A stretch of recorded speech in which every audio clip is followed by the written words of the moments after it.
Joe Cronin Show live, starting with SummerSlam 2013, baby! How are you gonna book Cody beating Roman now? Brock was booked super strong. I can't see how Cody would be booked as strong as Brock tonight.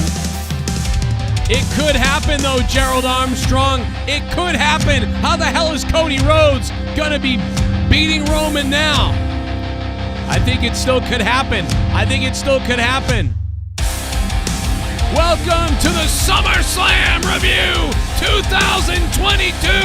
10 years. Gerald Armstrong's already popping on the donations.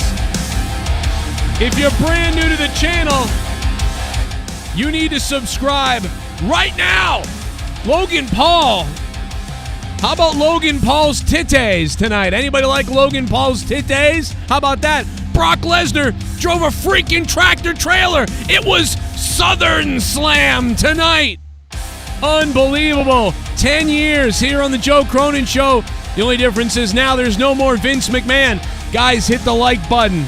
Hit the like button and stick the thumb directly up my anus. Love to have it. Make sure you guys jam it all the way up there. We're live tonight. Brock Lesnar took a tractor trailer and tried to destroy the ring with it. Oh, Ryback, you can't believe it. Ryback, what do you think about this tonight, Ryback? Oh, God, feed me Omega. Tonight it was Southern Slam. Well, there's a lot to talk about tonight, but first you guys gotta click that like button and stick the thumb way up my ass. And in a minute we're gonna be joined by a whole bunch of crazy people on Discord who are already standing by. Logan Paul tonight gets the thumbnail, but I'm gonna be changing it to that ring destroyed. Crazy stuff tonight. I thought the SummerSlam was, they did the best they could with whatever they had. They tried to do the best they could. But I will say that main event was kind of fun there. Typical Roman ending, but I don't know, dude. We all knew something was up with the ring because a few people in the chat, Jessa, Jordan, and a couple other people, mentioned in the chat that, they got the old posts out there, so they're going to blow the ring up. But they didn't just blow the ring up. Brock Lesnar picked the freaking ring up. Lesnar attempted to... what a sight, though. See, that's what, WWE a lot of times is all about. The spectacle, the sight. You've never seen a ring torn up like that. Lifted up like that. And at first it looked like maybe Lesnar wasn't going to get under it. But I'll tell you what, man, that guy can drive a tractor trailer because to be able to do that the right way and make sure you do it without having to fuck around, this could have been ugly, Could have looked stupid, whatever. But hey, he did it. He did. That was kind of cool. And he lost the match, but man, it's great to be here with you guys live. We're going to be listening to everybody's opinions, everybody's thoughts. Since 2013, this is the 10-year anniversary of the Joe Cronin Show live after WWE Summerslam, live after almost every WWE event for 10 years now. This is the longest. I have the longest running post-Raw Wrestling Live YouTube review show. There is no one else who's done it as long live after SummerSlam and live after Monday Night Raw. We're going to take the crown home as far as that goes. Someone's going to take the 10-year anniversary Digital JCS Championship home tonight as well, by the way. We're looking to get to 3,000 likes. Come on, let's go. Let's get to 50,000 likes, guys. Come on. Let's go. It's good to be here. It's a happy anniversary. It was Southern Slam, and it was a lot of fun, man. What a sight that ring going up in the air is, man. What's up to everybody in the chat? Good to see everybody back here tonight. There's a lot to get to. Crazy, insane situation at SummerSlam as the ring was lifted from the ground up. Pretty crazy.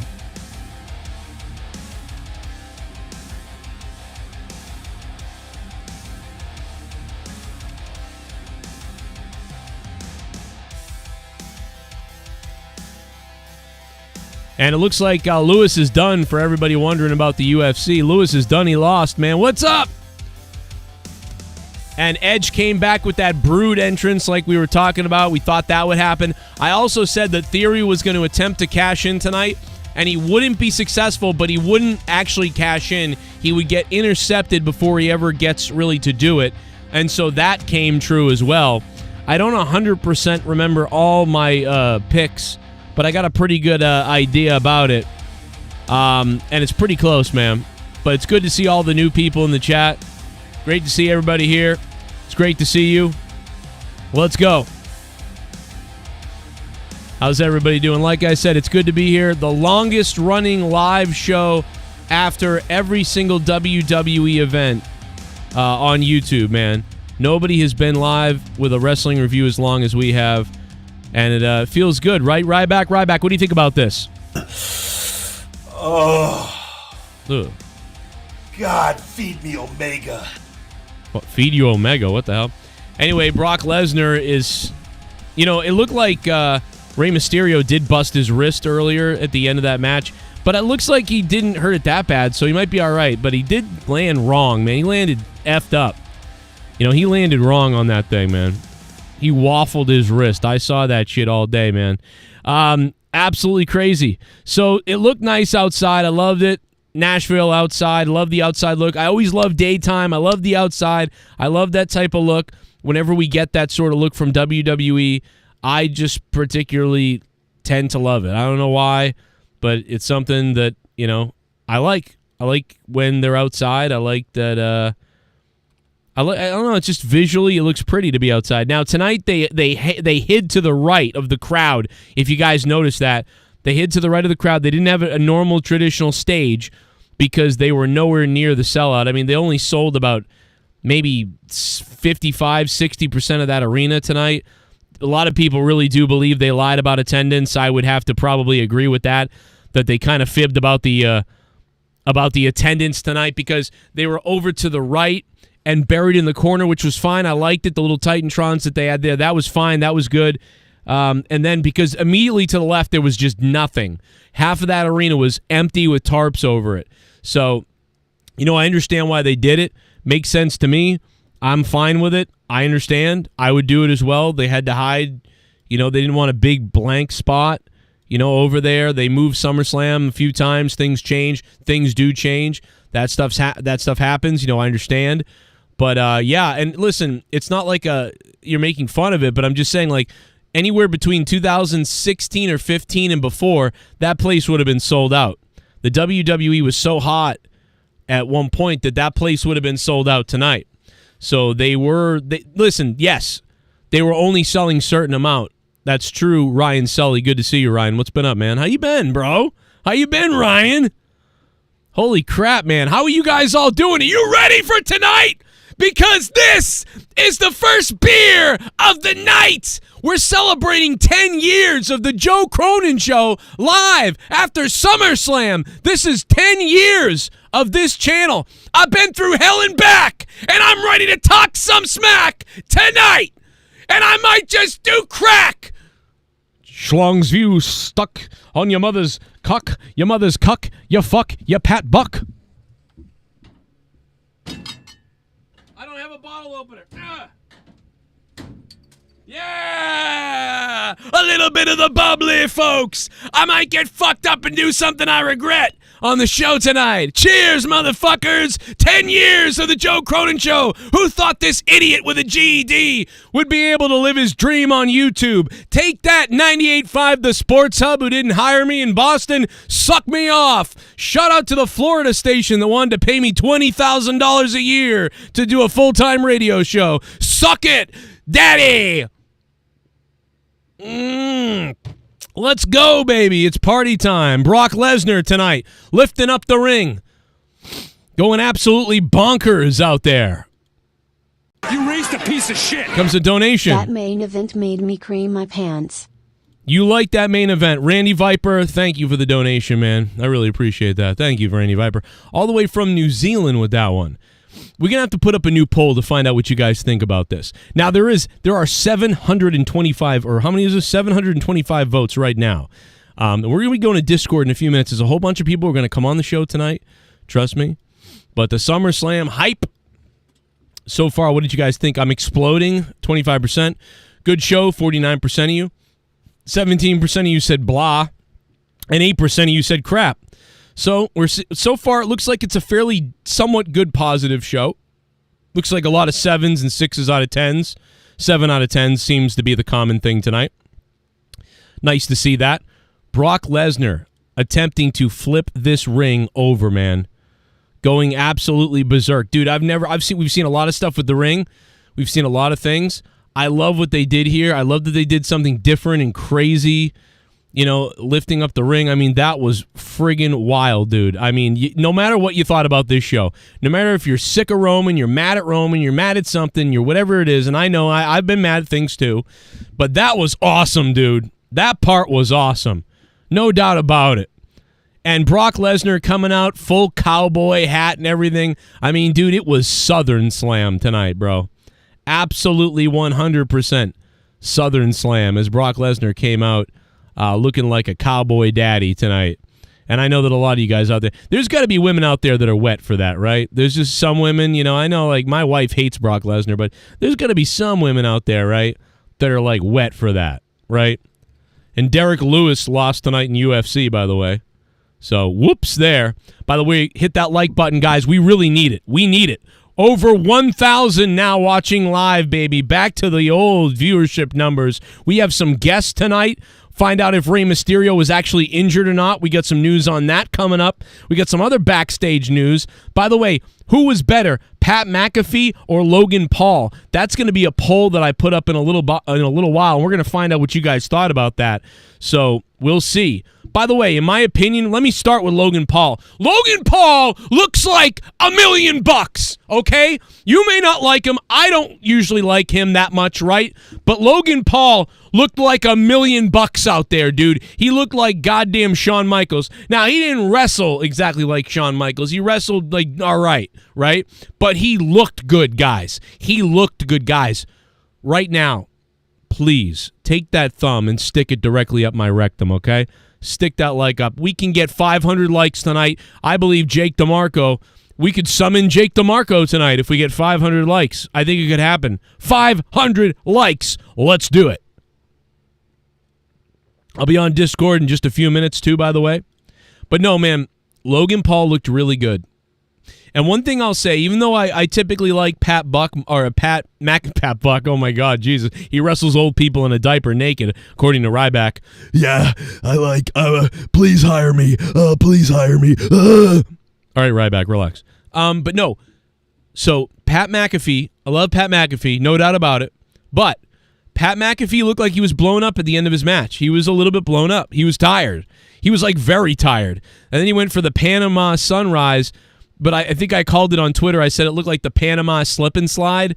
Dude, he looked like, I mean, he got it at the very end. He almost, like, that was almost an epic botch. And I know the guys over at Botch Club are going to be playing that like crazy. He almost botched it really badly, but he recovered, dude. He recovered, you know. And so, thank goodness, Pat McAfee recovered on the Panama Sunrise to a Panama slip and slide, which is just as fine because he hit it. So that's nice. Good stuff from him. What else? Good to see you, John. Thank you so much, man. I hope you've been good. My appreciation to you, bro, for doing that. I do appreciate it.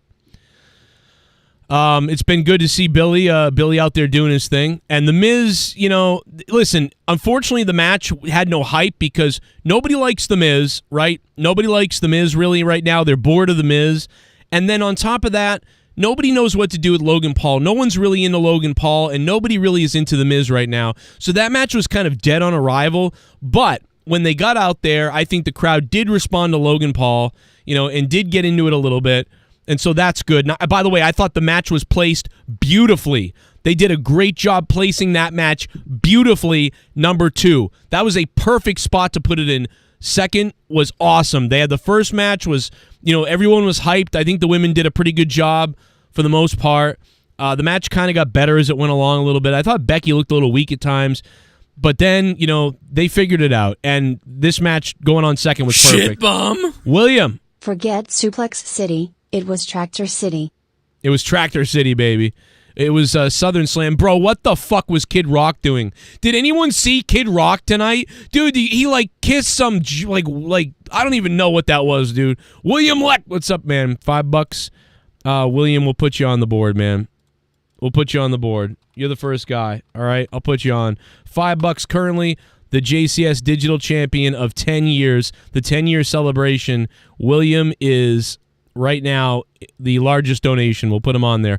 William, thank you for becoming a $5 shit bum, man. I think that started about 8 years ago or so, or 8 or 9 years ago.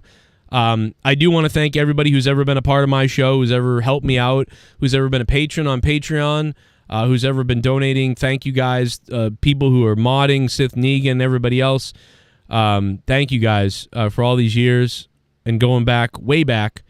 Much appreciated, man. I'll get to more as we go, man. But thank you guys for saying happy 10. You never knew who's going to stop by tonight. I do have a Discord full of people. We're going to get over there in a few minutes. I'm sure everybody's itching to talk about a whole bunch of things. Do a little basketball dance off the concrete. I mean, I'm just so sick of you little meth head devil worshippers. I'll be honest, I'd like to take a big bite out of your face. SummerSlam was a 9/10. It would have Whoa. been 10/10 if that monkey Bianca Belair was Oh, home from the my, stadium. come on.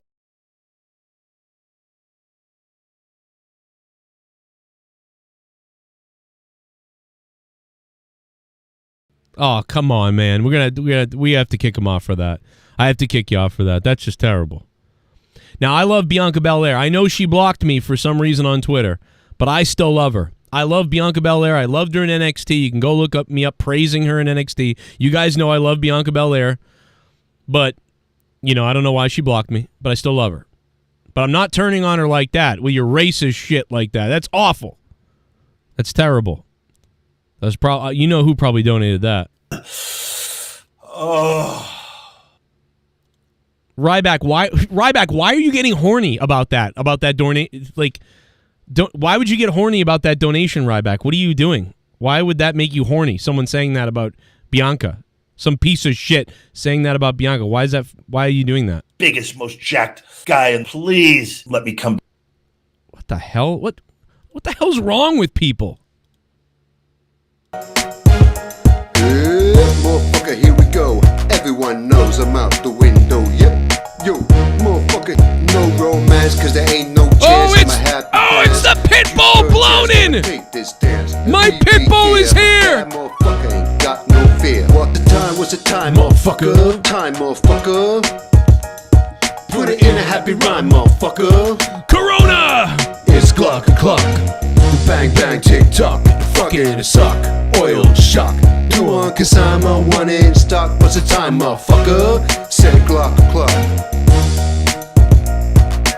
It's Pitbull blown in! Amazing show. Woo! WWE is back. Under Triple H booking. Yo, Pitbull blown in. Thank you so much for the donation, man. Copyright time. Need to axe that song. Jag DePanzer says. Jag, how do you know that? I've actually been getting hit with that recently. How did you know that, Jag DePanzer? Did I tell you? Maybe I told you. I don't know, but that's crazy. Hey, man, shout out to Spectral Citizen who became a member again the other day and became a $25 patron on Patreon. Yo, Spectral Citizen, thank you, man. An OG and a wonderful person. And also, I heard, a sex beast. Thank you to Spectral Citizen. I don't think he's up on the board yet, but everybody else who should be is. But there's a few more we got to add. So thank you guys for being $25 producers on Patreon. Thank you. Appreciate it. Brock Lesnar with the tractor. It's going up and it's coming down.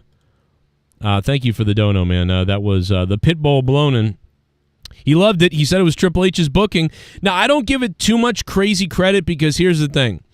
You know, Vince McMahon kind of booked WrestleMania, and we all had a good time at WrestleMania, right? We had a pretty good time at WrestleMania. All of us did. You know, and Vince booked most of that. So, and which was better, this or WrestleMania? So, you know, I'm not that excited, right? Like pretty cool, pretty good, but it's not, you know, I'm not like over the moon, like flipping out, like, you know what I'm saying? But, I mean, I thought tonight was nice. I thought tonight was a nice show. There's the donation link for the people that need it. I'm sorry, Brad, it wasn't in there. I'm doing a million things at once, so just bear with me as I get through. And once we plow through some of this stuff, we talk about things enough, I'll jump on over to the Discord. So if you guys can spread the word to everybody in the Discord waiting to be on the show, I will get over there in a minute, man. But we got to get through the chaos, bro. Brock Lesnar lifted up a ring, and we went Southern Slam tonight. Logan Paul looked sexy drip sex. The big goddamn walrus went through a table tonight. You know? I mean, there were some things we got to get to. Austin Theory went to cash in and didn't make it, which was my prediction. And I did predict that Roman would retain. So that match was pretty solid, but I did not predict them picking up the goddamn ring. Liv Morgan and Ronda Rousey was a bathroom break. Nobody cared anyway, so it was just well, look at that. Okay, get to the main event now. Sure. Devontae, what's up, man? How you been, man? Also, Pat McAfee, Happy Corbin. Not as good as the WrestleMania Pat McAfee match, but still fun to see Pat McAfee out there. And it's kind of messed up that it was fun to see people like Logan Paul and Pat McAfee. Had Bad Bunny been here, he probably would have gotten a gigantic pop if Bad Bunny was here. I mean, but what does that say about the current wrestlers, the roster? And I mean, Logan Paul hasn't really been well received on Raw, but tonight he would have, people were somewhat interested because, hey, look, it's a Logan Paul in the ring. That's different. So but that's in kind of that's sad in a way, but I also understand, You raised a piece of shit. Hey, what's up, Joe and everyone? What's up? I think that SummerSlam was the best WWE event since night 1 of WrestleMania. So many crazy things happened tonight and so many good matches except for the Liv Morgan Ronda Rousey thing. Everything else pretty good. The Tribal Keith, thank you for the 316. Yeah, no, I agree with you. I think WrestleMania was better. That for night 1 was better, but it was decent. But tonight was the funnest since that night. I don't want to give out my rating 100% yet because I'm not 100% sure. I'm falling somewhere between a 6.5 and a 7.5, and it's probably going to be a 7 or a 6.5. But, either way, that's a thumbs up from me. It's a thumbs up, but sort of like a reluctant, thumbs up. That was kind of fun, entertaining. It wasn't too long, right? I thought SummerSlam, honestly, it kind of ended quick to me, but that's only because we're used to these odysseys of 7 hours of just hell, and it felt like it ended a half an hour or an hour or two short, probably a half an hour. You raised a piece of shit. That is Daniel Cater with a super chat. Daniel Cater, man, what's been up? DC. We got the same initials, boy. What? Did he say anything? No, he didn't say anything, but Daniel, thank you, bro. It's good to hear from you. Good to see you. And appreciate you, man. Good to hear from you, man. Hit that like button if you can. We're going to get to 500 likes if we can. Do a little basketball and make sure you vote in the chat. Concrete. I mean, I'm just so sick of you little meth head devil worshippers.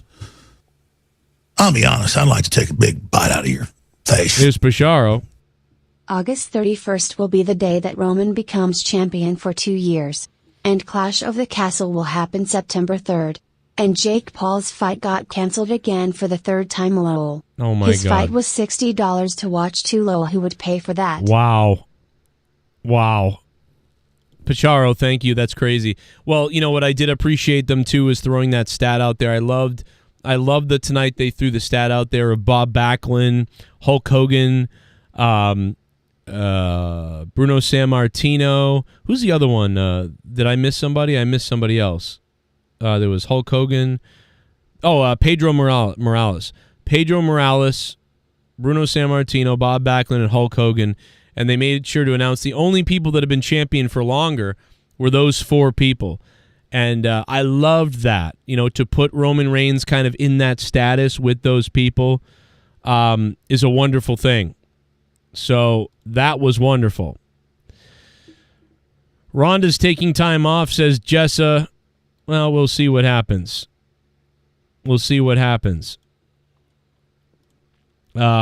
But yeah, it was an interesting thing, man. And I will be over in Discord in a few minutes. I am getting texts from some of the people over there. Rastafa, I'll be over there in a minute. Someone let Rastafa know that I'll be there in a few minutes, and we'll get everybody on the call. It's going to be a big thing. You raised a piece of shit tonight. That was insane, Triple H. It's only the start. Get ready.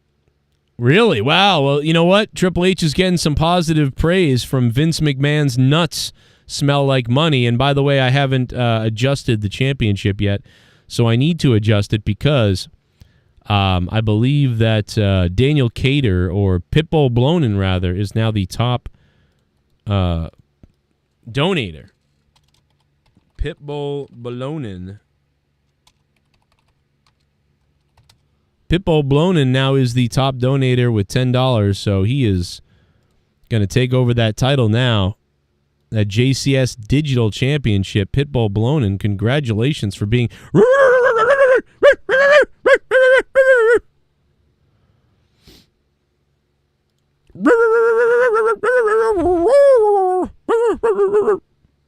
Sorry. Pitbull Blonin, thank you. Shit bum! Liv Morgan is awful. Take the title off of her. Liv Morgan is awful. Take the title off of her.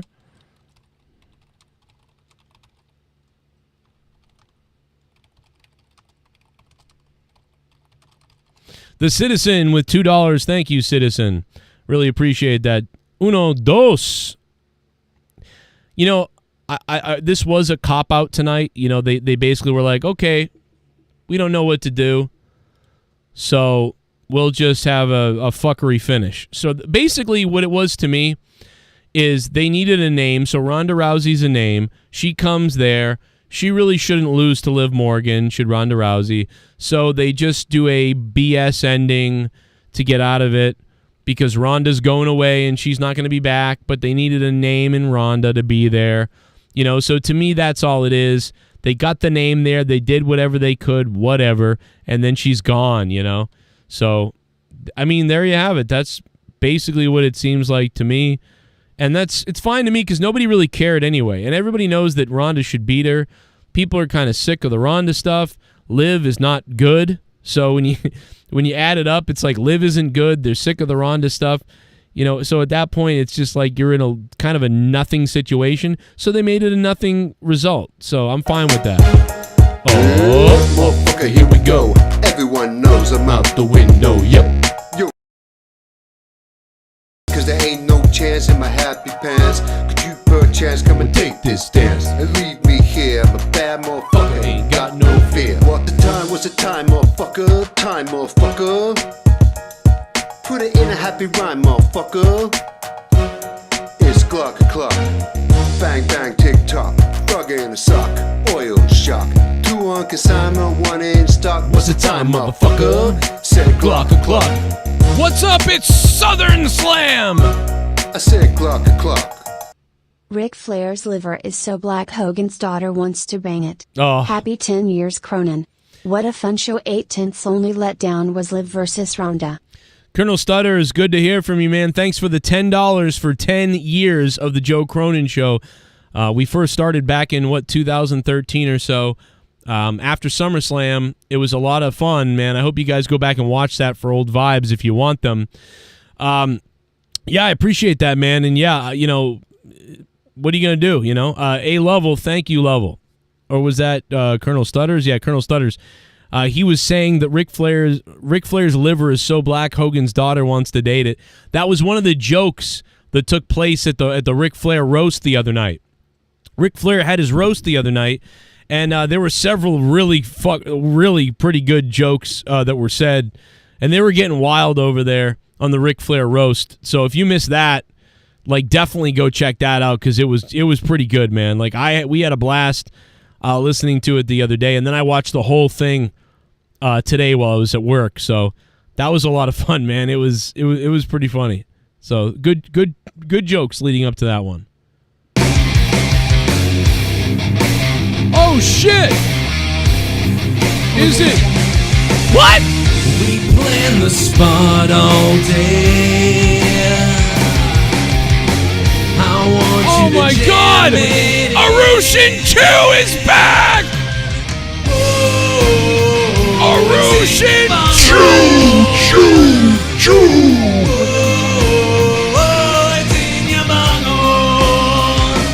Oh my God!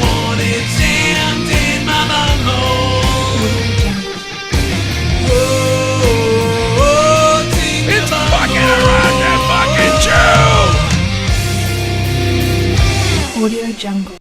10 years. Congratulations, Joe. And I got one thing to say to you, Joe Cronin. I'm home. Oh my God! Arushin Chu is home! Jacked guy, and please let me come. I thought I saw him in Discord earlier and I thought it was fake! Arushin Chu is home! You raised a piece of shit. Oh, wait, what? I can't believe it, Arushin Chu!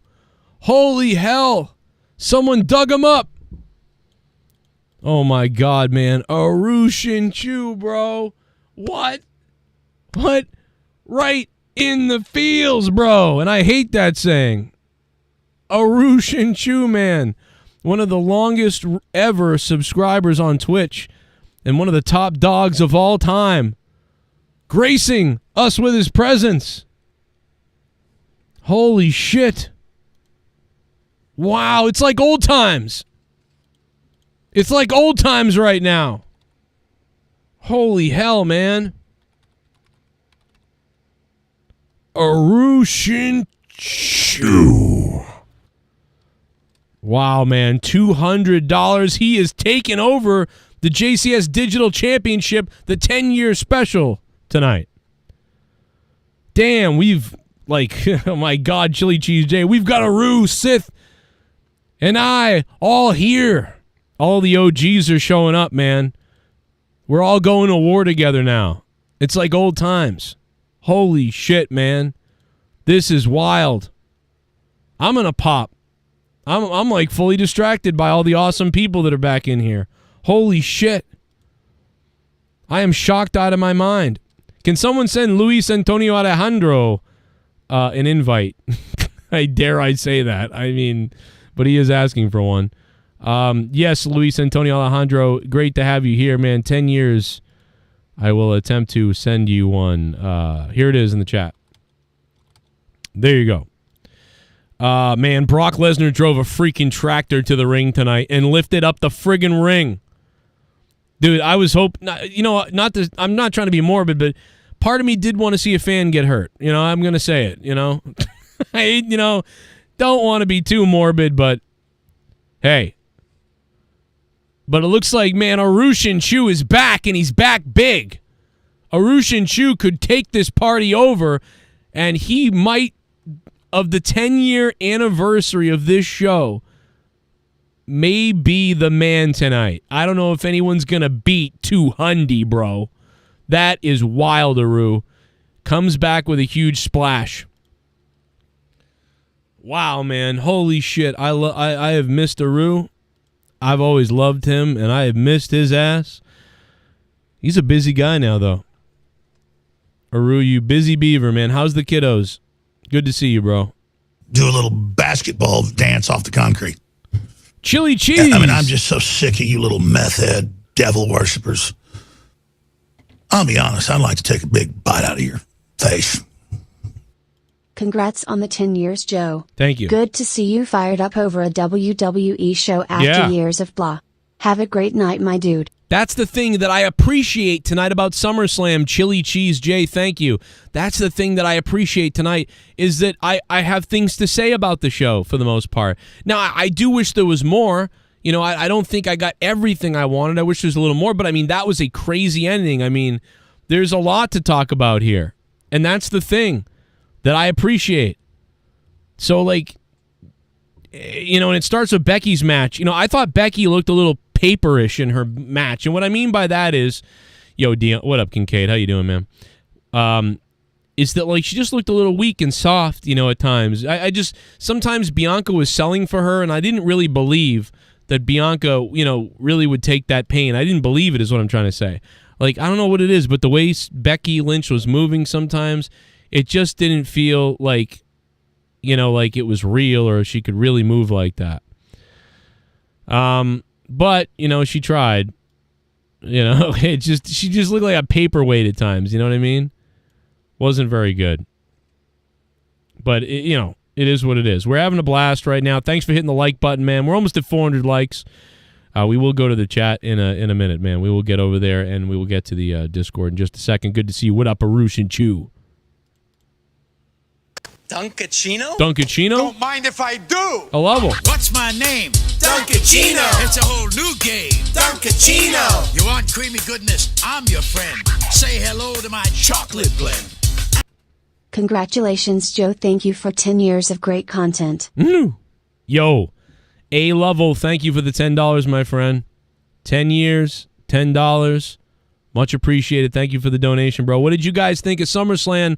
If you guys donate, leave it in your donation, man. Let us know what you thought about SummerSlam tonight. We're going to get to it all. There's going to be some post-news. I want to hear from Triple H. I do think Rey Mysterio hurt himself. I'm curious to see if he did, but we'll find out later. What was the match of the night? Is it Roman Brock? Everybody in the chat right now, hit me with your match of the night in the chat. Everybody spam it. I want to see what the match of the night was according to you guys. According to you guys, what was the match of the night? Plus, UFC did happen tonight, and poor Derek Lewis, man, he's done. He lost. Sergey Pavlovich, or whatever his name is, he won. He's 16-1 now. He beat Derek Lewis, so Derek Lewis is done. Unfortunately, we loved him for a while, but yeah, he didn't look right last time either, so yeah, that was too bad. I did watch that on my phone in the corner, but I mean, I really, I was too focused on what I was seeing on SummerSlam right as that was happening. I don't know. I missed it. So, but man, because I couldn't believe they lifted the ring up. We thought the ring was going to blow up, like they were gonna blow the ring up like they normally do, collapse it because the posts were there. I think Jessa was the first one I saw that tipped me off to that. Let's take a look at the chat, man, and especially for the people that aren't able to donate. I know everybody's going through tough times right now. Some people, you can't even drop $1. I get that. So let me just look at the chat and see what's up with everybody. Love to hear from you guys here on the show. Obviously, you guys can say things in the chat, man. You're not going to get banned for your opinion or anything like that. We're not like ridiculous here, unless you say some crazy shit about people or something. I don't know. Let's see here. Let's see. Brian Huerta. What's up, man? Roman and Brock, Roman and Lesnar, Cowboy Brock, Becky and Belair, says Banks. Most people are saying Roman and Brock, though. Yeah, so it looks like Roman and Brock is going to take that over. So Roman and Brock is yeah. Allison, thank you for being a member as always, Allison. So yeah, Roman and Brock is where it's at. So my question then is, what's the number 2 match, right? So we'll get into that, and that'll be a good question for the panel. We have everybody standing by right now on Discord as we speak, standing by right now on Discord. There they all are. We'll be dropping in there in a few minutes to see everybody's opinions and hear them and see what's going on. But yeah, what's number 2? It could be Bianca and Becky, maybe. I don't know. I don't know. I thought Logan Paul and The Miz was all right too, but there was a lot of 6 and 7s tonight, maybe 7s. I'd say Lesnar and Roman Reigns, probably one of the better last man standing matches of the last 10 years. I don't know where it ranks for like all the last man standing matches of all time, but of the last 10 years, it's up there in some capacity with one of the top ones, Do a little basketball dance off the concrete. I mean, I'm just so sick of you little meth head devil worshippers. Whoa. I'll be honest, I'd like to take a big bite out of your face. Alexa Sweet Ass, what's up? This show proved Vince is really gone to the debtors. 8.5 for me. Becky and Ronda are in Theory correct roles now. Theory did cash in, so he better not have briefcase anymore. Oh, he didn't? This is first time, and while I thought Roman might lose. Great job tonight, Hunter. Alexa Sweet Ass, I don't think that Hunter had 100% to do with this at all. I think most of this was already planned. So I'm not going to give Hunter all this crazy praise. I don't think Triple H had everything to do with this at all. I think this was already set in motion.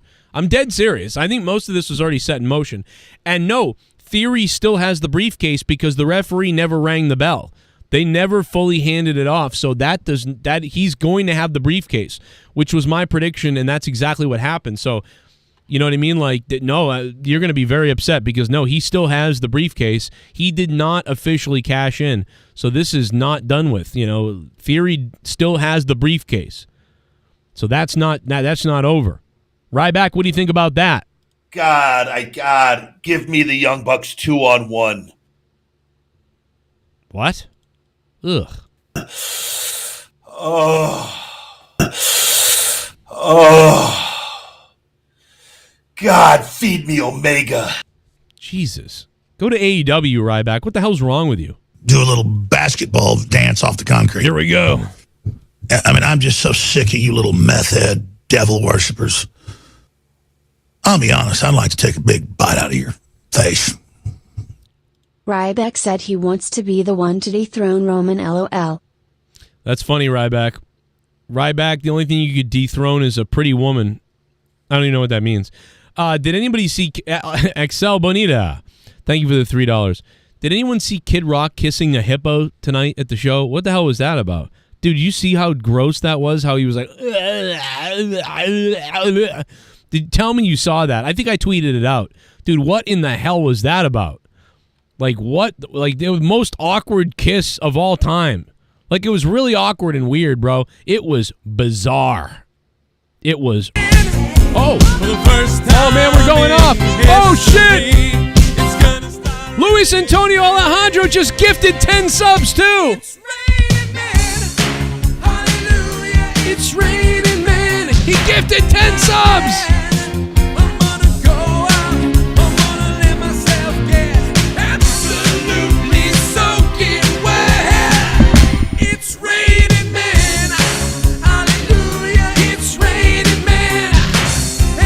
I didn't even get a match this year. What the fuck?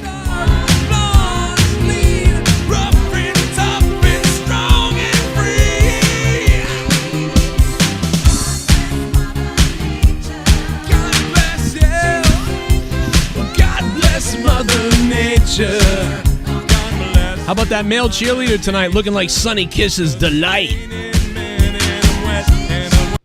They should have taken advantage of Logan's boxing skills. There you would have a towel-throwing finish where Maurice almost threw in the towel only for Ciampa to take the towel away and threw it in the ring by accident. Man, that's a great point. They could have done that a little more. I mean, he did have some stuff out there where he was boxing around and he looked like, but this was no Floyd Money Mayweather dance around nothing match, and he's used to working that shit anyway. That's why he's in wrestling now. Now he's doing it on the up and up. By the way, tomorrow night it's Ric Flair's last match. There's 9,000 people that are going to stand up and say, fuck Ric Flair. Who's ready for Ric Flair's last match? I mean, who's not? Hey, Wool Hat Demon, dude. Another OG stops by tonight. Wool Hat Demon. 10 years, man. I can't believe I've been doing this 10 years. This is crazy. I never thought this YouTube channel would last this long and be, like what it is, bro. Thank you guys for all these fucking cheers and shit. Very nice of you. The donations, everything, man. Thank you for all the new subs, too. Everybody who's been subbing to the channel tonight, welcome to the channel. I love you all, seriously, like a lot. Hit me up if you ever have a problem. JokeRunShowYahoo.com, Twitter at JCS Commentary. Be good to each other, too, man. We got a lot to do here tonight. We're not even in the Discord yet, so I'll be coming over there in a minute. We're just fucking loaded over there. I hope everybody's good. I can't, I can't see that message because it's, let me see here. Let me check this. There's some news rolling in here, so I am trying to cover that at the same time. After SummerSlam went off the air, Brock Lesnar climbed into the ring. Oh my God, Lesnar climbed into the ring and...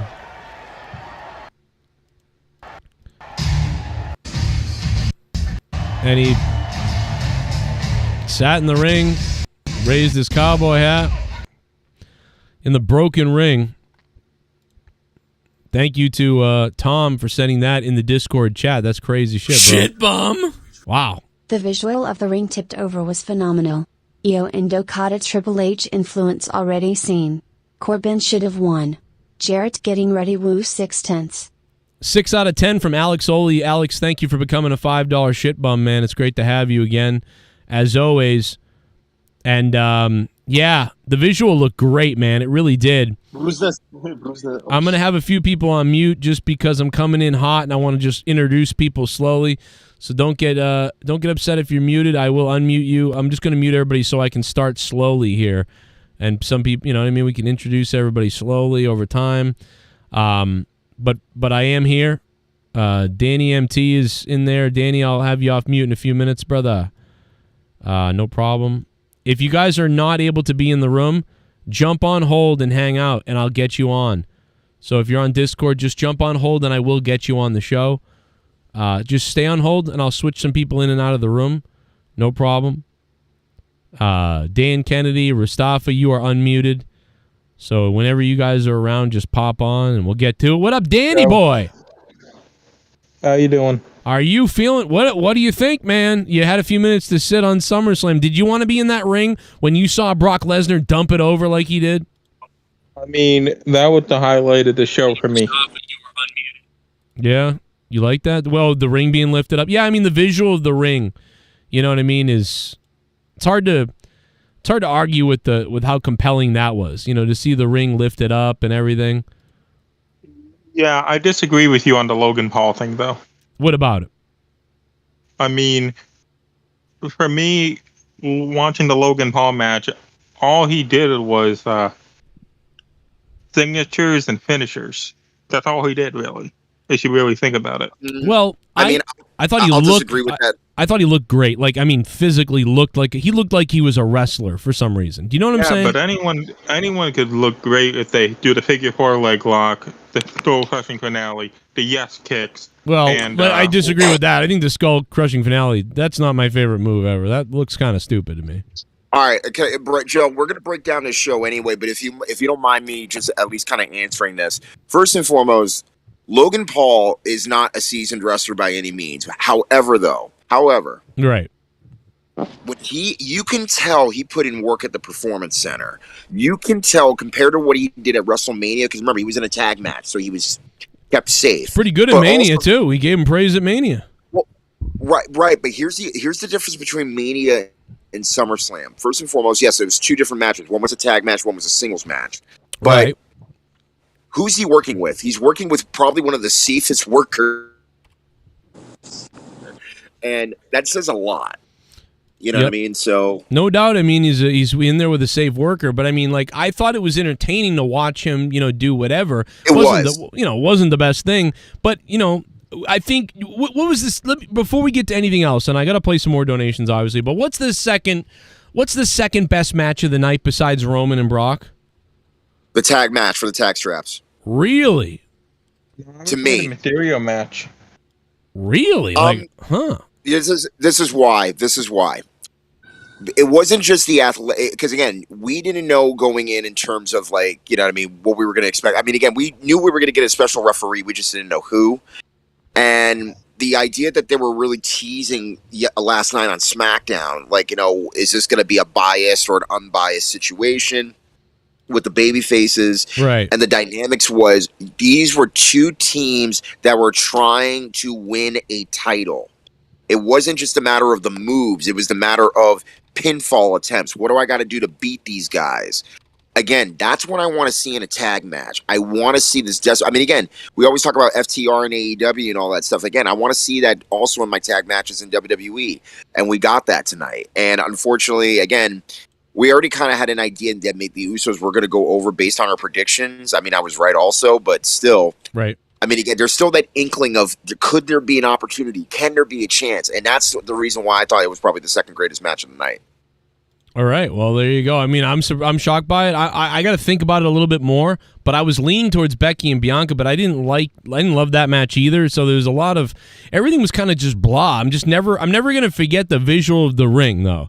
Like, and you know, some of the stuff in Last Man Standing was brutal, kind of, even though it wasn't. We'll talk about that. Yeah, it wasn't crazy, but it was just like, oh man, that looked like it hurt. It wasn't necessarily good wrestling. It was just, Shit bum. Wow. Shit bum. Best SummerSlam in a decade, 10 out of 10. Wow, C Nation, 10 out of 10? That's insane to me. I can't go that high. I'm glad you're high as hell, though. He's a casual fan. Good Lord, I wish I put past me whatever you're on, because I'd like to 10 out of 10? Like, the last 10 years? I don't know. But it was good, but god damn, 10 out of 10? What the hell? I don't know if I can go that. Yeah, we'll talk way. About that. I mean, can we? I guess we can. You raised a piece of shit. Vince I was McMahon. wondering why the ring posts were different. Yeah, you know, Jessa picked up on that when we were all watching the show here in the chat, and I immediately thought, oh yeah, they're going to break the ring. Okay.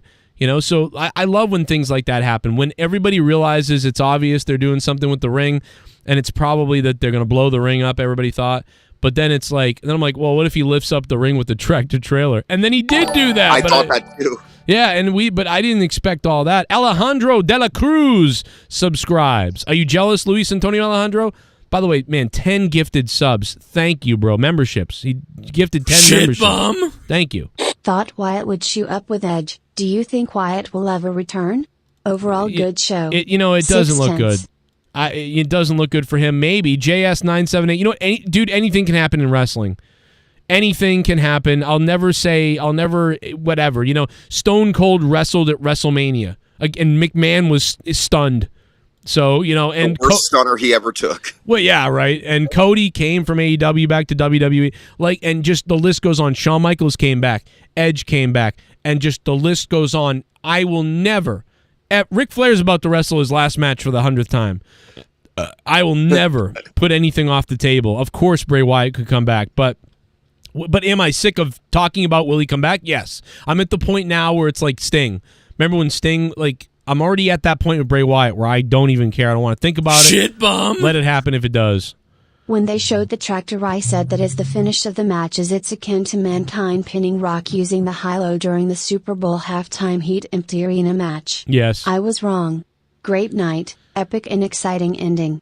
The new era of WWE's is here. Thank you, Haskell420, man, for hyping me up on Twitter, too, like you've been doing, and becoming a $5 shit bum. And Haskell, man, you've been around the show for almost the whole 10 years, I think, really. So good to hear from you, Haskell. Love you, bro.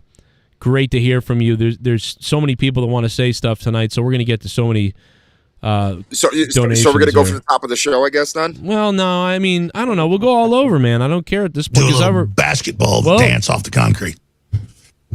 I mean, I'm just so sick of you little meth head devil worshippers. But yeah, we probably should. I'll be honest, I'd like to take a big bite out of your face. Someone get my boy Mustafa on, otherwise he will start hitting me up on social media.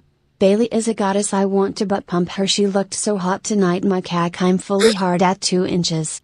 Still bigger than AJ Adams, no cack. Die AJ, die you jogger boy. Oh my God. Colonel Santos. You raised a piece of shit. Good God. Is that true that Charlotte Flair is pregnant and that's why she's not there to wrestle? Are they gonna work on pose and building down? That's why Vince is not there. I've not heard anything. Have you, Joe? No, I have not heard about that. Allison, thank you. No, I don't know. And but they also had a big promo for Charlotte, almost as if she's coming back soon tonight. Yeah, there were a lot of those tonight. Because at first I thought it was just something like, they're just throwing in just to, put in airtime, because there were no backstage segments, at least on the main show. But, I mean, again, that's possible. It's possible for a comeback. But again, it wasn't a vignette. It was just a plethora of just moments in like various people's careers, like Seth Rollins, Kevin Owens, and Charlotte. So, but at any rate, I mean, let's just get through this card real quick. Because again, you brought up a lot of obviously main points of the night, summarize of the night. But the first match, Bianca Belair and Becky Lynch for the Raw Women's Championship. We knew that this was going to be a grudge match, and this is pretty much going to be the rubber match, the blow off. And it went past 26 seconds, thank God. Right. And they are just, again, I've always gave Bianca props, but I think for me, and I could probably be the only person in this chat by thinking that this is probably one of Becky Lynch's best matches, up with the WrestleMania match that she had with Bianca. Are you high, Mustafa? Are you high? No, this is the reason. No, I said I'm not talking about. This is not one of Becky Lynch's best matches. You're fucking high. You think that? First of all, I did not say that this was. I did not say that this was the match of the night, nor did I say that this is probably the best match like on the card. I said that this is probably one of her best matches when it comes to trying to figure out what different stuff and ideas to create. So it's different from all her other matches. Thank you. Yeah, it was one of her better ones. I think it was one of her better ones. I thought it started sloppy, but they started picking it up, and then they had the crowd at the beginning, kind of lost it a little bit, and then they won the crowd, got them going by the end. So it's a roller coaster ride. That's what it is. I might put it as my second favorite match because how weird it was and whatever. I don't know. So yeah. So then of course Bianca Belair finally goes for a finish, and then the real caveat of the whole match was Bayley is back, but she wasn't alone. She brought over Dakota Kai, and Shirai, and my God, I mean, it's great to see Bailey, but then the next thing you know, out of a whole year, and I can't believe I'm saying this, Becky Lynch is finally a babyface again. This is what we wanted. I don't think. I mean, again, Joe, what did you think of Becky as a heel for a year? What's your comment on that? I mean, you know what it is? I'm not that crazy about her anymore. I liked her crazy outfits, and she was doing something different. I kind of liked it, but I kind of don't care, either way, whether she was face or, by the way, Aru, I don't know if you were having trouble in the chat, but I fixed your account. If there was a problem, I fixed it. Aru Shinchu, just FYI. I think that it's and she could still be heel, but it looks like she's not going to be. Obviously, they need faces. They're bringing in other girls to be heels, so it's fine. She had a run. It was getting old. She was kind of going nowhere, and once you lose a bunch like this at this point, it's time to switch to face because there's no point to. What is she going to keep having breakdowns and losing as the bad person? So dude, it was old 3 months, barely even 2 months in my opinion, right. But and again, she just had to pass the torch, pass the baton the right way over to Bianca to solidify it. You know what I mean? So there you go. She solidified it, did the right thing as far as Bianca goes. And, no, you're right, though. Otherwise, it's gone too long. Yeah. My wife doesn't watch wrestling all that much, and when Bailey came out, she legitimately, popped. It was so cool. It was so cool to see because she's been watching wrestling for about, I'd say probably 5-6 years. So she knows who Bailey is. So when Bailey came back, she actually popped. It was kind of cool. And dude, she's been out for over a year. Yeah, I know. Yeah. Yeah, and now she's got some big legs, brother. She's got the. You all have decided to take your hard-earned money. My bad. And to fund my show, to fund what I do, to fund what I believe in, to fund my godly ass. JCS Army. Yes. Donate to me. Haskell 420 has acknowledged me. Acknowledge me. Acknowledge me. Haskell 420. 25.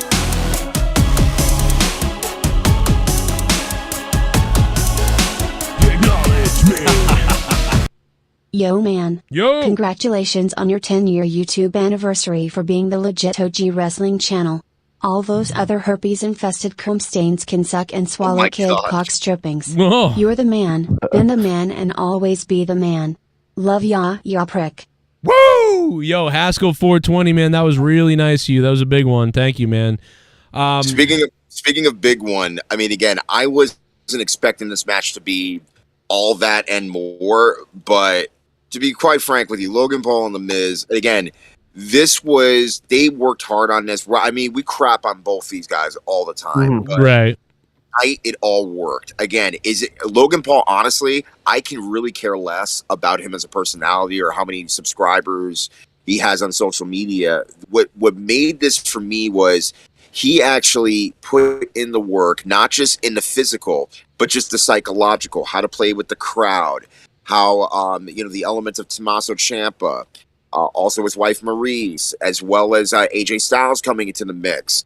There was just a lot of different, I mean, again, the moonsault from the apron I thought was probably his highlight. And then, of course, him, using Ric Flair's figure 4, the frog splash, various other different things. And the fact of the matter is, Miz lost with his own move. That was the finish. Yeah, I mean, that rarely happens, but when it does happen, you're thinking okay, this is interesting. And again, it's not my. But it always happens with the protege. You know what I mean? It was so predictable. It's like the protege guy always oh, I did your move on you. They always copy the finisher of the person who trained them or whatever. You know what I mean? That's but I wasn't expecting Miz. I wasn't expecting Miz to not kick out. That was my sort of kind of thinking. I was not expecting him to kick out of Miz's finish. Oh, I get what you're saying. I thought you were saying you were expecting Miz to kick out of the finish. Logan Logan Paul fucking surprised me about how good he was in the ring. Yeah. Like, technically wise, yeah, really, really good. Just all around. I just liked his passion. Like, he seemed to have passion out there that was different, and it was like he was trying to be entertaining. And I mean, he's got a long way to go. He still's got a long way to go, but he's never going to get there because he's never going to wrestle full time. That's the problem. If he were to wrestle full time, maybe he could start getting better on the promos and start cutting crazy promos and stuff like that. But I don't think he's going to do that. He's just going to show up every once in a while. You raised a piece of shit. Hey, what's up, everyone? Happy SummerSlam after review show. Woo! Joe, I have a question. Yes. Why are you saying this is the 10-year anniversary SummerSlam for your show? You said you started SummerSlam 2013. That was 9 years ago, not Right. 10. Yes, but that means that was the first SummerSlam, and so if you count... People don't know how to do math. Yeah, so 13, 14, 15, 16, 17, 18, 19, 20, 21, 22. So this is the 10th SummerSlam that I've reviewed. Thus, Math. 10 years. And I suck at math. Apparently, he didn't take. Oh my Leap gosh, year? I just blanked on her name. Why am I Ronda Rousey? Apparently, he didn't take Ronda Rousey's advice. Your mother did a poor job with you. Oh, You raised a piece of shit. I The can't lady believe I that just Kid Rock blanked on is her. kissing is actually a comedian called Trailer Trash Tammy. She's actually very funny, and I can show you a picture of her titties. I would have Oh. marked out if Hillbilly Jim showed up. Luis Alejandro, join us. There's free penis. It's free. Free. Oh my God, Luis! Can you believe he's? Oh my God!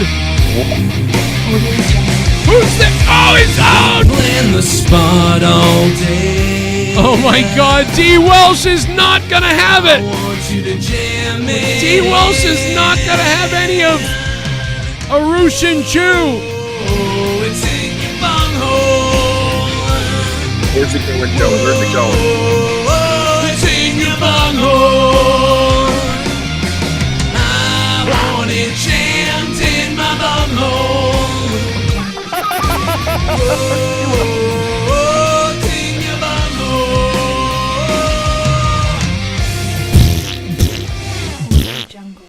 Well, shit.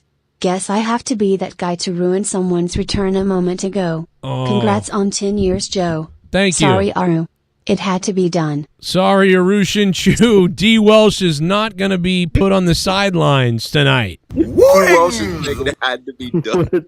Oh my God. What a total dick move. That's great. Welsh was like, I mean, dude, Arushin Chu is back. Well, this didn't have to be done at all, but we had it anyways.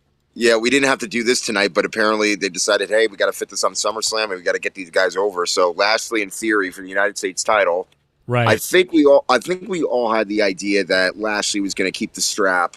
But I will say he actually got a really good ovation when he came out. And they tore it up for what it was. Theory wanted to get away. He kept on trying to get away because he's trying to save face and trying to stay stable for later in the night because he was going to try to cash it in. Bobby Lashley goes for the hurt lock, and then Theory taps out. Lashley retains. Again, I wasn't expecting this to be like, a 5-star, 4-star, 3-star match, but it was what it was, and it's part of the story. Crowd's really behind him as a face. I think that's just the thing. That's just the thing. Lashley has great charisma when it's done right. He does not. He's not a great talker. Yeah. By any means, but the way he uses his body not just to wrestle, but just to communicate with the audience and just saying, "Do you want me to hurt him? Do you want me to do this? Do you want me to do that?" He's great at that, but he's got to be put under the pressure in order to do what is necessary. It's like when he's on a big stage. You know what I mean? When he's on a big stage and he comes out there, people love it. But for the most part, it's like he's not. A lot of times on Raw, and like you said, the way he's booked, he's so boring and it comes off bad. By the way, Todd Fair is the king of Monetize This. Just wanted to shout out for the third week in a row. Wanted to give Todd Fair a little bit of love. Thank you very much. So listen, Bobby, it's a love-hate thing. Sometimes I'm completely bored by Bobby Lashley and I can't stand it. But other times, Bobby Lashley is, I mean, I got excited for his entrance tonight. I was like, hell yeah, man. The crowd got fired up, and he seemed awesome. And then they really toned it down right when he got to the ring with that sort of mini injury angle to start the show. He got jumped. And so, which by the way, I looked at that and I'm looking at theory and I'm like, he's playing it so well, being the chicken turd heel, which is what his role is. And unfortunately, there are very few of them that do it well, at least on the main roster. Like in NXT, they're being trained, to like live in their era, live in their time, but yet they're still taking old school psychology and adding that on. Unfortunately, when you get to the main roster, I mean, now the fact that Vince is gone, will we see any changes? It remains to be seen thus far, but yet I'm still hopeful. Yeah, but tomorrow, listen, tomorrow night's Raw, it's going to be must-see TV, or Monday night, rather, to figure out, this is weird, to figure out, what's, is going to be major changes, is going to be like baby steps into a change, what's going to happen. Triple H has said he is going to try to do something special, so we'll see. Oh, shit, you what's all this? have decided to take your hard-earned money. Oh, he's here. He's the champ. To fund my show. Oh, Blumpkin cunt pussy juice. To fund what I believe in. To fund my godly ass. JCS Army. Donate to me. I'm going to get my shot glass in a minute, guys. I owe you guys shots. Arushin Chu, DWELSH, I owe you shots. Might as well Acknowledge make me. double shit.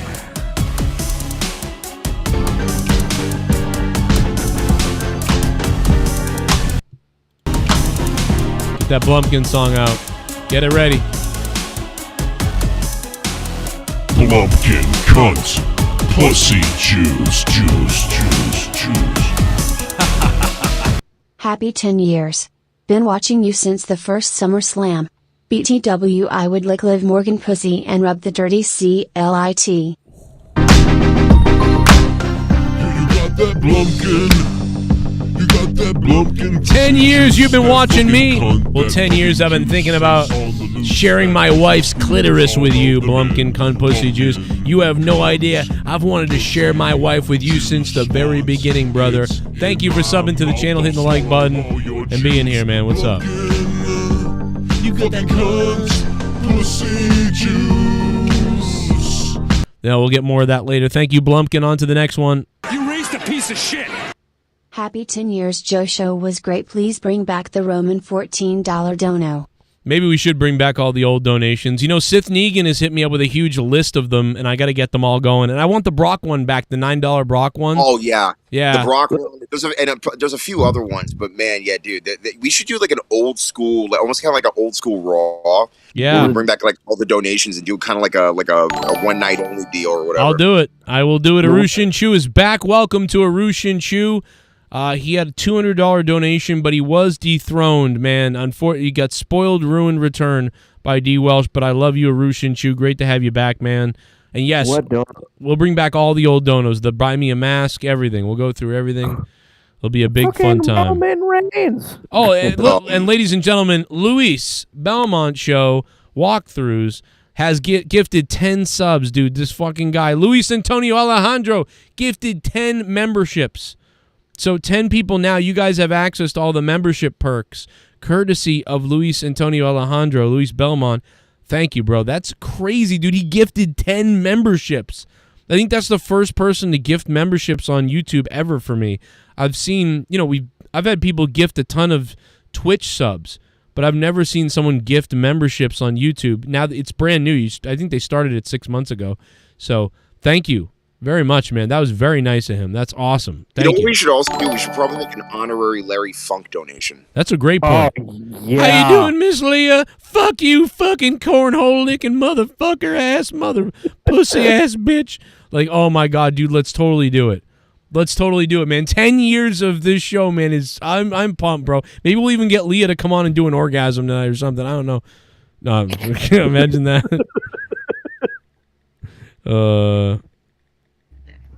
Have a Joe Cronin retrospective. Have the bear come back and No, it'd be good to go around and like, get like 30 minutes with just everybody of the past or something like that. It'd be really cool. Right. Like a resurrection of the bear donation. We did have Rose come back last couple of weeks, but then apparently he did something kind of crazy and naughty the other day, and so I have to investigate what he's been doing because I don't know what's going on, but it doesn't sound good. But besides that, he did return for a little while, and a lot of people, you never know what could be coming next around here. And we'll get back to the review in a second. Jag the Panzer has become a member. Jag, thank you, bro. He's Mr. Pico's on mute still too, by the way. Let me get you unmuted. Danny MT, I will get you on, man, if you want to get back here. I don't know what happened, but. And who's Hotshot? I'll put him on, too. The Ghost from the Coast has become a member again. I got to get the membership alert getting better, too. Good to see you, bro. Thank you, man. Lightning Amethyst Strike. That's a sick name, and I love you. Thank you. RKO XX KANE. KANE was there tonight. How about that? KANE, Kid Rock. Oh, it was a liberal's nightmare tonight. KANE, Kid Rock, fucking tractor trailers. Like, it was crazy. Go Hogs for Life became a member. Thank you. What up, Go Hogs for Life? Oh, these are all the gifted subs by Luis Antonio Alejandro. So here they go. What happened to Justin Bailey? He left YouTube, man, or he left all the shit. He's cool. He plays games with my wife still. We're still cool. It's just he isn't here. Well, he hates me probably, but whatever. Joe, did you hear WWE showed off the tribal hog sound bit tonight? They did? Yeah, it was like in a video package. Oh my God, Tribal Hog! Kevin Cash has also got a membership coming there. Thank you very much. Plasma Dong. Where is Asher tonight? Oh, he was in for a little bit. The show was great. Okay. He went to the show, remember? Oh, yeah, that's right. He was there. I keep fucking forgetting that. Asher was at the show. Yeah, he was in for a little bit. Told us that. Bo knows. Thank you. Told us Brock went out into the ring after the match was over. Oh my God! Really? Oh yeah, I saw a clip of that. Yeah, I saw a clip of that. That's pretty good. Jimmy Joyce, thank you. He got a membership as well. Curtis, shout out to Jimmy Joyce. Thank you to Jimmy Joyce. Let's see what else pops up. Got a lot of pop-ups. Dude, I got You raised a piece of shit. That Randy Viper. was Kid Rock and Slop Car Battery Monica. Oh. I sent that to my wife. I was like, take a look at this. And my wife said, I know her from Instagram or TikTok. So my wife did recognize her, but I was like, that was weird, bro. I don't know what. And that was like him trying to be like, look, I don't fat shame people or something. I don't know. Imagine if they bang later, like what that looks like. Kid Rock banging Shit bum. This hippo. The only thing I can say about Kid Rock is to quote Ron Simmons, damn. Best match was #Tractor City. Tractor City, it's a Southern Slam, baby. William Leck, thank you for the $5. Yeah. The moment that came out of Michael Cole's mouth, I was just like, come on, brother. It's Southern Slam. It's Southern Slam. It should have been. It's Southern Slam! No, can you imagine if you do that in Bret Hart's voice? He was like, me and my brother Owen, we're going to take our Canadian Stampede, and we're going to go to the Southern Slam. We're going to go all the way up there to the Southern Slam, and I'm gonna make love to Martha Hart in front of my own brother. All right, calm down, Brett. What the hell's wrong with Bret Hart tonight? God, give me the Young Bucks 2-on-1. All right, Rybotch, calm down. Finish it. All right, Another Rybotch. name change tonight. Shit bum. Io Shirai, you mean? Do you think Hunter will bury Cody when he's back? Do I think Hunter will bury Cody? No, I think he likes Cody. He said this. He's like, thought it. Nah, bro, I bet he got a kick out of it all. He got a kick out of the whole thing, and now he's happy to have the guy. I bet. I guarantee it. Yeah, and Cody's Katie Victor.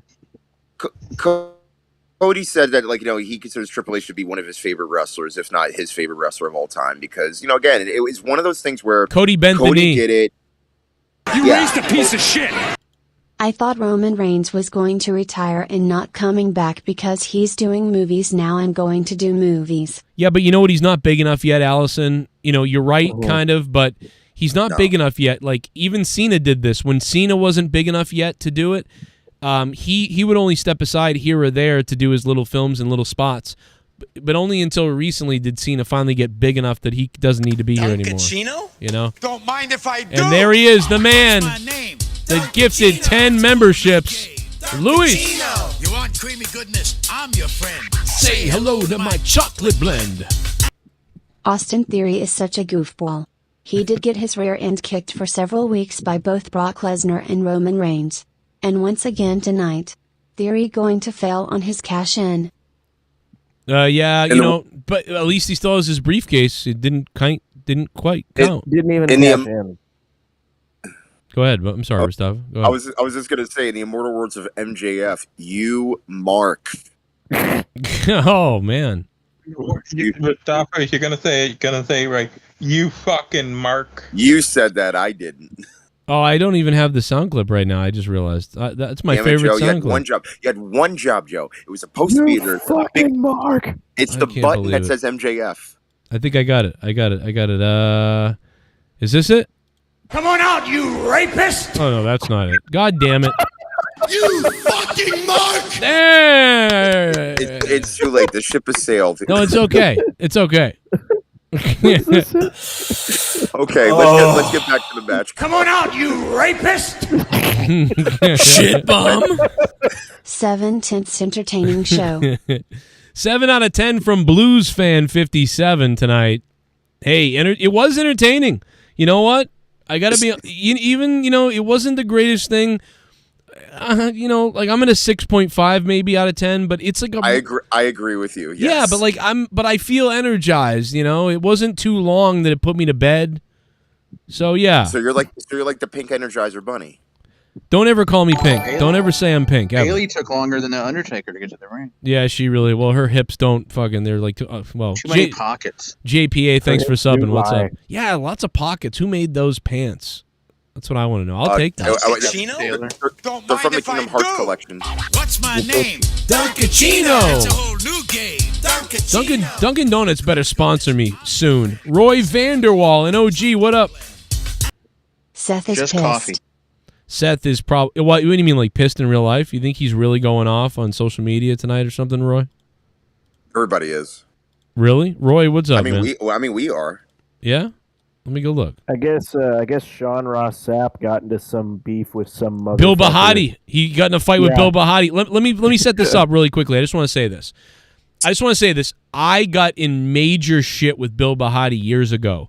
Bill Bahati said disparaging stuff about some women things, whatever. He's like a funny, crazy person. But he got in a beef with me, and we got in a crazy fight, like a nasty fight. And then me and him met on a podcast, and he didn't remember the fight. He pretended not to. I don't know what it was. But anyway, we got along just fine. But he's definitely somebody who's way out there. And Sean Ross Sapp is a virtue signaling SJW. So he like took a picture and was like, "Oh, I confronted him." And it's like you can't even tell anything from the picture. You could just make any narrative up about the picture. You could say he threatened me in the picture. You could say I threatened him. You could say he was scared of me. You could say I was scared of him. You could just say anything you wanted. So I wish they actually got in a fight. And then we could see who really is the bitch boy out of the two. But in my opinion, Bill Bahati is a bit of a weirdo kind of, but like, you know, he kind of is a shock factor type shock guy, you know. But Sean Ross Sapp is a weird person. So I don't know, man. He's like a weird woke. He'll do anything he'll kill somebody if it means he gets woke points. Like he'll stab a child if a bunch of SJWs would give him applause. He would probably fucking woke points. Yeah, so I'm not a big fan of either of those guys too much. You know, I think Bill's been okay to me. He's never done anything wrong to me. He's a little bit out there on some takes, but you know, his opinion is his opinion. What are you gonna do about it? You know. See the story about how I stabbed 5 children now on FightfulSelect.com. Yeah, exactly. No, but I think Sean is a really scummy, narcissist, weirdo person. So yeah. I think he's worse than like some people would say like Mustang Man. I think Mustang Man is a I would trust him. I'd rather hang out with him. There's something wrong with Cyclops Sapp. So I think I could be wrong, you know, but if the guy would never speak to me to straighten things out. So I don't know what kind of person he is. He seems like a coward. You know, I would straighten anything out with anybody at any time if I had to, you know what I mean, to set the record straight and talk behind the scenes or whatever. But they went up to each other and they each made a narrative about the photo. I don't know, a bunch of bitches, you know, but yeah, no, listen, at any point Sean Ross Sapp will come and fuck with your livelihood and life. Just to be a prick and a bully, and that's what he is. He's a little bully. I'm not gonna lie. I had because we talked about this a couple weeks ago, where when the Rock's stepped brothers and sisters had come out with the article. Mm-hmm. And I was basically saying, like, look, this is a positive outlook. Everybody's looking at this as a negative because everybody's like, oh, this is personal. Get out of their family business. I'm like, dude, they went to the press and gave their testimony. How is this a problem for you not to make well, again, if you don't think this is big news because it's positive, then it's just like, why the heck are you in this business? Because, dude, well, because 85, they get paid. They have to take a certain angle at things. They don't. But care. that's what I'm saying. 85 to 90% of the media is all about negative news. Right. Exactly. And I'm like, that's. He's CNN, bro. He's CNN. That's all you have to know. He's or whatever. He's CNN, MSNBC, or Fox. They've all got a narrative of their group, and that's all they care about. So that's what he does.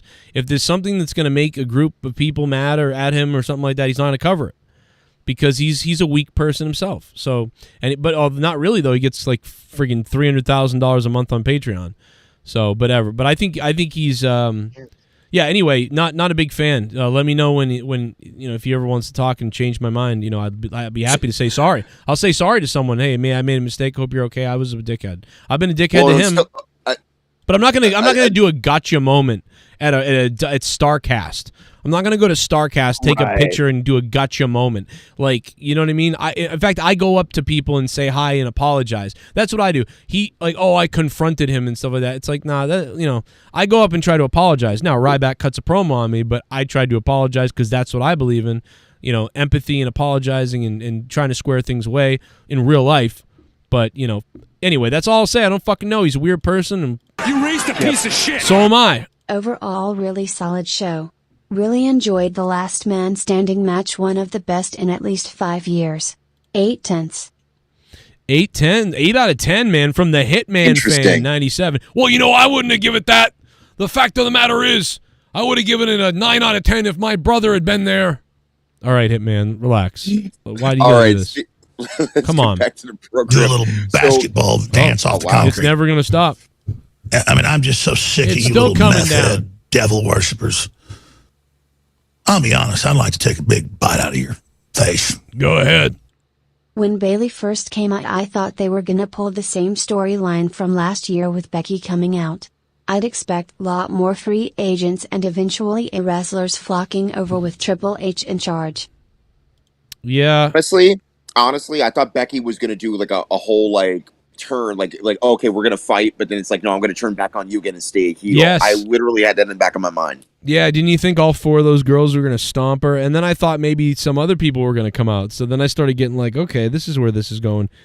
Because at first I was like, I don't get Bayley returning right now. I don't care. Think about this, Joe. And again, I don't even know if I even want to even talk about this, but the fact that we still have the women's tag title still vacant. I mean, at this point, Toxic Attraction, although they're not coming up to the main roster anytime at the end of the year, maybe next year, you think they're going to bring those tag titles back along with... they were there to keep Sasha Banks happy. I know. So now they don't need them. I know. NXT tag women's titles are vacant too. Yeah, for the time being, yeah. But I'm just saying, more or less, when they come to the main rosters, they're going to resurface those titles. I would get rid of one of the women's titles. Get rid of one of the women's titles and just have one women's championship. Yep. One tag team championship, and there you go. You solved your problem. You go. All the lost souls you put in tag teams together, and that makes that division better. And people learn together and some new dynamics and stuff like that. And you validate the tag titles, and then you validate the one women's championship that you have. That's great. But yeah, those titles, I can see why they're not doing anything because they were created for Sasha. So do a little not there. basketball dance off the concrete. I mean, I'm just so sick of you little meth head devil worshippers. All right, D Sports. I'll be honest, I'd like to take a big bite out of your face. I'm gonna get fucking hammered. It's my birthday. What a show tonight. Craziest visual in wrestling history with that ring like that with tables broken and shit everywhere. But the best visual was Liv Morgan. She was looking like a whole meal. She did look pretty hot. God, gobble her up. Dude, I sent the picture of the ring to my wife, to Leah. She goes, what the fuck? What the fuck?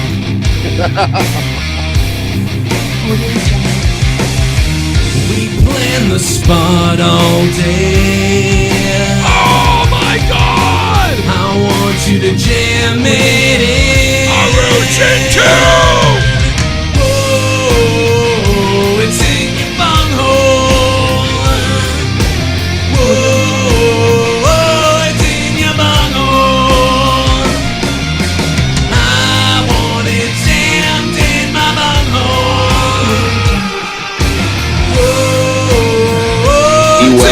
You got some work to do. D. Welsh has been dethroned. Audio Jungle. Seems Welsh came to play, haha. Whoa! Oh my gosh. Oh my god. It's time to play the game.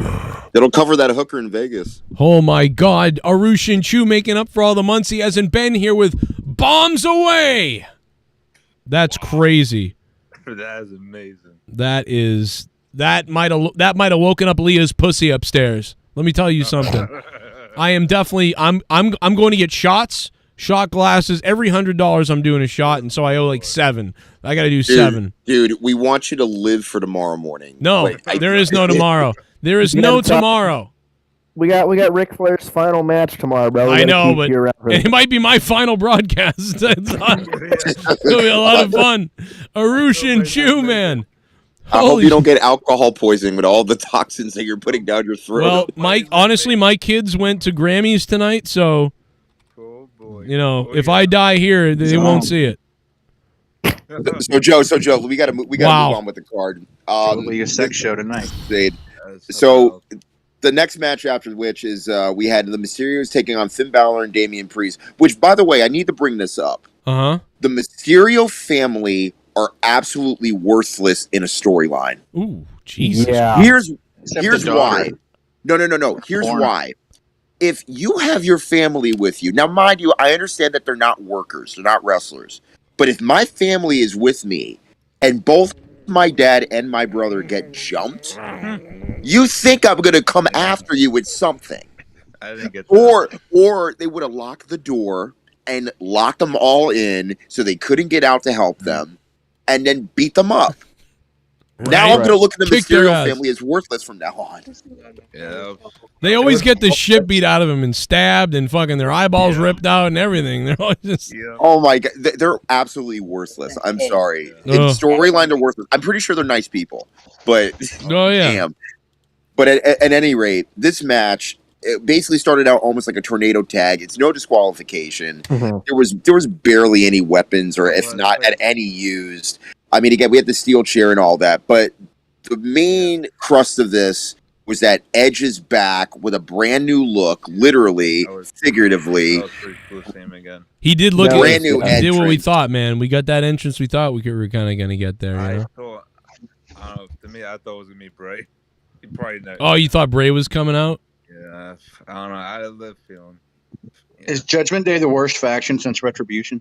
Yes. Wow, that's you know what? Probably. They're better than them, right? I mean, maybe. No. Like the League of Nations. I was going to say the League of Nations, probably. Yeah. Yeah, that was rough, but they had a purpose. They could. Oh my gosh, Joe is going to die. What is going on? It's a 10-year anniversary. Rest in peace, Joe's liver. Oh no, he just missed it. But it's Black Lab! Oh my God! Leah, wake up, you fucking whore!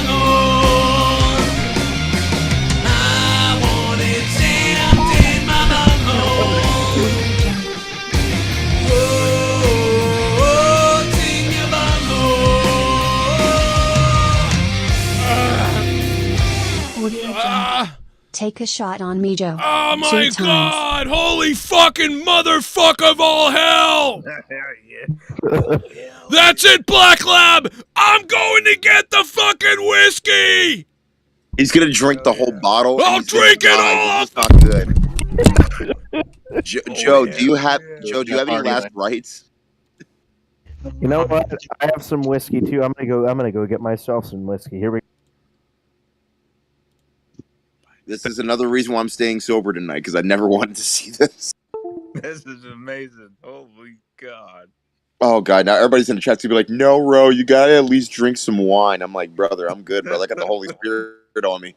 Nobody's going to make it tomorrow. Malibu. What do we think about this? Even Ric Flair is like, yeah, brother, I'm booked. Dude, I don't know. I'm getting worried. A little worried about later, Yeah, so I'm gonna wait for Joe to come back, but for this, but at any rate, so at the halfway point during SummerSlam, I mean, I was feeling pretty good. I'm thinking like this is a solid show. There's a lot of things in terms of WWE's production when it comes to pay-per-views that I've actually been liking, and the fact that there's really not that many backstage segments, so they definitely been taking eight. Well, that's the thing. They've been taking AEW's advice by not having too much backstage and focusing more so on the ring. And that's one thing that I've noticed more so than anything else, and that's a good thing too, because a lot of times I remember, like, do you remember like WrestleMania? I think it was 35, where it was Nash and Hall. They were backstage in like doctors' outfits or whatever, and they're trying to do something in a segment. I'm like, why? Why? What purpose does it serve? Why are they dressed up like this? It could have been anybody else. Well, I mean, probably, but this is. I gotta say, the only match I missed was the first match. Yeah. Well, I mean, the first match, I mean, again, the women, again, it was one of those cases where, again, it wasn't my favorite in terms of what I saw, both tonight, literally between them, but in terms of their match quality that they've been dishing out with one another, it's definitely one of their better matches. I mean, the WrestleMania match to me is the match of the year for them. Yeah, you know what I mean? Yeah, I'm gonna try to watch it. Yeah, it's the only match I missed. Yeah, so other than Austin Theory took an F5 and was out for 20 minutes. Meanwhile, four years. We're going to talk about that cell job. We're going to talk about that cell job, and we're going to talk about Heyman's cell job. Heyman going through a table was up faster than Theory was from one F5. Well, let me tell you something. People called him the Walrus for years. Well, dude, he laid down like a walrus and sold it like a walrus, bro. It like Paul Heyman. Let me tell you something about Paul Heyman. He is, without a doubt. I mean, again, we talk about, like, old school. We talk about Dusty Rhodes. We talk about all the greats that came before and that type of thing. Especially the people he learned under. It's all about the money. It's all about the sell. He sells his promos. He sells his body gestures, the way he looks, his face expressions. And when he gets hit, he sells. He lays there. And again, I understand that this is a last man standing match, and these two are behemoth athletes and stuff. But dude, if I'm gonna choke you with a guillotine, you're out. Yeah. You're not waking up at a 9 count. But we'll talk about that when we get to the main event. Right now, we're waiting for Joe to come back with his groceries of booze, if you will. Tonight's MVP is my avatar, Maurice's ass. That's the MVP of the show. Oh yeah, Maurice. Yeah. Yeah. Oh yeah. Yeah. I'm gonna finish the rest of this whiskey I got. Like Yo, Jimmy Joyce in the chat goes, Joe ate the whole bar of soap. Oh my god. While we're sitting here talking about this, I was gonna ask this question, with potentially Drew getting the titles from Roman and Wales potentially, what happens? Do they just split the titles back up, or what do you think is going to happen? That's the thing that I think everybody's been thinking about. Like, what would happen if they do that? But I also believe, like, do you want to go back to two different heavyweight titles? I mean, personally, I think they should just they should just keep the WWE Championship belt and get rid of the Universal belt. Just keep the old Championship belt. It is a mouthful to say all that. Yeah. If it was to me, I'll take that belt off tonight. That's what I thought was gonna happen. Right? Yeah. Like, what's gonna take the belt off Reigns? The ring was up in the air, for God's sakes. I mean, I think that the most logical way to get the belts off Reigns is through Drew. Honestly, I think that's the route that WWE is going. That's the route I think that's going to happen.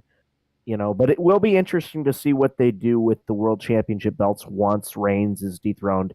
Also, where the fuck is the IC title?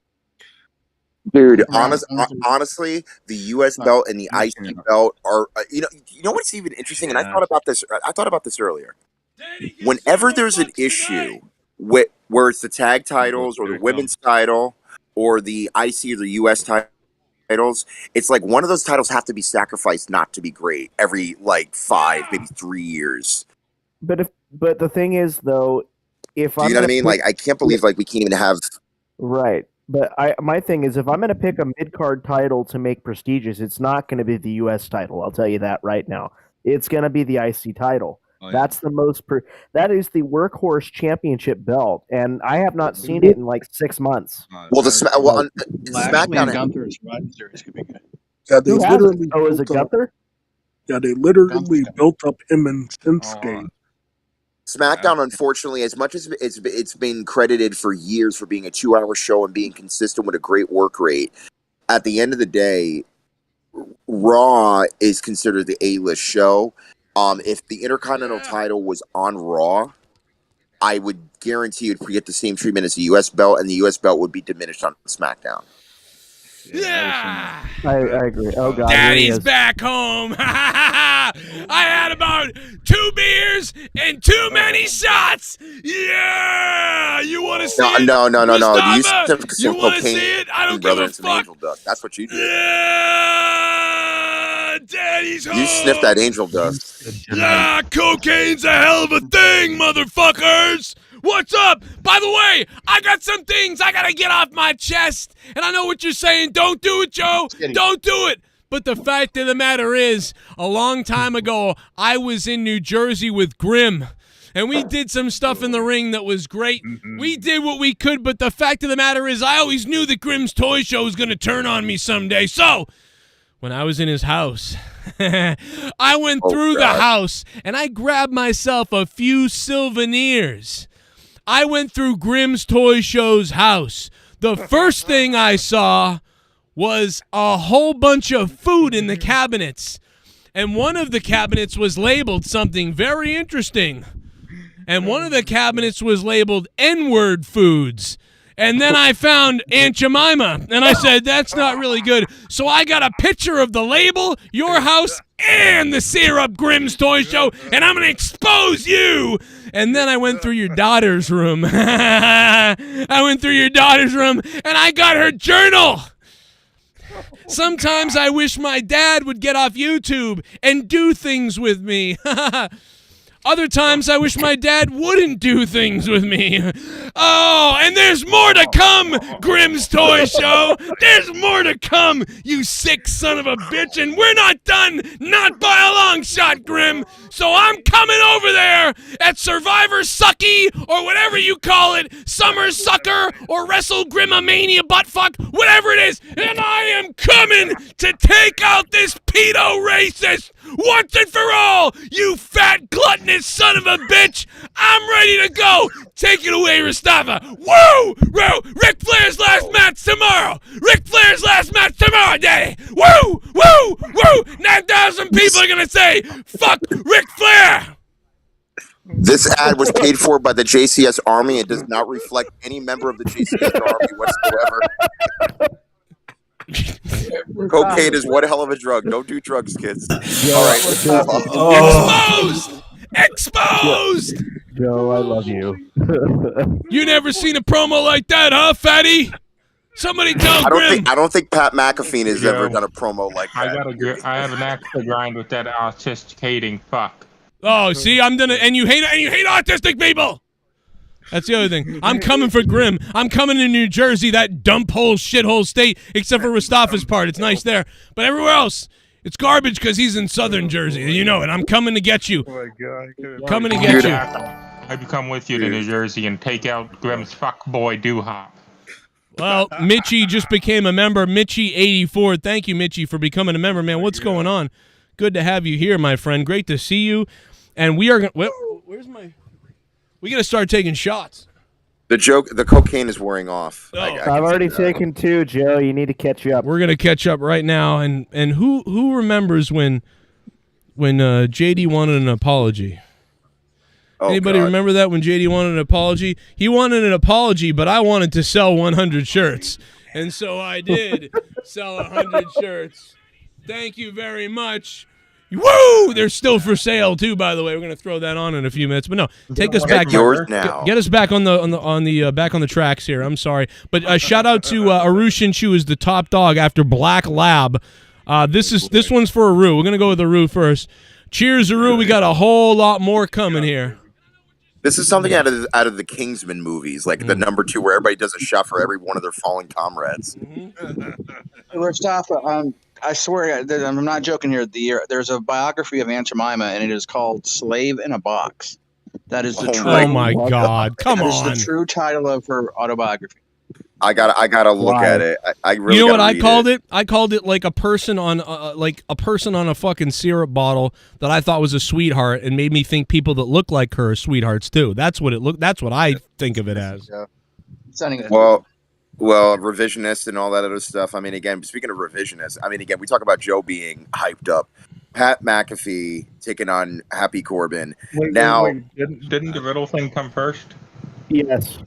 Well, yes, there was something that came first. So Corbin comes out with his entrance, and it is abruptly stopped by a collection of chorus people. Actually, guys, Rostaf, I want to stop you right there.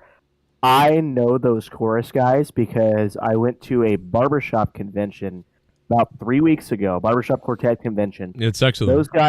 Those guys won the chorus competition.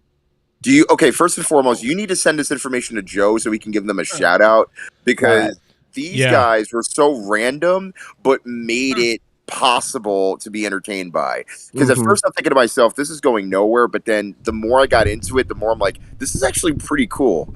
And I'm a fan, and I'm a fan of doo-wop and chorus choir. So the next I know those guys because I saw them. They won the gold like 3 weeks ago, and they're actually out of Nashville, so that makes sense that they would be there. I got to tell you, man, Corbin actually. I'm sorry, let me fix my mic. Corbin actually also made it great because, dude, when Corbin said.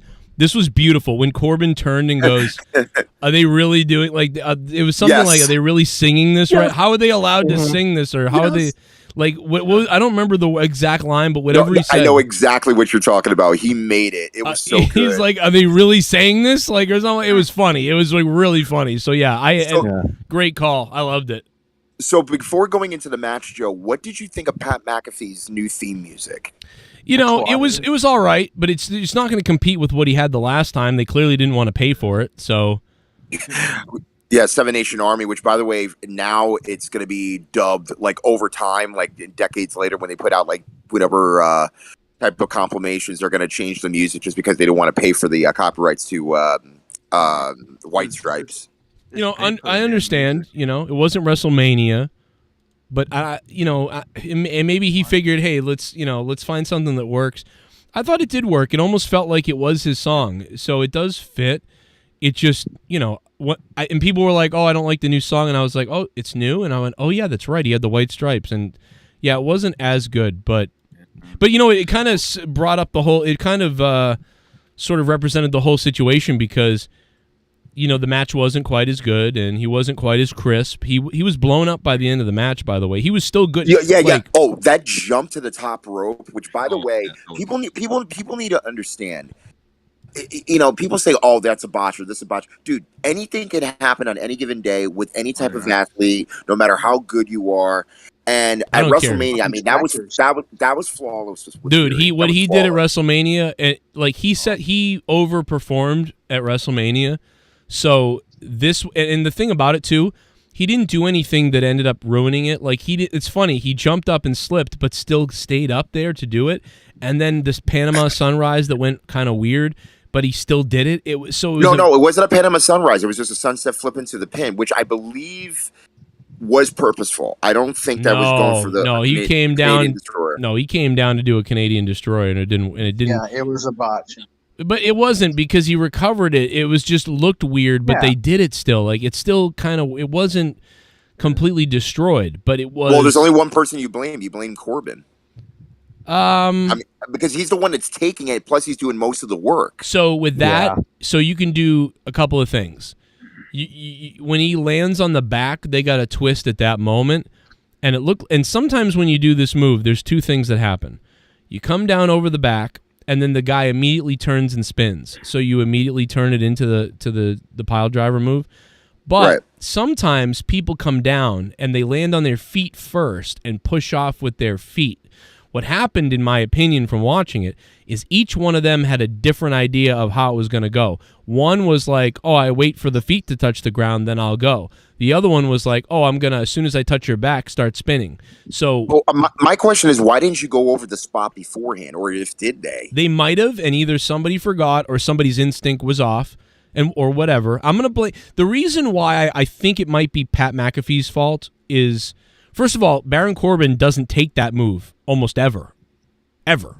Nor does he perform it, nor does he take it. Pat McAfee has probably been working on it, and then the two of them are in there, and Pat McAfee was absolutely, and he was great. By the way, if this was Pat McAfee's first match, I would have said, damn, man, that's a 7 out of 10 or 8 out of 10 match. That's really good, and this guy's not a normal wrestler. But, it was still a 7-5 or something. It was still really good. Yeah. It was lower than WrestleMania's expectation. Plus, remember, he was working with Theory. Theory's a different athlete from Corbin. Right.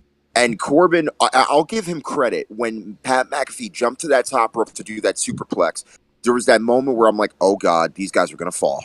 And they stood their ground. They stayed up there, and they did the move. Because, again, that could have ended badly. Right. And so, he went from nailing, the most perfect version of that ever at WrestleMania, 10 out of 10, to kind of struggling here. But he looked more like Shane McMahon tonight, where normally he looked like. Gonna say that, yeah. Dude. It reminded me of He reminded me of Shane, but the only problem was he was blown up, as you pointed out. By the time we got to the middle part of the match, I'm like, dude, why are you blown up? Did you not what did you do differently than what you did at Mania when it came to the pacing? Do you know what I mean? Yeah. I still flabbergasted by it. But again, I'm not taking anything away from both these guys. No, it was good still. Did what they could. No, it was really good. It just happens to be that he perfected WrestleMania. So this wasn't perfect, but it was really good. It was one of my favorite things of the night, even though. But again, Pat McAfee, for whatever reason, was blown up at the end of the night, and so he was out of gas at the end of the show. This is another reason why. Again, I mean, because you know that he's a partier. Just he likes to hang out, likes to go for the drinks after the shows, and is a real superstar. But again, a lot of people don't understand. You drink after a show or do that quite often, bro. It's gonna screw with your, the way you move Jericho. as an athlete. Right, except for Claire. Yeah, I mean, except for Claire, exactly. But at any rate, the Usos and the Street Profits. Now, this is my second favorite match of the night. Mainly just because I'm a fan of tag team wrestling. I loved how these guys, dude, again, I love New Day versus the Usos, especially that Hell in a Cell match that they had a couple years ago. I thought it was very creative.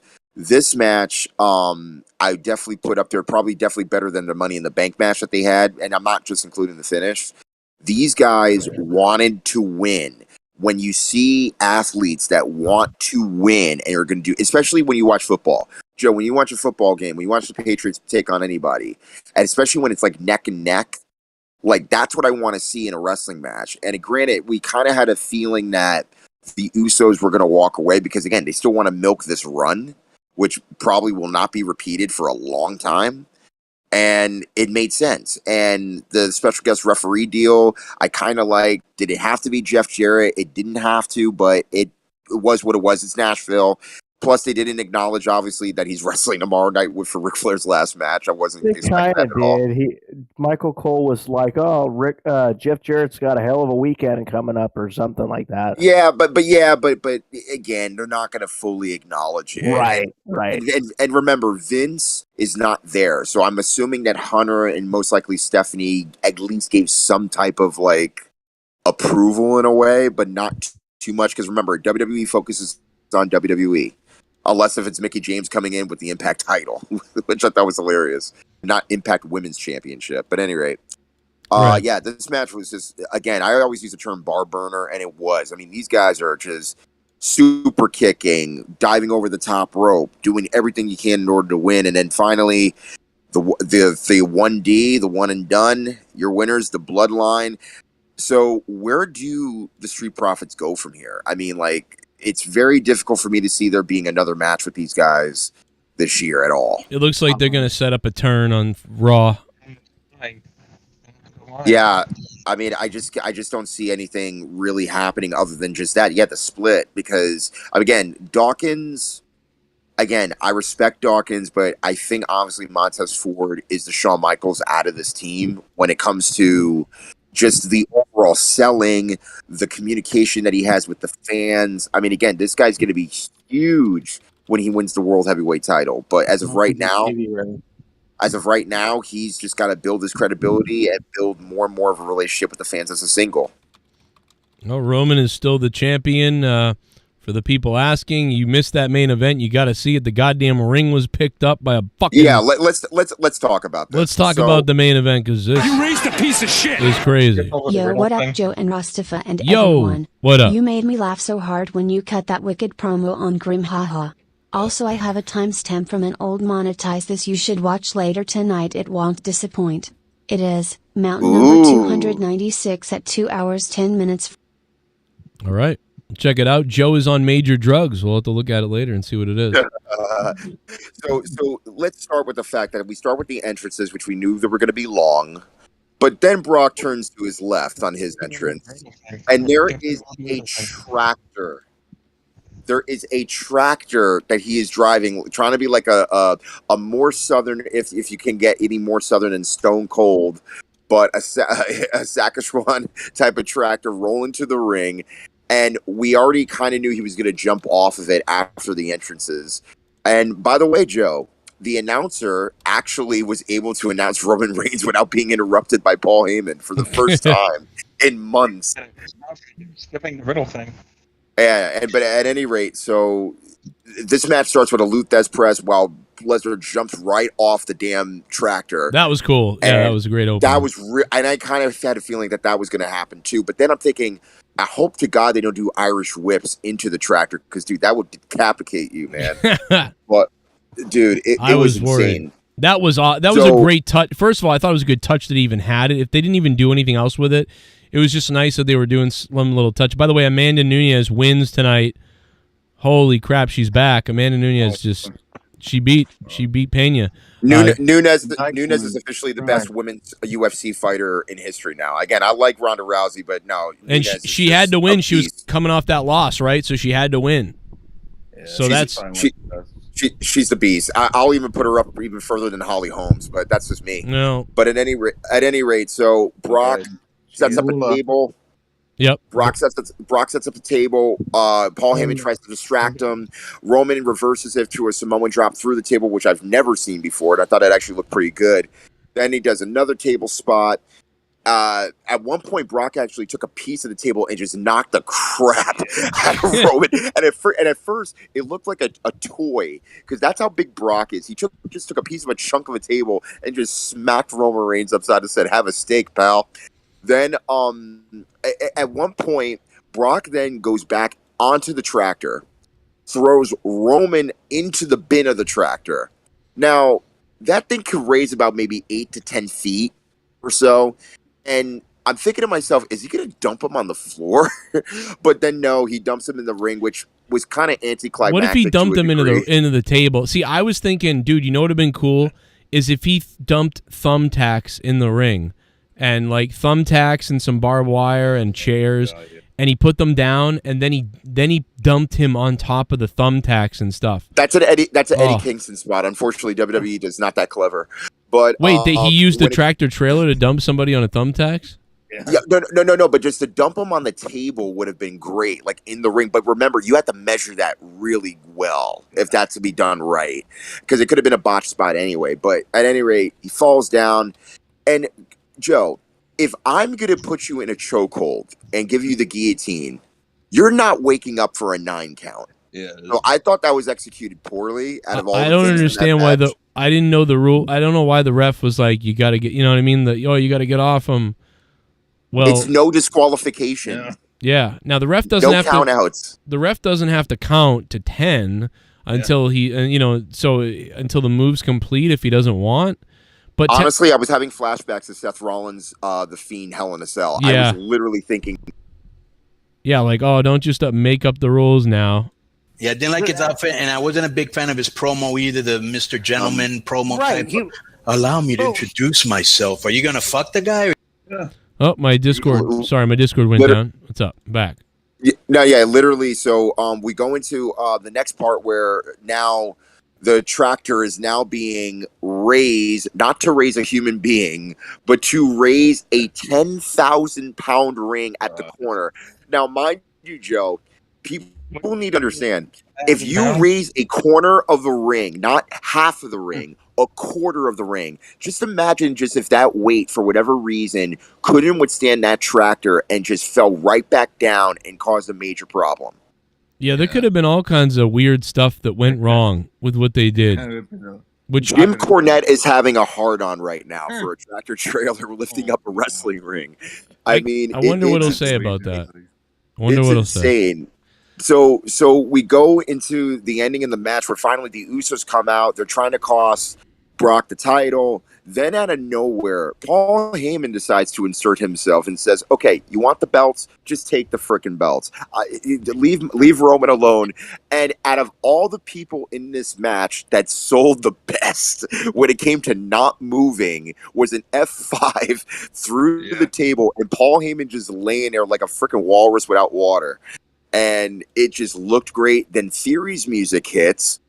And he brings a referee with him saying, I want to try to cash this in. Next thing you know, Brock Lesnar F5s him on the briefcase. By the way, Theory is probably one of the better people to take an F5 because he just lands splat on the floor. And, I mean, again, the one at the Elimination Chamber, I said, you know what? That kid's going to be a main eventer if he was committed enough to take an F5 off of a chamber cell.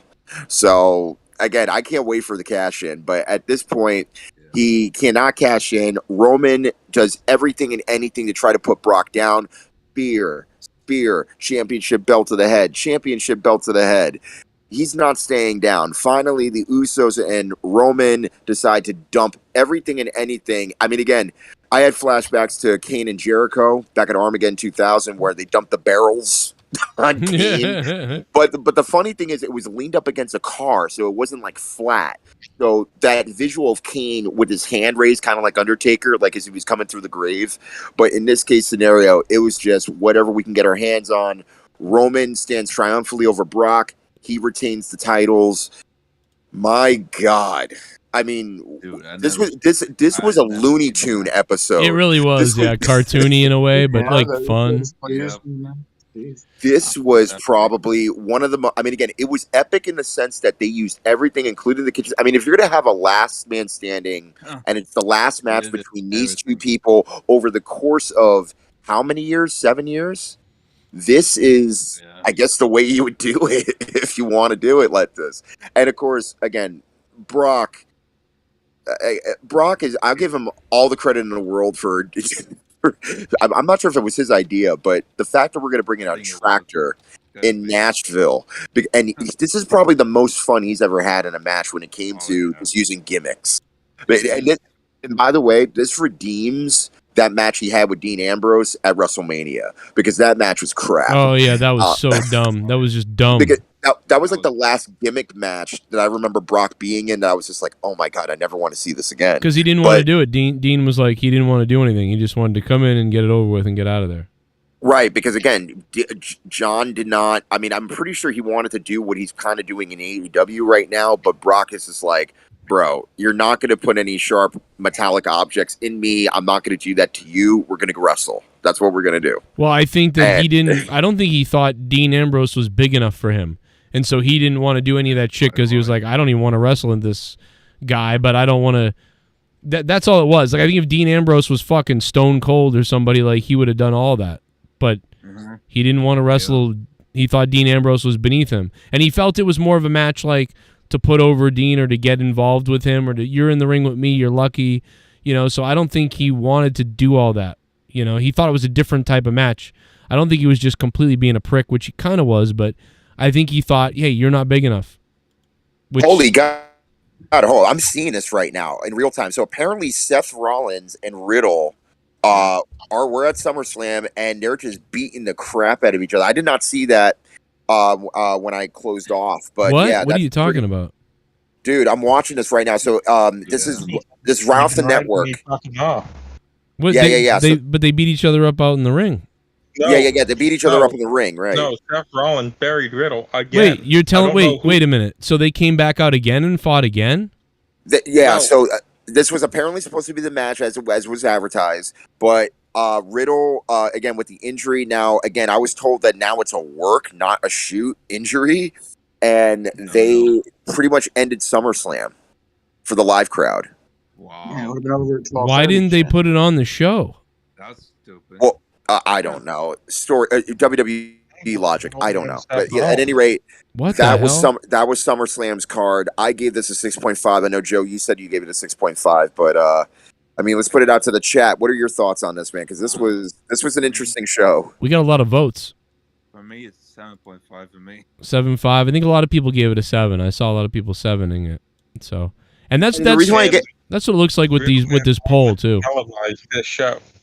I mean, the reason why I gave it a 6.5 was mainly just because, like, again, there were just certain things that just subtracted from it. But nonetheless, I mean, it's a passing grade. It really is. So, It was a good show for me. And again, you had 48,000 people now. They said that they sold out the arena. Now, in ticket sales, yes, but you didn't sell out the arena where everybody showed up. Yeah, there were some tarp seats up on top. Even during the pre-show, I know that there was still filing in, but again, you could still see there were places not even habitable. You know what I mean? So I can only imagine what it's going to be like in England. They might even outdraw this show, but yeah. Again, WWE now is at a different period now. They won't get anything. Well, remember they haven't done a big show in England since the pandemic, so this is going to be big for them. Actually, my point is they don't really get anything in England, so of course this show's going to outdraw SummerSlam because all the UK fans are going to buy tickets. Yeah, it's so out. Well, ladies and gentlemen, I gave a shot to Aru. This one's for Black Lab, and then we'll make our way down to DWELSH, who deserves a shot as well. People dropping $100 bombs tonight. You're taking your time with this. I'm at least glad about that, because if you did them all at one time, bro, I'd be scared for you. They're little shots, man, but this is number 4. I just did 2 of them off the air for Aru, and I'm going to keep doing more on the air. And we've had 2 beers, and we're ready, and I'm going to expose Grim before I wrestle him again. Yo, cheers, Joe. Yeah, man, this was a crazy show. But again, now going forward, I mean, again, now we're going to be entering the next 2 months of those silver pay-per-views. I mean, up until this point, and it was just said on SummerSlam, Joe, where Michael Cole said that on September 3rd, which is the day of the Clash of the whatever the pay-per-view is called, Clash, basically Clash of the Castle. This is going to mark Roman Reigns' 2-year anniversary as champion if he retains. Cool. That's just crazy. Did you hear what I said earlier when they mentioned the Bob Backlunds and all the good names? And they, Bob Backlund, Bruno Sammartino, Hulk Hogan. And Pedro Morales. Yep. So it was great to hear those names because we've been thinking it, right? And they want Roman to take over that CM Punk stuff by far. So. Oh no! But we already knew that going into this. That most likely they were going to eclipse Punk because again, Punk A is no longer there. B left a bad taste in WWE's mouth. But no. But actually, there's something I did want to bring up. So during the Pat McAfee match, right, where Happy Corbin is going towards the announce table and just beating his brains in, and Michael Cole is just like, "Come on, stop, man! What are you doing?" Dude, Corbin just made Michael Cole look like a complete bitch. Oh my God, dude. It was so good.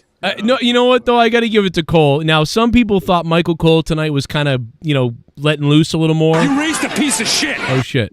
Can Triple H and M pay off all the commercials so we can stick to the show because I get into the show and then the commercials interfere? That's my opinion. Kind of like the donations. We have our commercials here. Allison, thank you so much.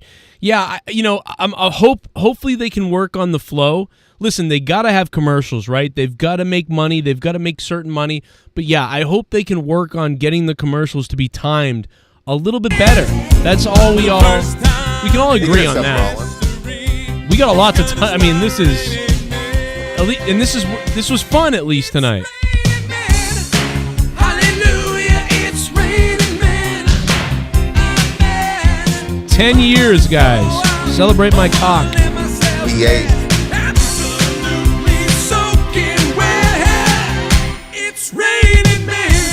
Oh, it's my old friend and an OG of the show, Gerald Armstrong.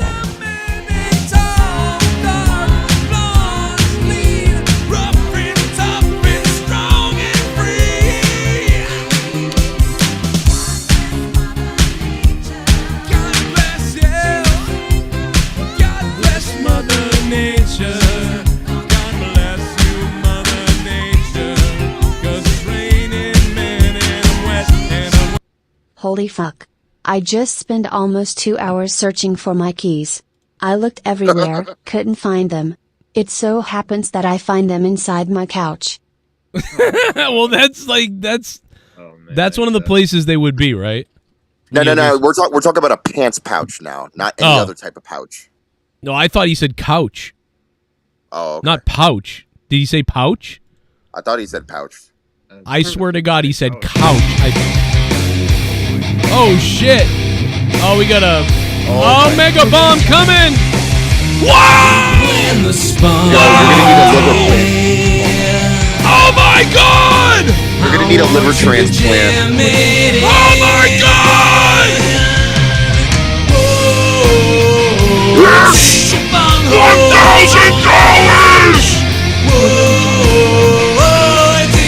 Holy God! Oh my God! Oh my God!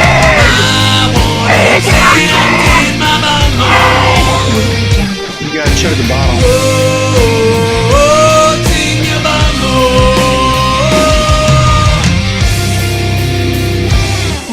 Jared. Here's a Super Omega Sith Negan bomb. 10 years of Sly Hustle J on YouTube equals $100 per year from yours truly. Congratulations, brother. Drink it up because it's party time.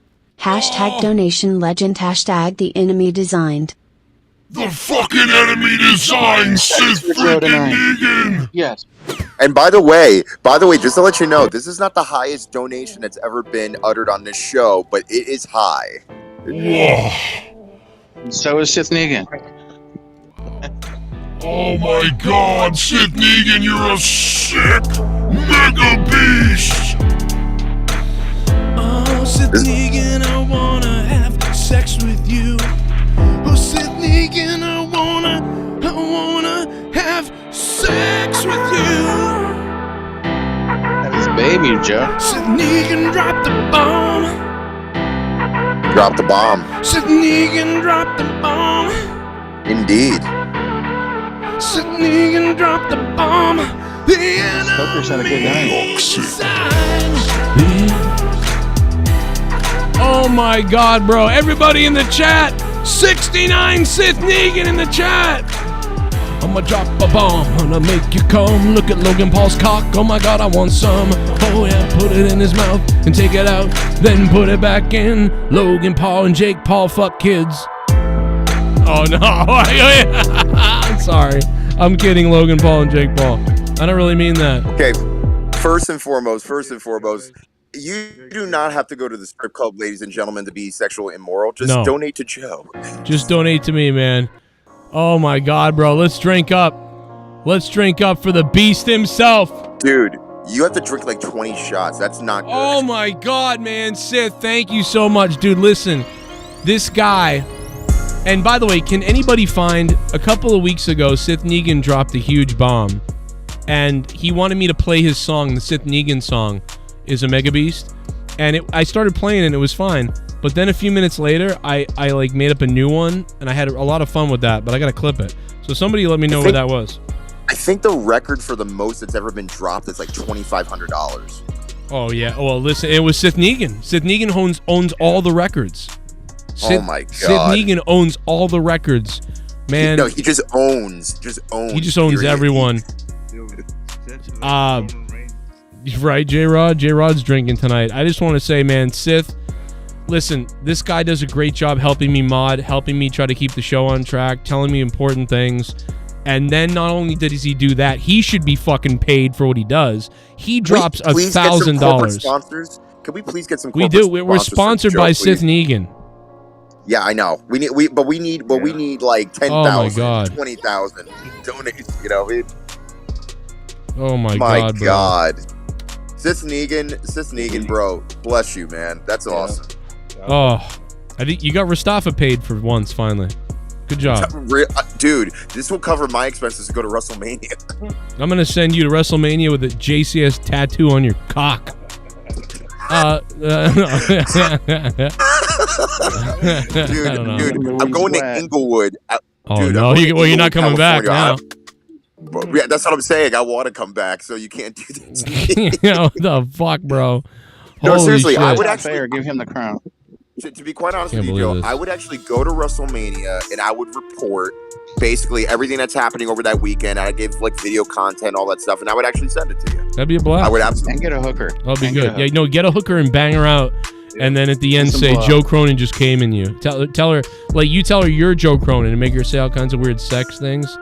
Oh, my God. I'm afraid to use the term Cronin because it might mean something different out there in the West Coast. Oh, my God, man. SITH Negan.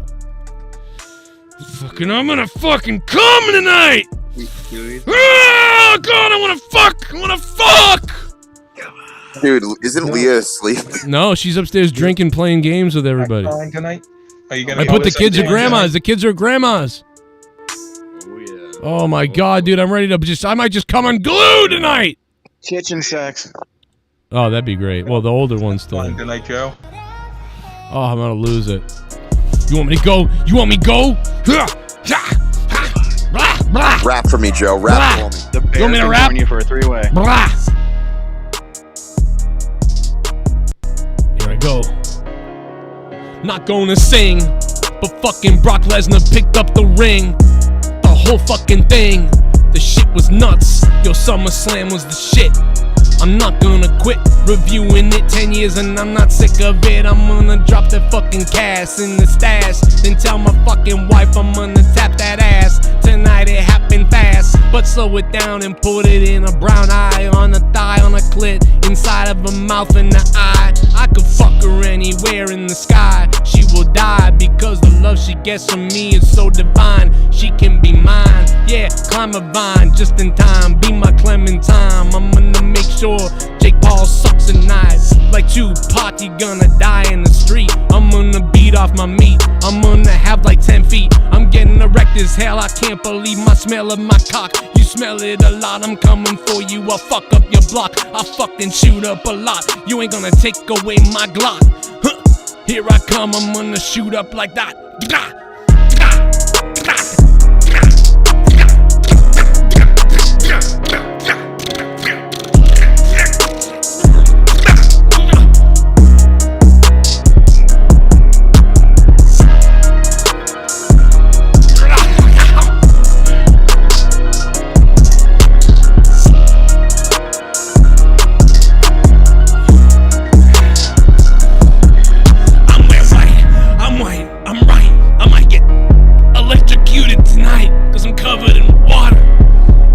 On the show, electrocute Joe. I'm gonna fucking slow down when I die and erasing my flow. One shot, two shot, I got the cock you want. Your mom got down and swallowed all of my sperm. Yeah, you gonna learn when you fuck with Joe, you get burned. Yeah, I'ma take your house and take your wife and take your kids and take your life. Grimm's Toy Show's ex-wife is a hoe. She got herpes and I hope that bitch dies on the flow. Here's my flow.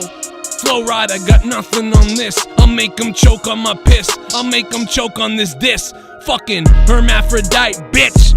You fucking snitch. Alright. I'm sorry. Anyway, let's get back to the show. We're getting out of our fucking minds here. Yeah, we are. Alright, That I'm was sorry. for Jake DeMarco. Shout out to you, my dude, bro. And shout out to Jake DeMarco! I miss you, come Jake back, we DeMarco! miss you. You know what I'm gonna do tonight? You know what I'm gonna do tonight? You're gonna eat a banana. I'm gonna Eat a banana. I'm gonna do this.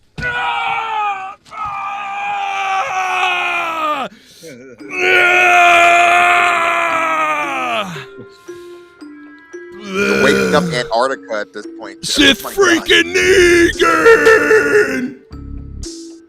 This is for you, Jake. All right, this is for you, Jake. We're taking shots for Jake, everybody.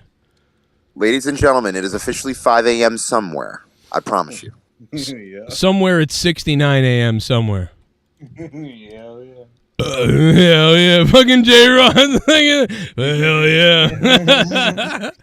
Holy my shit. God. What the fuck, bro? At any rate, man, yo, dude, tonight was, it was interesting. I'm actually really looking forward to Ric Flair's last match card, because on the card it looks great. In terms of there's some people that don't even really know that well, but I'm actually looking forward to seeing, like, what we got going on, and especially since that, like, again, the main event, in the words of a friend of mine who said, like, again, even if the main event is crap in terms of the athleticism, we're still going to get a decent card as far as the undercard goes. What, on Raw tomorrow? A card. What do you mean? What are you talking about? The undercard. I'm talking about Ric Flair's last match. Oh like my God! undercard. Okay, yeah. Tomorrow night, Ric Flair's last match. We're gonna be live with that. Then it's gonna be Raw. What time does the show start tomorrow night, Rostava, for Ric Flair's last match? I believe it starts at 7 with the pre-show and then goes to 8. I think that's right. Yeah, it was stopping. How you ordered the pay-per-view? What did I think of the pay-per-view? No, how you ordered the... Well, how do you order the pay-per-view? Fight TV. Wait a minute. Is it? Can you order it and Fight Anywhere, or is it just because? Or it's Fight Everywhere. It's across the board order through Fight. Yeah, Fight Everywhere across the board. I think you can find other ways to watch it, but normally, yeah, they've been really pushing Fight TV. At least Conrad has via Starcast. Just tonight they had at Starcast they had Paige, or her new name right now, and she did a segment called "Turn the Page," and she's opened up about. Well, that's the thing. She opened up about her career and what she had gone through and stuff. So, again, will she pop up in another wrestling promotion anytime soon? We don't know yet. But last night, Joe, did you watch the roast of Ric Flair? No, I watched about 30 minutes of it today, but last night we saw those clips that were hilarious that we played on the show. But I have not seen the full thing, but we saw some funny shit last night. I will say that. Dude, The Rock was hilarious. I mean, oh, my God. I didn't even see The Rock at all yet. Dude, The Rock is on there. You're gonna love it. Oh my God. Oh my. Yeah, I have to watch that. Yeah, dude, I already mentioned it yesterday, and people were popping for it. So I'm like, yo, bro, you got to watch that. But nonetheless, yeah, we have that, and I mean, again, it's nice to know that they planned. I mean, they planned this way in advance, and the fact that this is going to be in Nashville. So, I mean, to think that Jeff Jarrett wouldn't at least be involved in some way, shape, or form would be. Like, weird because again, he is from Nashville. That is his hometown, and I mean, again, I'm looking forward to the match itself. The undercard looks great, as I said before, but I mean, again, 9,000 people in this place, and again, for a show that's not WWE, and this is like a couple years after all. I think it was, the first All In.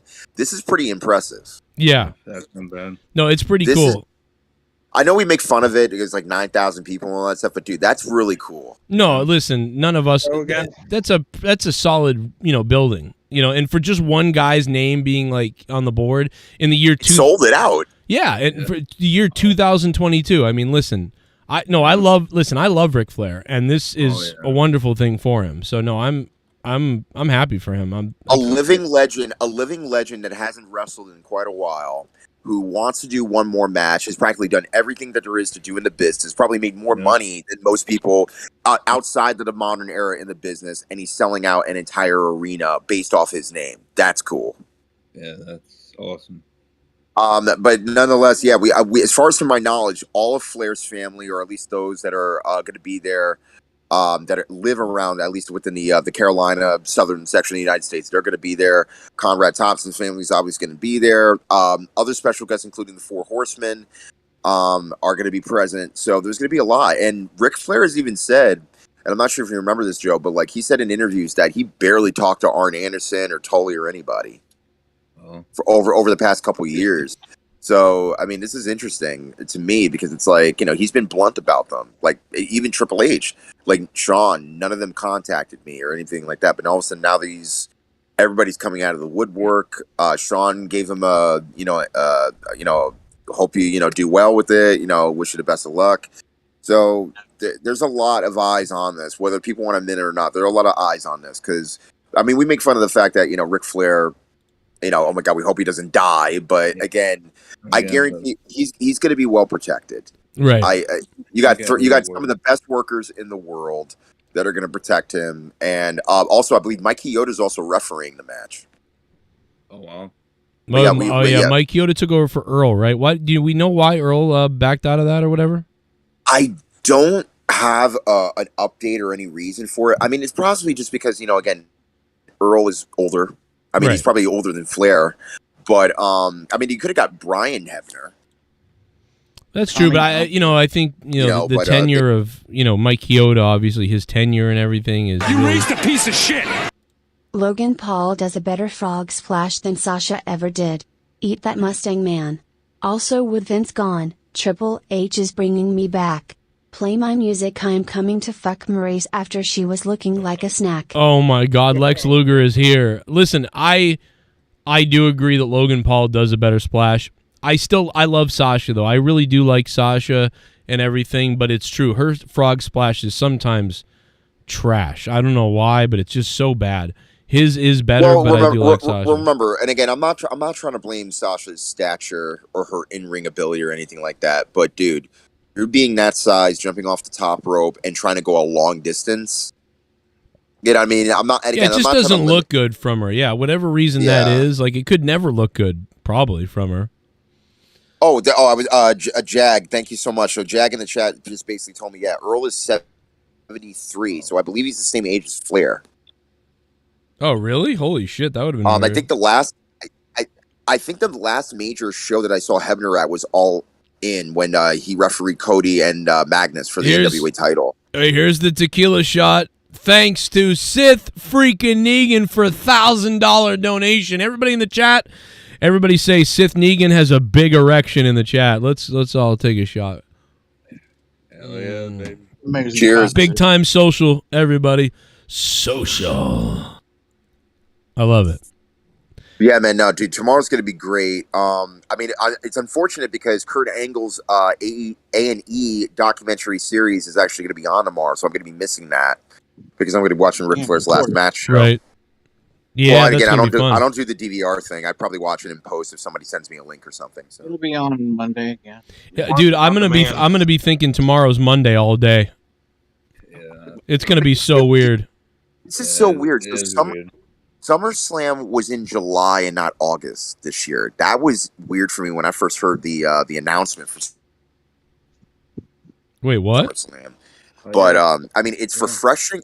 No. I said that SummerSlam for the first time ever was in July, not in August, and it's kind of weird because all these pay-per-views have been shown at least by WWE mostly on a Saturday, especially when it's competing with UFC, and it's difficult for me to even ascertain why. I mean, I know why, but it's just different for me to see it. I mean, it's refreshing on a Saturday because we get to relax on a Sunday, but of course it's wrestling. Things also happen on a Sunday, so.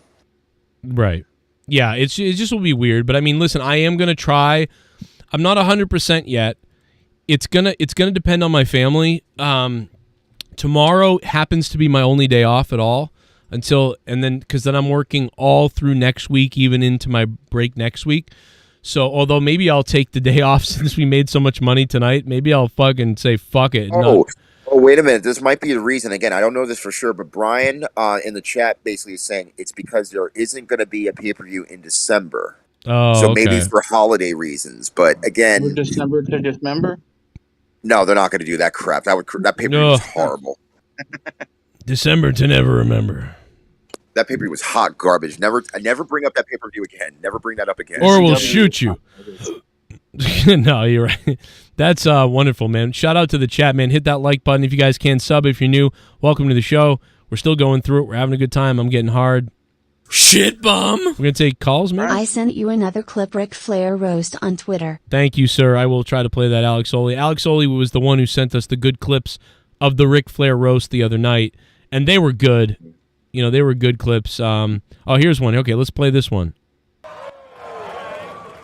I'm going to keep this set brief. This is long, I'm though. right back to my hotel before Jeff Hardy's out on the road. Oh my God! Damn it! a piece of shit. Happy 10-year anniversary from your first ever phone caller.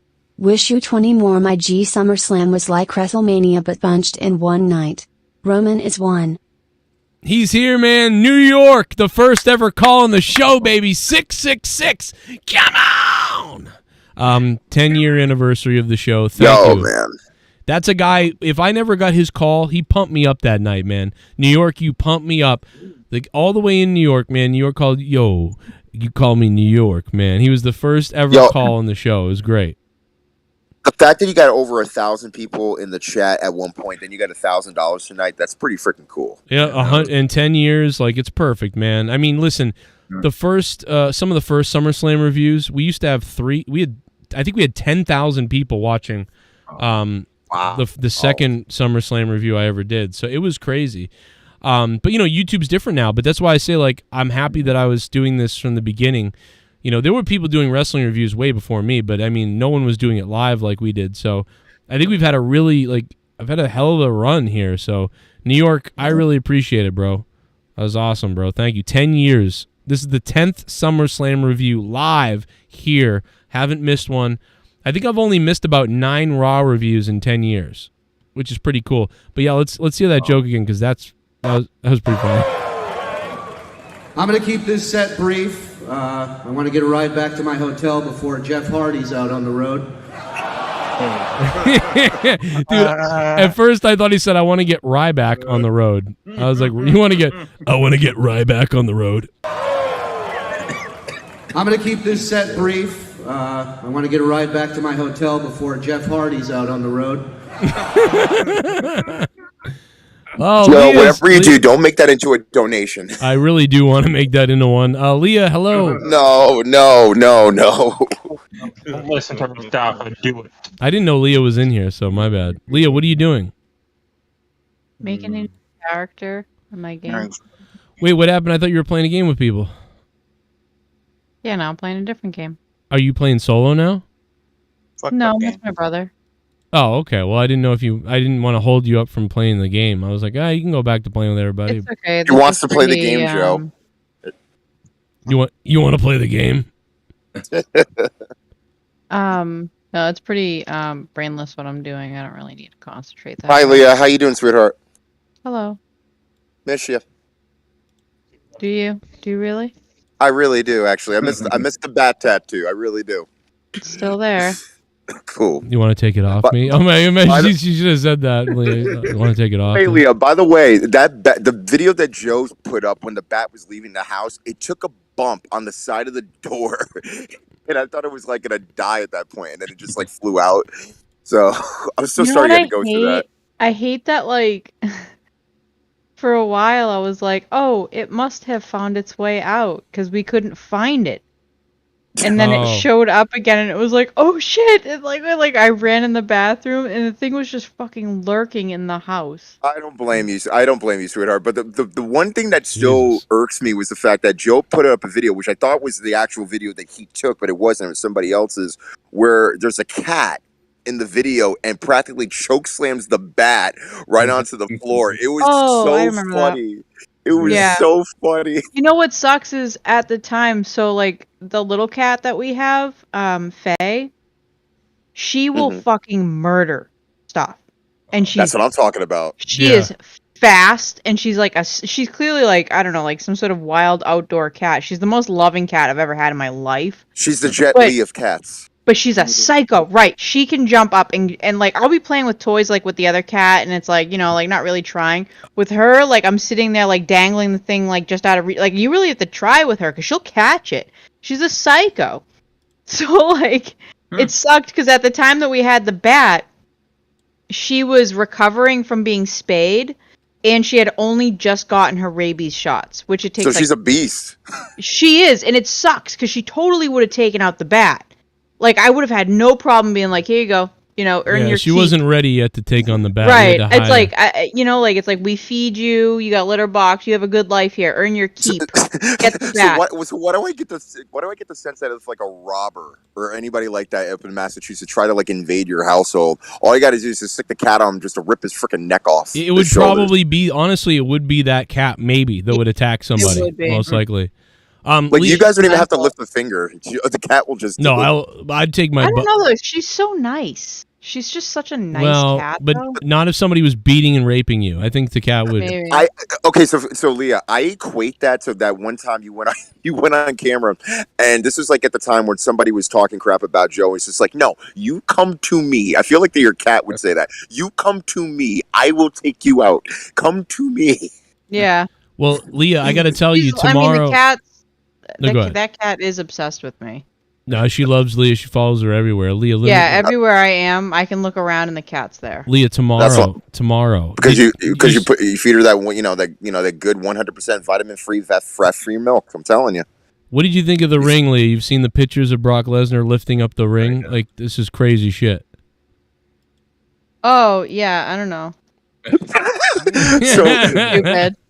so Leah, so just think about this for a second. You got a big 285-pound farm boy that's just gonna take a tractor trailer with his logo on the trailer. By the way, they had to put that plug in. And they practically raised the ring up on the corner. Which, by the way, I'm not sure if you know this, but that ring weighs about 10,000 pounds. Yeah, So I just don't doubt imagine. Just imagine, one little slip off that thing and just, whoosh, it just ruins the entire ring area. Somebody dies if like the ropes cave in or whatever. I don't know. Yeah, I mean, it was. I don't know. It was a Southern show tonight in Nashville, so it was Yeah, it's like, oh, it's SummerSlam, but like it's really like Hicksville. So Joe, this really ruins the allure because now we don't know where the boogeyman actually laid down there. We don't know where Hornswoggle lives. So pretty much the allure is gone. The sell job is gone. It's all gone. The belief is gone. Nothing is truly under there. Well, let me tell you something real quickly. Forget SummerSlam, Leah. Tomorrow is Ric Flair's last match, Leah. Yes, it is. Will he die in the My ring? God, shut up! I'm serious. I'm so sick of stupid Ric Flair. His last match. His last match. He's retired. His last match. You know what? You know when he's gonna retire? When he dies. That's what I said. That's when he's gonna retire. No, Leah. He's gonna retire in the bedroom. That's where he's gonna retire. Oh my God! I've had enough of Ric Flair. That's literally like his whole life. It's like, just go away. But in front of 9,000 people, he's going to be in front of 9,000 people Literally, tomorrow. I couldn't care fucking less. I couldn't care less. You want to hear part of the promo? Listen to this. No, I don't. There's 9,000 people that are going to stand up and say, fuck Ric Flair. Right. Good. Fuck Ric Flair. I'm serious. I don't care. I don't care. He's retired. More than any, you know what? He holds the Guinness Book of World Records for retiring more than anybody else has ever retired. More than Elton John. He's insane. Actually, Elton John was just here the other day. We could have gone and seen him. I wanted to see him. Yeah, he was at MetLife Stadium. I asked. Yeah, not far away Still from me. laughed at me. I love Elton. You know He's what? My explanation was this: I'm not going to go see Elton John at Gillette Stadium, like in the shitty, But if he comes to like a small 3,000 room theater or something, that's not happening. That's not happening. I know Elton that, but John. that's the only way I would go see it. I'm not going to see, dude. One time I saw Bob Dylan in the Garden. You might as well have just played shit noises over there, dude. Oh man, I would have. Oh man, I would have definitely paid ringside for that. Yeah, I know, but dude, it's Dylan. Come on, forgive him. But I was in row 300. But dude, at least it wasn't Randy Newman. Come on, at least it was a better ticket than that. All right, let's listen to a little bit more of the roast. I thought I'd still go see Elton John. That was pretty good. I'd go too. I'm going to keep this set brief. I want to get a ride back to my hotel before Jeff Hardy's out on the road. That was funny. Oh, did that hurt your feelings? Buckle up, you pussies. Why is anybody going, oh, at that?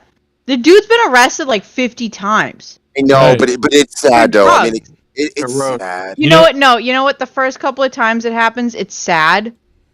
Now it's just pathetic. I'm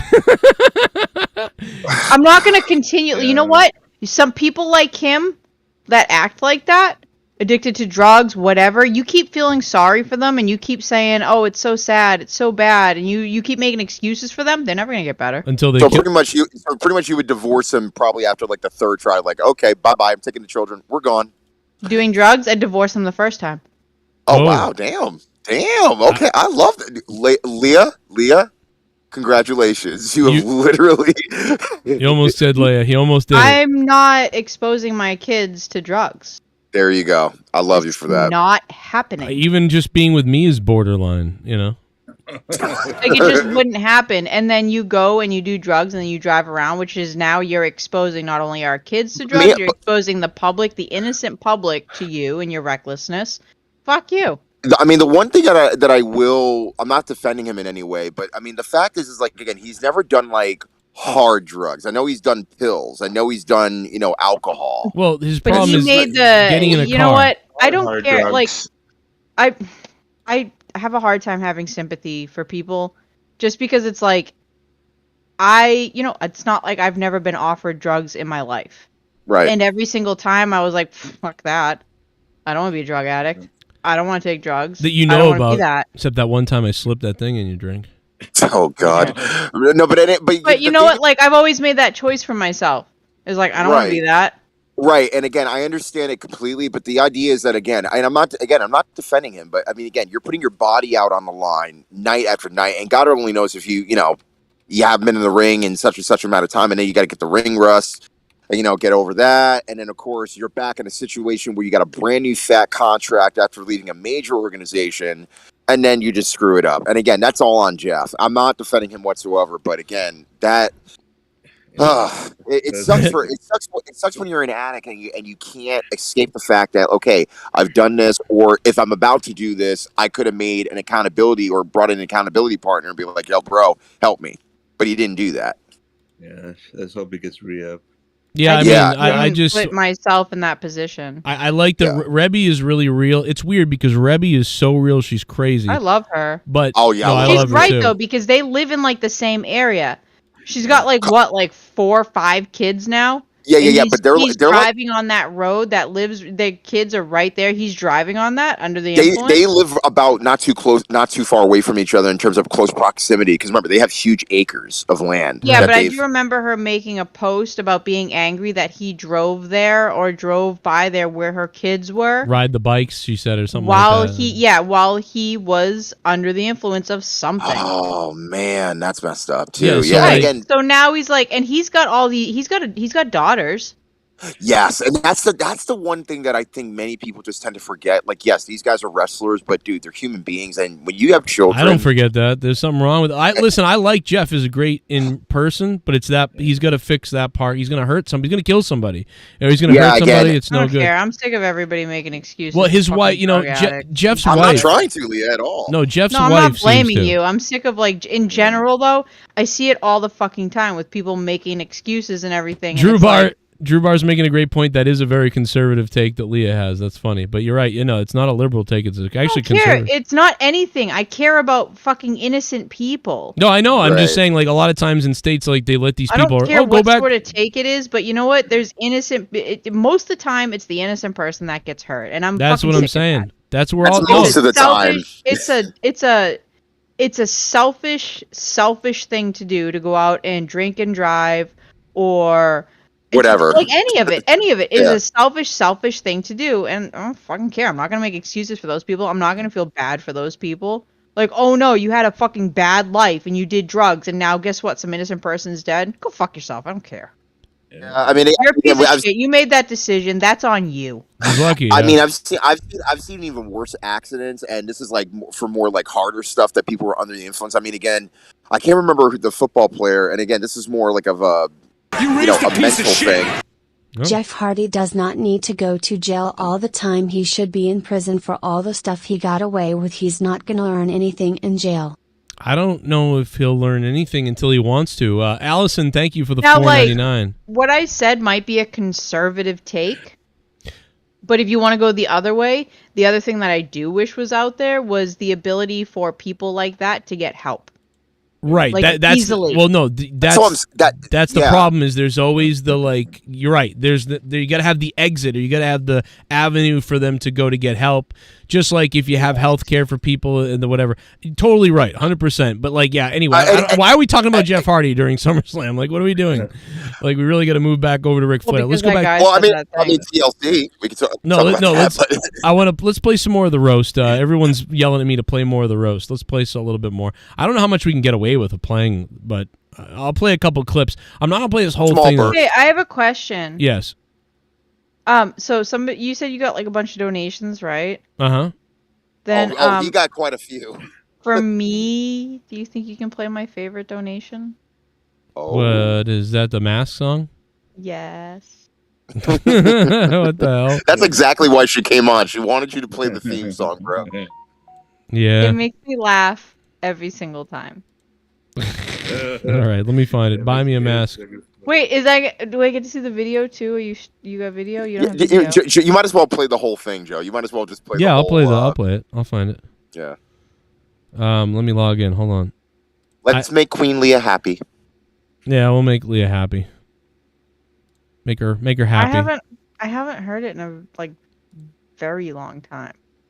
Like, why do I feel like I want to be Larry Funk? But like, make Queen Leah happy. I miss Larry Funk. Where's Garguts? Yeah, where's Garguts? We really got to make it an honor donation for Larry Funk. This needs to happen. Mike, last time I was on here, freaking Garguts was like, shh, like every second. He was? Yeah, like a week or two ago when I was on here, it was like, shh, every second. It was like, oh my god. It's probably his feedback coming from his microphone. Oh, his noise coming out of his I'm sure mic. it was, but it was like, still. Well, that's Garguts. He can never figure out his audio. He's got problems. Fix his shit. He never. It's been how long? He'll never fix it. He don't know. All right, let's go ahead and play it for Leah. It's going to be a test donut. Wait, where can I see it? Do I have to see it on Discord? Yeah, I want to see it on here. You should see it on Otherwise, Discord. the audio won't be synced. Yeah, you should see No, it. it'll be synced. It'll be fine. Here you But go. if I mean, if I go, watch on YouTube, then I'm Version of monetize. There you go. Monetize that. I'm kinda fat. I'm sharing my screen. You should see it. Monetize that. I'm kinda fat. Tommy NC. Buy me a mask. Tommy NC. I'm kinda fat. Monetize that. Buy me a mask. Buy me a mask. Buy me a mask. Do you have $150? Buy me a mask. Would you please buy me a mask? Buy me a mask. I could ask. Buy me a mask from Tommy NC, and I'm gonna buy monetize that. Buy me a mask, buy me a mask, buy me a mask, buy me a mask, buy me a mask. Some pyroclastic flow. I don't like blacks. I don't like blacks. Ask me that, ask me this. Monetize that. Can I get a mask from Tommy NC? I'm fat. Can I get a mask? Can I get a mask? Can I get a mask? I want a mask. Can I get a mask? This is a test donation for $150. There you go. And there's his boobs, too. Look at that. I love it. Leah, hashtag pyroplastic flow. I know. He threw that in there. It was great. Okay, what in the blue hell is pyroplastic flow? It's lava. Okay, It's like I from mean, a I volcano. can tell you, it's an actual thing. Yeah. It sounds like a Jello that was eaten by Bill Cosby and just left for a child. It was so Oh, what the fuck? What? It's so bad. That's what it sounds like. It is pretty, if you know what it is, it actually is pretty horrifying. Yeah, tell him what it is, Leah. It's like, extremely, it usually happens before, like, lava hits, someplace. It's almost like cum. It's like extremely hot air. It basically, when it hits humans, it makes your brain explode. Like, So basically, like Raiders of the Lost Ark. Kinda, yeah. I mean, it basically boils and cooks your body before the lava gets to you. There's no escaping it. It's very fast. It goes very fast. There's no running it. I feel like Emperor Palpatine. There is no. It's actually no escaping the pyroclastic flow. It's part of what happened. Like, everybody knows Pompeii. Yes. Right. It's basically what happened to them. Oh wow, God, that's hot. There's actually another city. It wasn't just Pompeii. It was the other one. What was it? Herculaneum. And it happened even more to them than Pompeii. Pompeii is just famous because they're like right. That's like the cast most in known. stone. Yeah, and it's just because of the way the casts were that they found the bodies. But Dude, yeah, so it's fucking horrific. There was like an earthquake a few years ago where a lot of that ancient reserve, especially a lot of the people that were like solid or like by the yeah, bro. A lot of that just like cracked and just like rumbled and everything just got like destroyed. So People still live there. I know it's. I mean, I'm part of town and I know this. It's just like weird. Like, why would you be in an area where it could happen again? I mean, probably because now we can be like, hey, this is happening, and people can be like, all right, time to get the fuck out. Whereas back then they were just sort of like, because the way it happened is actually it was like earthquakes, which they're used to. Greece and Rome, that whole area is just basically earthquakes all the fucking time, even minor ones. So it's a normal thing. So they were like, oh, earthquakes, whatever, and it passed and it went on. But then like shit started happening later to the point where they could have escaped. A lot of people could have escaped. They didn't. Yeah, us human beings, we're kind of slow when Armageddon comes because we think it's not going to happen. Oh, but also yeah. because of being where they were and in the time that they were, a lot of people were reluctant to like leave all of their shit behind because it's not like, you know, now you abandon and it's like, all right, well, all my money's in the bank, you know, like I got money, I got insurance. They just had what they had, so that people were like, I'm not leaving my fucking house with all my fucking gold and shit in here. People were like, no, I'm gonna fucking stay behind. People actually left their dogs behind. Some people that did leave, they left their dogs behind, or they left slaves behind to protect their shit. And they were like, I'm gonna fucking bounce, but you stay here and you protect all my shit. A message from Leah Cronin. The more you know. We'll have Mustafa. It's fucked up. We'll have The Mustafa more you watch know. over everybody's stuff. Let me play some more of this roast. People have sent me clips, but again, like I said, I'm not gonna play that 10-minute one because I swear to God, that might be too much of the roast. I don't know how much you can get away with, but I know I can get away with, you know, some of the clips. So here's a little bit more of the roast.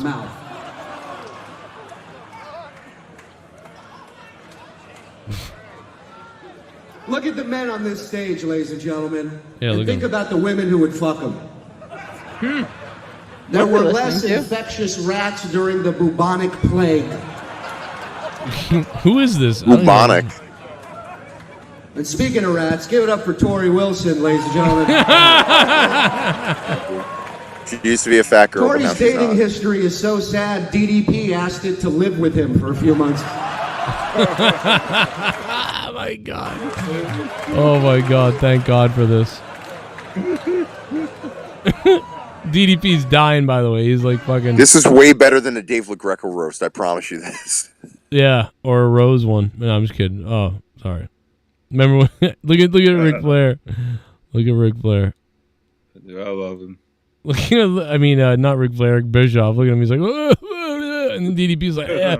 And this big fat guy in the back just texting his boyfriend while Tori Wilson thinks about how bad she smells down there. Oh God! I'm sorry. You laugh, Bischoff. Don't be a pussy. It's funny. You know it. Tori Wilson used to bring her dog to the ring. Rick brought his dog tonight. Give it up for Wendy, everybody, and say hi. Wait, Wendy's is his wife, right? Yeah. Oh man. These are jokes. Relax. Oh man, look, Wendy does not look Who comfortable. is saying all this? They've got some comedians and stuff there to roast Ric Flair. Where? At Ric Flair's roast the other day, you know, to sort of part of like this big celebration. There's Wendy though. Ric Flair. I don't think Wendy's too happy about it. You know what he should have said? Who He should have cares been about like, any of this? he should have been like, how many STDs do you think Wendy has? From that would have been funny. Oh man. God. Look at this dude. I don't know. The people want to hear it. I don't know. People are asking for it. Why? Because the roast. I promise you, I didn't ask for it, but Everyone knows. I Everyone wants hate it. Ric Flair. I'm fucking sick of him. Well, but then you should love this. It's like very honest. No, I just want him to go away. Well, he's not going to go away. Have you been drinking tonight? Yeah, of course I have. How much have you drank so far? Am I beating you or are you beating me? Joe, think about it. You're beating her. You think so? I've had 5 shots and 2 full and a lot of beer. 2 full beers. And I mean, to be honest, half of them I spilled everywhere all over myself. So, you know, I don't know. She might be beating me. I probably had like half a bottle. Half a bottle of Exactly. wine. So you're way ahead, Joe. All right. No, I mean of wine. Yeah, I think that's pretty equal. I'm winning. Yeah. You might be winning. I've had 5 shots, so like it's close, but yeah, you're winning. You are winning with that. So I have 4 more shots. I'll catch up with you. And our kids aren't here tonight, so That's what, you know what? I wasn't going to have anything, and then I was like, oh, well, the kids aren't here. So, Oh. you know. Yeah, I'm If there was surprised. ever a night. Yeah? Oh, so I'm sorry about that. I was just curious because you were with Joe at what was it, Hell in a Cell, Joe? That's why you got those chairs. Yeah, our kids broke Yeah, I one was of them just- the other day too. Oh man, like Leah, just from your perspective, what is it like for you to be at a wrestling show, especially when you're with Joe? I don't know, because he always like, so like we'll sit in the chairs and then I'll be like, we'll be like, hey, let's get like, you know, drink or food or whatever. And he'll be like, all right, I'll go grab it. And I'm like, cool, I'll stay here. And he goes and gets it. And then he comes back and he's like, I ran into like 8 people on the way. And I'm like, all right, so fucking I was just sitting here, I guess. Like I missed all these people. Well, because so I don't know. It's just like going to anything else. Because I just sit there and he goes, every time he goes to get something, he's like, I ran into like 8 people. Well, But if I go to like go to the bathroom or something, I don't run into anybody. Nobody fucking knows me. Well, I mean, like, you know, I have to explain why I'm gone so long. That's all. It's like, you're like, where the fuck were you? Why you're gone? No, I don't say that. You did. You were like, where the hell were you? Like, you were gone forever. And I'm like, I'm sorry. I like ran. Was that at the hockey game? Because that happened at a hockey game. No, that didn't. No, I don't remember that at a hockey game. I remember that. I remember there was one where Fabe was there, and I was, because I remember I ran past him. I said, I'll be right back to talk to you, because he was like, hey, and then I was like, hey, we'll talk in a second. I'm gonna go get some food, and I'll be right back. And that's when I kept running into people. And then on my way back, I had to stop again because I said, oh, hang on, I'll be right back to talk about whatever. And then so I was sitting there talking to him, and I was like, all right, I got to go. Leah's going to be like, what, are you dead? So I finally got back to you, and matches had already started. You were sitting there, I think, already watching matches. And yeah, I was super uncomfortable because they like zoomed in on us because we were like front row, and I'm like, what the fuck do I do? Oh, that's hilarious. Yeah. I'm not like, I'm not an animated person. Like, I'm just not. You look pretty animated in the opening of SmackDown that night. It looked pretty good. Because you told me to be. You were like... What? Wait, wasn't that the SmackDown where, like, Bully Ray just, like, pestered Joe? Was that the one? No, I was at that one by myself. I was there by myself at that one. And the first thing the Bully Ray said to me when he's screaming at me was like, where's your kid? Like, I think he wanted to like do something with... I kind of wish I was there for, like, any of that shit, because I'd say something to him. Oh, bro, you would have jumped the guardrail. What were you going to like, say to him? What is he going to do to me? What is he going to do to me? Like, I'm a girl. You going to fight with me? Here's the thing. Back in the old ECW, Bubba would rile up a crowd to the point where if an old lady with a knife under her titty just to come out of the audience just to cut somebody, she would have did it. And I could literally see you easily jumping over that guardrail and just smacking him in the face. And of course, the security would have taken you out. But at the end of the day, though, it's like it would have been worth it just for that 5-second cameo on camera. But yeah, no, it was funny when actually he brought that up because it was a couple of years ago that happened, right? Yeah, the only place you could see it too really was on Hulu, I think, because the Saturday's main event was on Hulu. So I found it on Hulu, but they cut to, for some reason the Dudleys came out and it was like dark, and you can see him walk over to me, but then they cut away. And obviously, and by the way, Road Dogg got a kick out of it because so he stooged you off. Yeah, because he texted me. He said, "Did someone say hello?" Like whatever, and I'm like, "Motherfucking guy!" You know, he's back there watching me on the hard cams in the whole pre-show. Like, there's that motherfucker. Go out there and scare that fucking guy right there. And he probably made shit up too. Like he talks shit about all of us and whatever, and fucking go fuck with him.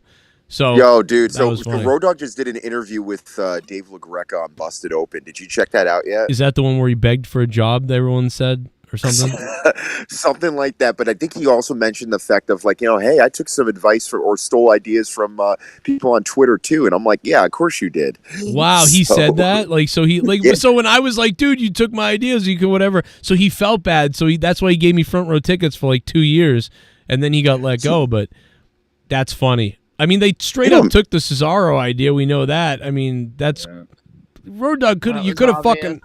But it's like he fucked with me. He dangled the carrot. Like, yeah, I'll send your commentary to Michael Cole or whatever. It's like, you bastard. I still love Road Dogg. I really do love Road Dogg. But well, I mean, right now he's doing the podcast with Ryan Katz, which I know him from the West Coast because he used to do AfterBuzz TV. But and he's also a wrestler. He's also a wrestler too. So I mean, yeah, it is what it is. I like those guys. I like the podcast. I think Road Dogg's had a really good podcast recently. I've tried to promote it everywhere and talk about it and be good. But he still has me blocked on Twitter, and he doesn't talk to me when I say things on Instagram. So wait, Road Dogg doesn't have like work? No, not at the current moment. He's just doing his podcast. Yeah, he's out of WWE. He's even said that he'd be willing to work with people in AEW if given the right opportunity. It's just a matter of what does he want and what does he want? Because he even said that he said, and I quote, he can make AEW better. That's what he said. And he probably could. I don't doubt Road Dogg. Yeah, I think he'll get hired back from Triple H, to be honest. I mean, we'll know within the next 2 to 3 months. He'll be. Oh yeah, that's the other thing. That's true because of Triple H. Yeah, now Vince isn't there, and How many people are gonna come back now that they don't have to deal with Vince? Oh, Probably what, a you lot. meant Devon Dudley, Hurricane. I mean, a lot of people. Yeah, that's what we've been saying. Is that the door is so more open now for people that didn't want to deal with it. You know what was a huge bummer though? Was remember like what was it 2 or 3 weeks ago? What's my name? Sorry, hang on a minute. Another donation coming in from Jersey City boys. My people. There's your buddy. So happy Leah is here. I know, right? Yep, Leah at the end of the show, then you get a bonus. Leah comes in hammered. Perfect. That's what happens when you give $1,000 donation. Yeah. We got loaded. You know what was super disappointing though is when you told me like 2 or 3 weeks ago you thought they were going like PG-14, TV-14. TV-14, whatever it was. I think And that I they're was gonna like, wait. oh my god, yes, because like, Oh. you know, I'd give anything to have like the whole crazy shit come back. What was it called? The The attitude Attitude Era. Yeah. I doubt we're gonna get that, but I mean, you know, Yeah, but at least if we could get closer to it. I can't stand what they do now. you don't even watch it all now because it's so bad. You don't even know. But it's- I used to watch it with you. Yeah. You Yeah, remember that? I used to watch go to that it. point though. Go to that point though, Leah. Even on SmackDown, yesterday, Michael Cole was like, I mean, he didn't say a big ass like curse word, but he was like, "Hey, ass!" He's kicking his ass, and I'm like, wow. I'm wondering who's actually filtering the announce team right now on commentary. Triple I don't H, know if that's probably Michael. probably Triple H. Maybe Michael Hayes. I don't know. Somebody. Like I'm tired of watching like a show for like little kids. Right. I haven't watched it in years. Because Now, again, it's it's not fun. It used to be fun during the Attitude Era. It was like, oh, what the fuck's gonna happen this week? You know, like it's like it was Right, crazy. It was it's family exciting. entertainment. It's family entertainment. I think what it is not necessarily more so the language or even just the explicit content. For me personally, it was more so the story and why fans should be so invested. That's again, somebody just sent me this Joe recently. The fan cam. So basically, you remember like all these signs. There'd just be a sea of signs in the crowd. We don't have that anymore. Yes, we have people that bring signs, but it's not interactive. People don't care. I used to care, and I've told Joe this before. I was like, I don't know, maybe I'm like a weirdo for it, but I cared so much more about the story and the behind the scenes, like, you know, like the backstage stuff, the fighting with each other, the weird little stuff. I cared so much more for that than I cared for the actual wrestling. Because it was entertaining to watch. You didn't know what you're they not were the only one that doing. thinks that. You're a Yeah, like, casual, you but the casuals now are just super casual. Like I was casual. It's like I was and I wasn't. It was sort of like I never like was like, what's this? Like, you know, scrolling through, let me watch it. It was a friend of mine who actually watched it, and that's kind of how I got into it. Because I was like, all right, this is interesting. Yeah, But my guy was The Rock. And every time when he spoke, that was like my way to say, okay, the wrestling was one thing, and this is back when I'm 8 years old. The wrestling is one thing. The promos and the way we communicated and the way we were laughing, the way that we cried. Again, those are the things that make the super... Dude, of course, there were a lot of things. You're a pussy. No, I'm just kidding. I'm joking. I'm kidding. When Eddie passed away? Come on now. Stop. Well, that wasn't a storyline. I mean, yeah, it like- wasn't. Because it's real to me. No, I know. I cried too for him. I did. I loved like Stone Cold and I loved DX. And later, it was actually later that I actually learned more to like appreciate The Rock. I hated him at the time, but then later on, I'm like, you know what? He's fucking funny. This is great. Of course he is. I mean, especially when he did Hollywood Rock as a heel. But at the time, I was all about DX and I was all about Stone Cold. Like that was white fun people. for me. Yeah, to me it's John. No, The gestures. What do you The want, Rock John? Was like he was. I don't know. He was annoying. Like Someone just said. The Rock says you can suck on a monkey's nipple, and you can lick the llama's anus. Somebody said I'm dressed like I'm going golfing. You that are is a going weird golfing. shirt. What are you wearing? When did you put that What? on? This is my douche shirt. Look at this. Yeah, it goes with your douche necklace. I'm a douchebag. Now imagine if they had a wrestling commentary doing golf, or maybe like soccer commentary doing golf, and they're going, Did you wait a minute? Did you just make fun of Asian people? What was that? Shit, no, that was a Robin Williams bit. Rasta for you simping hard. See you tomorrow, Flair match. Alex Oli says Rastafa's getting all giddy because Leah got here and he's all weird now. I get it. Not really. I'm actually excited that Leah's here. Well, that's what I'm saying. Hey, you are. She's never barely around. I like to speak and get a woman's opinion on wrestling because it's nice. It's nice. Someone did bring up, you called her sweetheart 3 times at the beginning of when she first got here. It was very weird. A lot of people commenting on that was awkward. Comment? You got a comment? No? Okay. He agrees. Ryback, what do you think about all this, Ryback? Oh my god, I hate this guy. God, feed me Omega. What, Leah? Did you say you hate me? I'm a hate him. I'm a real man, Leah. What the fuck are you with? No, he's not. Yeah, he I looks am. like a mouse. He looks like a mouse on steroids. Doesn't his face look like a rat? Oh my god, man! Well, you're gonna have to apologize to him at a WrestleCon too. Oh, fuck Now, that. you What are fucking you gonna do bitch. to me? Nothing. You're gonna have to clip that. Oh my You're gonna have to clip that part, Joe. Joe Cronin's wife is making fun of me now. What the fuck is this? Oh my god. Oh my gosh. Oh my god. He does kind of look like a mouse. I know what you're saying now. I don't know what the fuck Yeah, he looks like a rodent. He does. He looks Just like the way some sort of rodent with his stupid face. Look at him. Just the way that she said the word rodent got a pop. Wing! Yeah. Rodent. Fucking weasel. Leah just cut a better promo I don't than half the women on the roster. I don't look like a fucking rodent. What the fuck are you saying about me? Yeah, he does. Remember when the back got out, somebody photoshopped Ryback's head on it and called it Ryback? Yeah, that was great. Ryback. That was awesome. Oh, this is Feed me no that more. and the Ryback. Who made the? I don't know. It might have been you. Wasn't there a Vince one?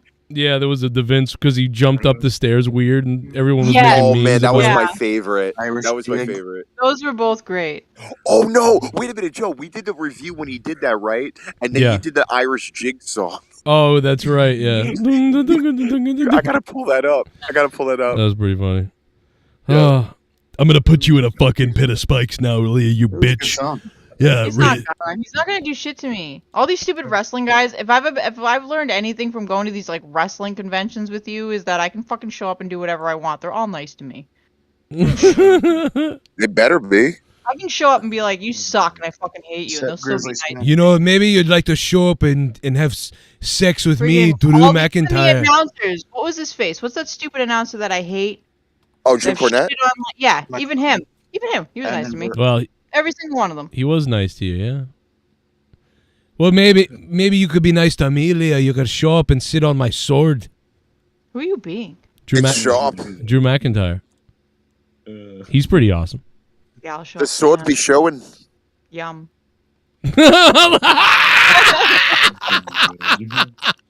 Oh my god, You Leah said goes that. yum. That's what she said.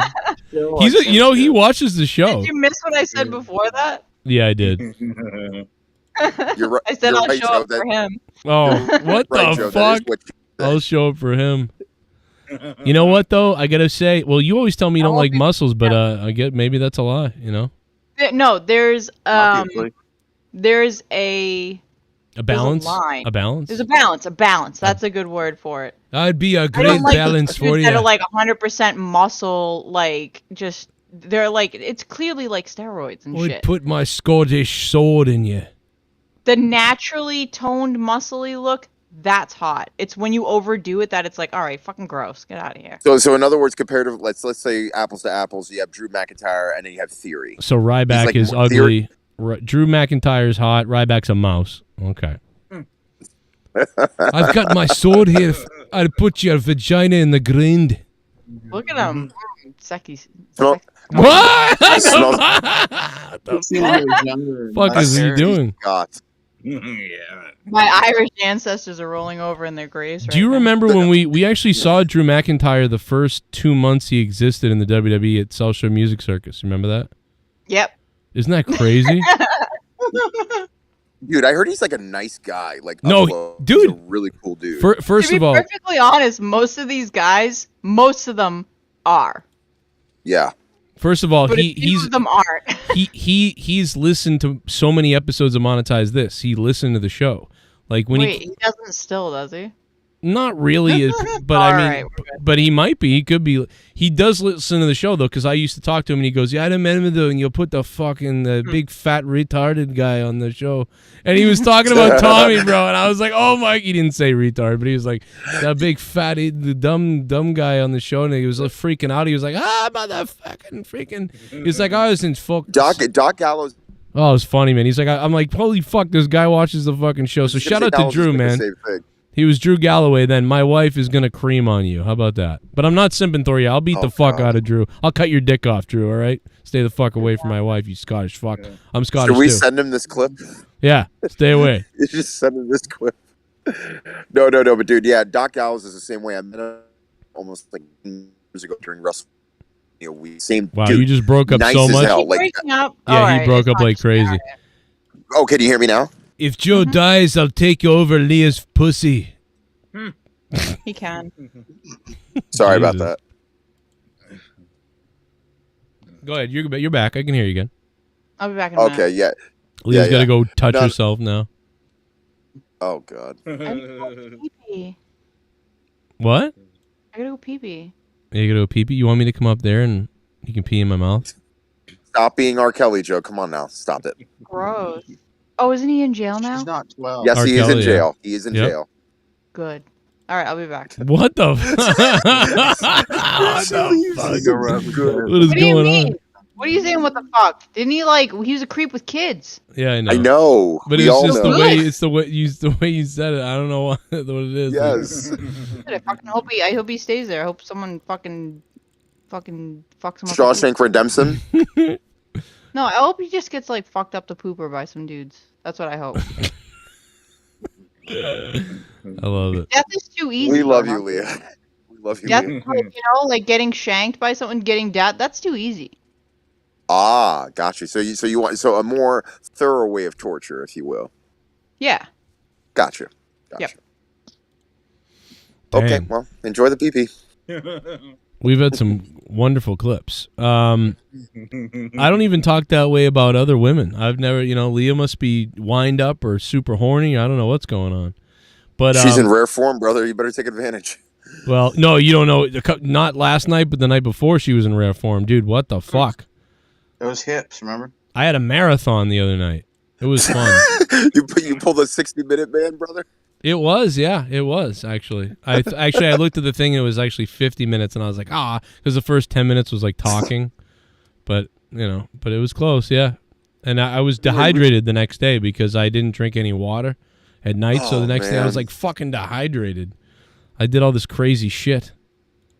Did all this cardio, but anyways, we got some more rook videos, I think. No. Rybech's weight loss commercial is my favorite. He looks like Jerry from Tom and Jerry on roids. Yeah, he does. He does look kind of fucked up there, man. Oh, Leo would like that one. Jay Finity, thank you for the $5. What up, man?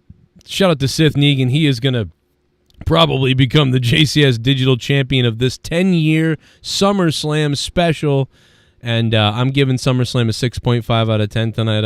I enjoyed it overall pretty well. So I pretty much agree with you guys. There's 1,500 votes right now on the poll right there. Wow, dude, it's been a minute since we had that many votes. That's a lot of votes, man.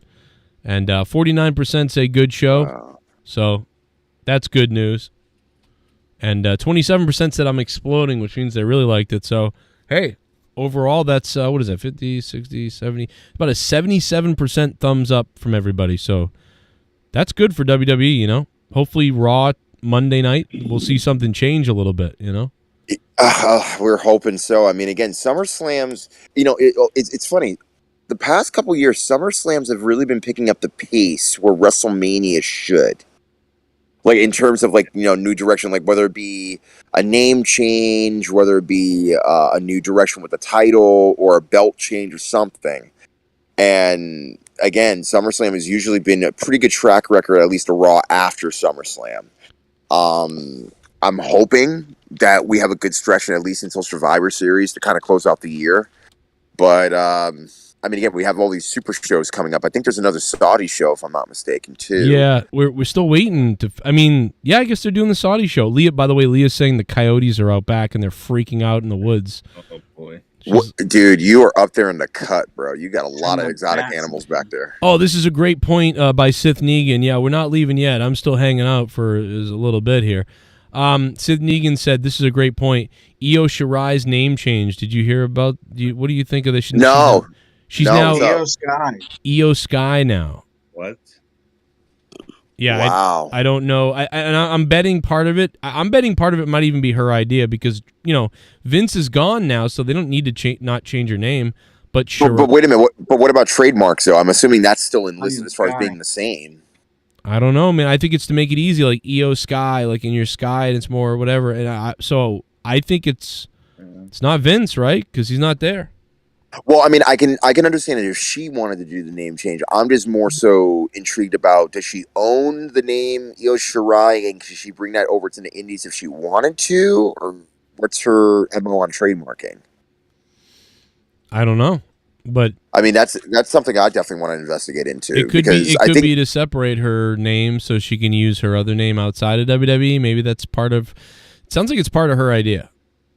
A couple months ago, Jericho had a podcast with the guy who does the trademarking, like with WWE, or he went from WWE to AEW, and he brought up like points of like, yeah, dude, WWE practically trademarks your name everywhere around the world, everywhere. So, oh really? In parts of like even Asia that you never even heard of, or even parts of South America, it's trademarked there. They have like some type of worldwide trade marketing network. So even if you try to, let's say, trademark your name in the United States outside of WWE, you still can't do that in certain other countries if you wanted to because of certain likeness clauses or something like that. It's weird. And Jericho had to go through that quite a bit. So, because remember, your trademark is also what you can do in terms of making money for yourself. So if you wanted to make money for autographs, you wanted to make money for DVD releases or something to that nature, or anything, a type of memorabilia, you have to go through like all these trademarking deals and stuff, and it costs so much money just to maintain. So I mean, you might as well just own your name and say, okay, I own my name. But I think like Ultimate Warrior paid like $6 million just to like keep his name or something like that at the time. Jesus, that's insane. Yeah. And that was in '96 too. So remember, the inflation didn't even kick in yet. So it ended up not being worth it for him, really, because I mean, it meant nothing outside of WWE really that much. Especially there's no internet back then. Nobody knows where he fucking went. Or what's going on with the Warrior. And Hogan earned his way anyway, because again, even before he signed the WWE, he already trademarked Hulkamania. The only reason was that it was just Vern Gagne tried to get into his pockets, and he's like, okay, I'm leaving town. And he ended up going to WWE, and he was like the champion like 2 months later. Oh, it's Dakota Kai, not Sky? What? No, Dakota Kai and Io Sky. Yeah, Dakota Kai was from NXT.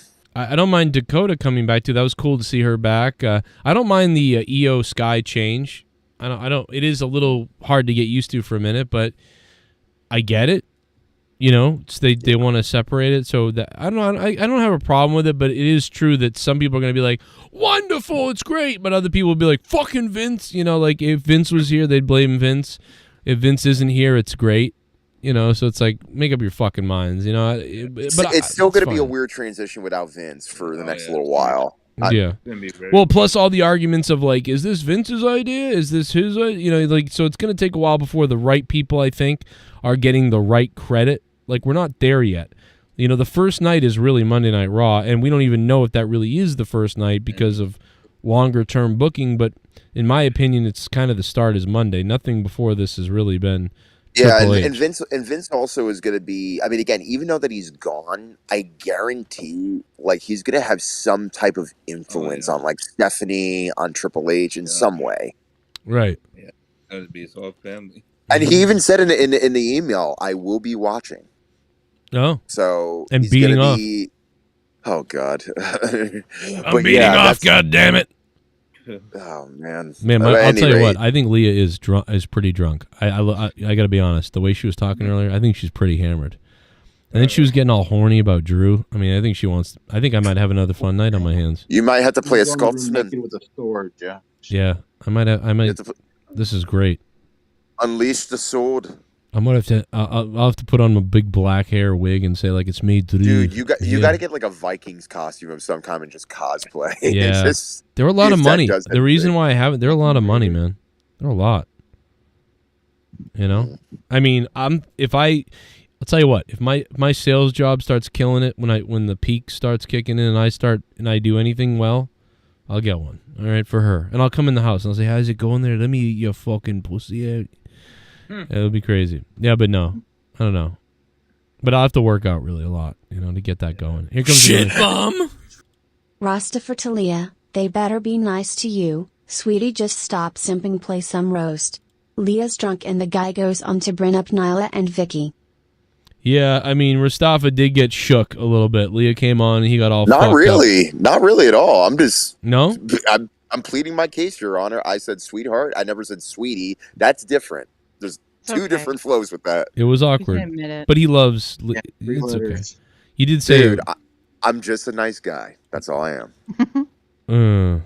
I'm just going to tell you, I believe that. You are a nice guy. I do believe that. But I will say... Damn right, man. But the whole chat, man, they all were like, oh...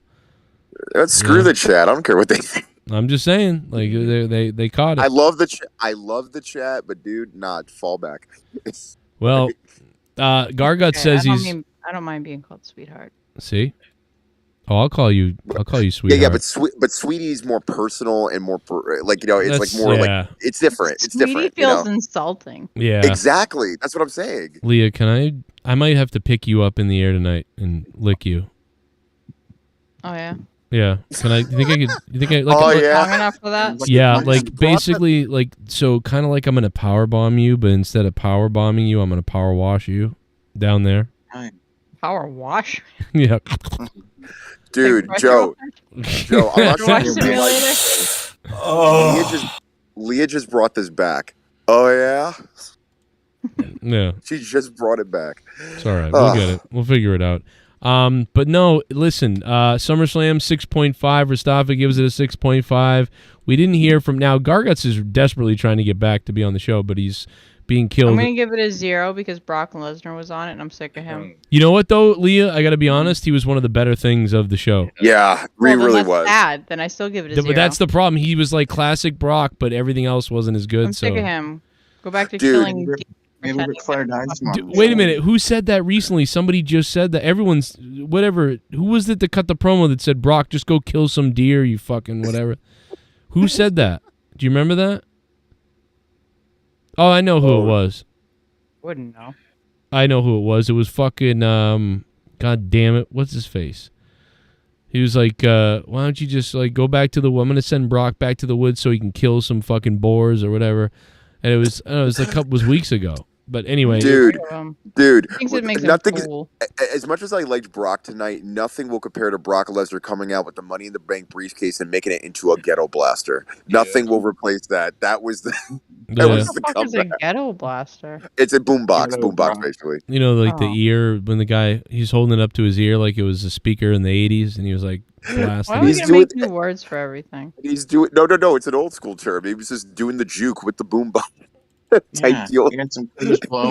Hey, Bailey came back tonight dressed like fucking a retarded person. That was fun. She dressed like Ultraviolet. Yeah, oh my God, is that what it was? That is, like a wow. lesbian.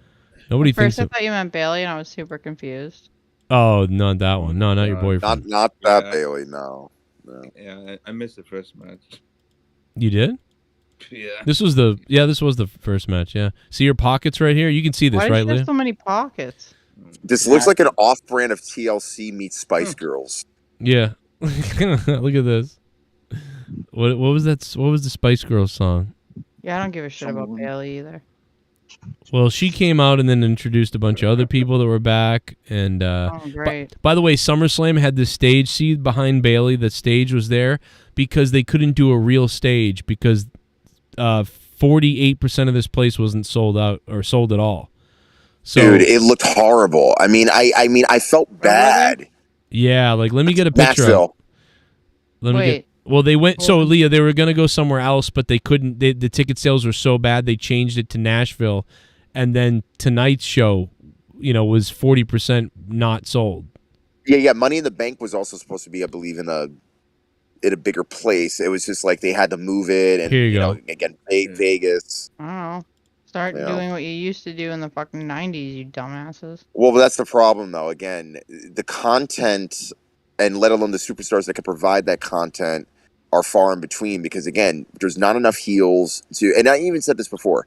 The amount of heels that are not being taken seriously or let alone allowed to be themselves is also not just the problem. It's also the idea that if we're cheering the heels more so than we're cheering the baby faces, Here it is. you realize that we don't have legitimate enough heels. That's the show.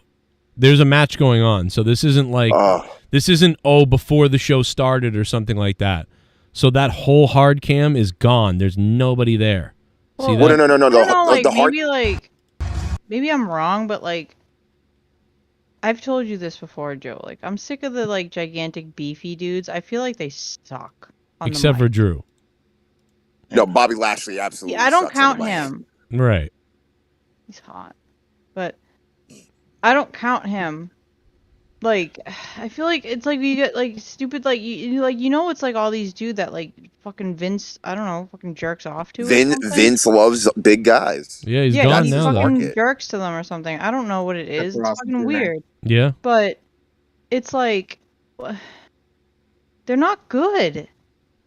Well, They're just and not again, good, and the it's reason- also it's the I'm really hoping it changes because Triple H is there. But it's like you can tell that these dudes like that everybody that goes out there now is like super scripted. And it's like, Yes. can you just let people go out there and do what they're gonna do? Because back in the day, that's what they used to do, and it was either good or it sucked. And they kept the people that were good, and when it was good, it was Well, really remember, good. if you weren't a good talker, you didn't bring home money. You didn't eat. Because again, if you were a heel in a territory and you weren't good enough as a heel and you didn't make money for the territory, you practically did not eat, and there wasn't a good enough rivalry to keep the territory alive. Right. So be a good talker. Well, yeah, but the other thing also is that unfortunately, Bobby Lashley, I mean, again, it's one thing that even if he wasn't given a script, he would still mumble over his words because And that he's sucks so. for him. And Be yeah, fucking well, good at your again, shit. that's Or half the fucking move roster. the fuck on. That's half the roster. Well, but sometimes I don't care though. Get the people that are good because that's what was good. Let the people go out there and do what they would do. That was great. People still talk about like The Rock to this day. Like Yeah, it was great. I don't want people to be scripted. When it's scripted, it's crap. Well, all due respect to The Rock, remember, that was at a point where before he became The Rock or Rocky Maivia, this dude was booed because everybody knew that he was just a white meat babyface coming in, and he sucked because he was forced down our throats. But then he turned it around, became a heel, which originally he did not want to be a heel. Then he became a heel, and it all worked out from there. But again... Right, and that's other stuff, but I mean, if you're gonna add in, like, imagine, do you really think that he would have worked ever, whether it was a baby face or a heel, if he had been scripted? Oh no, he's a better heel than he. I mean, I love him as a baby face, but he's a better heel. But if he had been scripted, no matter what it was, baby face or heel. Oh no, in this Never environment would he work. wouldn't last. In this environment he wouldn't last. But back then, yes. But now his daughter, who's now going to be wrestling, she's the fourth generation superstar of that company. Again, people are already giving her crap online, and she hasn't even debuted yet. Now she had her She's name gonna changed. have a harder road. She's a girl. Yes, and especially the fact that now that the business is changing, the business is changing for women, but it's still a long way to go because we have to do all this damage control for all the years that we've lacked putting up women Oh up yeah, when it there was with the all men. about boobs. TNA, right, exactly. She's not an attractive girl. No, she's beautiful. It's just that, again, I just want her, because again, everybody's going to be comparing her to her dad, which is not fair. What she looks like. It's not fair at all, because the thing is, she's going to be completely different from her dad, just like Rock was completely different from his dad, and so on and so forth. No, she'll have to make her own way, the way that a lot of, or all wrestlers have to make their own way. But I'm just praying to God that her punches are great. It's just because I remember when Rock first started out, Pat Patterson would always basically say, "Fix your punches, give him the gaga," Some of these girls really are. It's like I don't know who their trainers are, but some of these girls are so bad. But then also too, you know, it's like I see the difference in like I was really checking out of wrestling, like really checking out. And then NXT came out. And I was like, "All right. You know what? I actually enjoy this again." I enjoyed NXT. And then they Yeah. started bringing those same wrestlers up to the main roster and it's like, "All right. Well, why are they shit now?" Because it doesn't make any sense that they were great in NXT, Well, which was run by Triple H. yeah, And now they're that's the bringing them reason up to the why. main roster, and the only thing that Vince cares about is these big, stupid, beefy fucking guys. He doesn't care if they suck or what. It's like he doesn't care. He just likes these big, huge, muscly dudes. Well, again, And it's easy for him to market because they're head turners in an airport. If you turn your head at an airport and they walk through, you're going, "What the hell does that guy do for a living?" That's his audience because in his mind, he's trying to aim for the bigger audience, which are the unknown casuals that are probably gonna yeah, come but in I and feel like out. that's a But that's his mistake. product.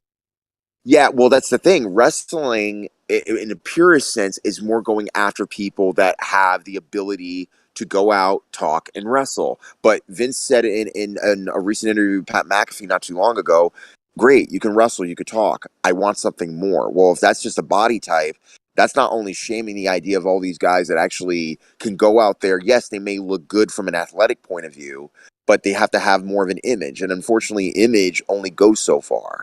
And that's in music too. That's in anything. Yeah, but I mean, like I said, like that's just what Vince goes for, his image. Yep, exactly. But well, I mean, right now we're still in a transition where we can have the image, but more importantly, we need the content. And right now, the person that really I'm thinking it's going to be a breakout is Montez Ford. And I've said this to Joe plenty of times. I wouldn't know who you're Montez, talking about. I haven't watched anything in forever because I just honestly, I can't stand it. I understand completely. I mean, I will say if you get a chance to, I think there's yeah. honestly, I think my breaking point was like the Royal Rumble, Which one? which oh, I mean, well, it's just my favorite pay-per-view. I like Right. the excitement of not knowing. And then they do like Rey Mysterio. I think they did Rey That Mysterio like twice. that one. Yeah. That was And that I was the was one with like, Daniel. That was Daniel Bryan's supposed to be in that. I think it was 2014, and he yeah, wasn't in they it, did and everyone got booed.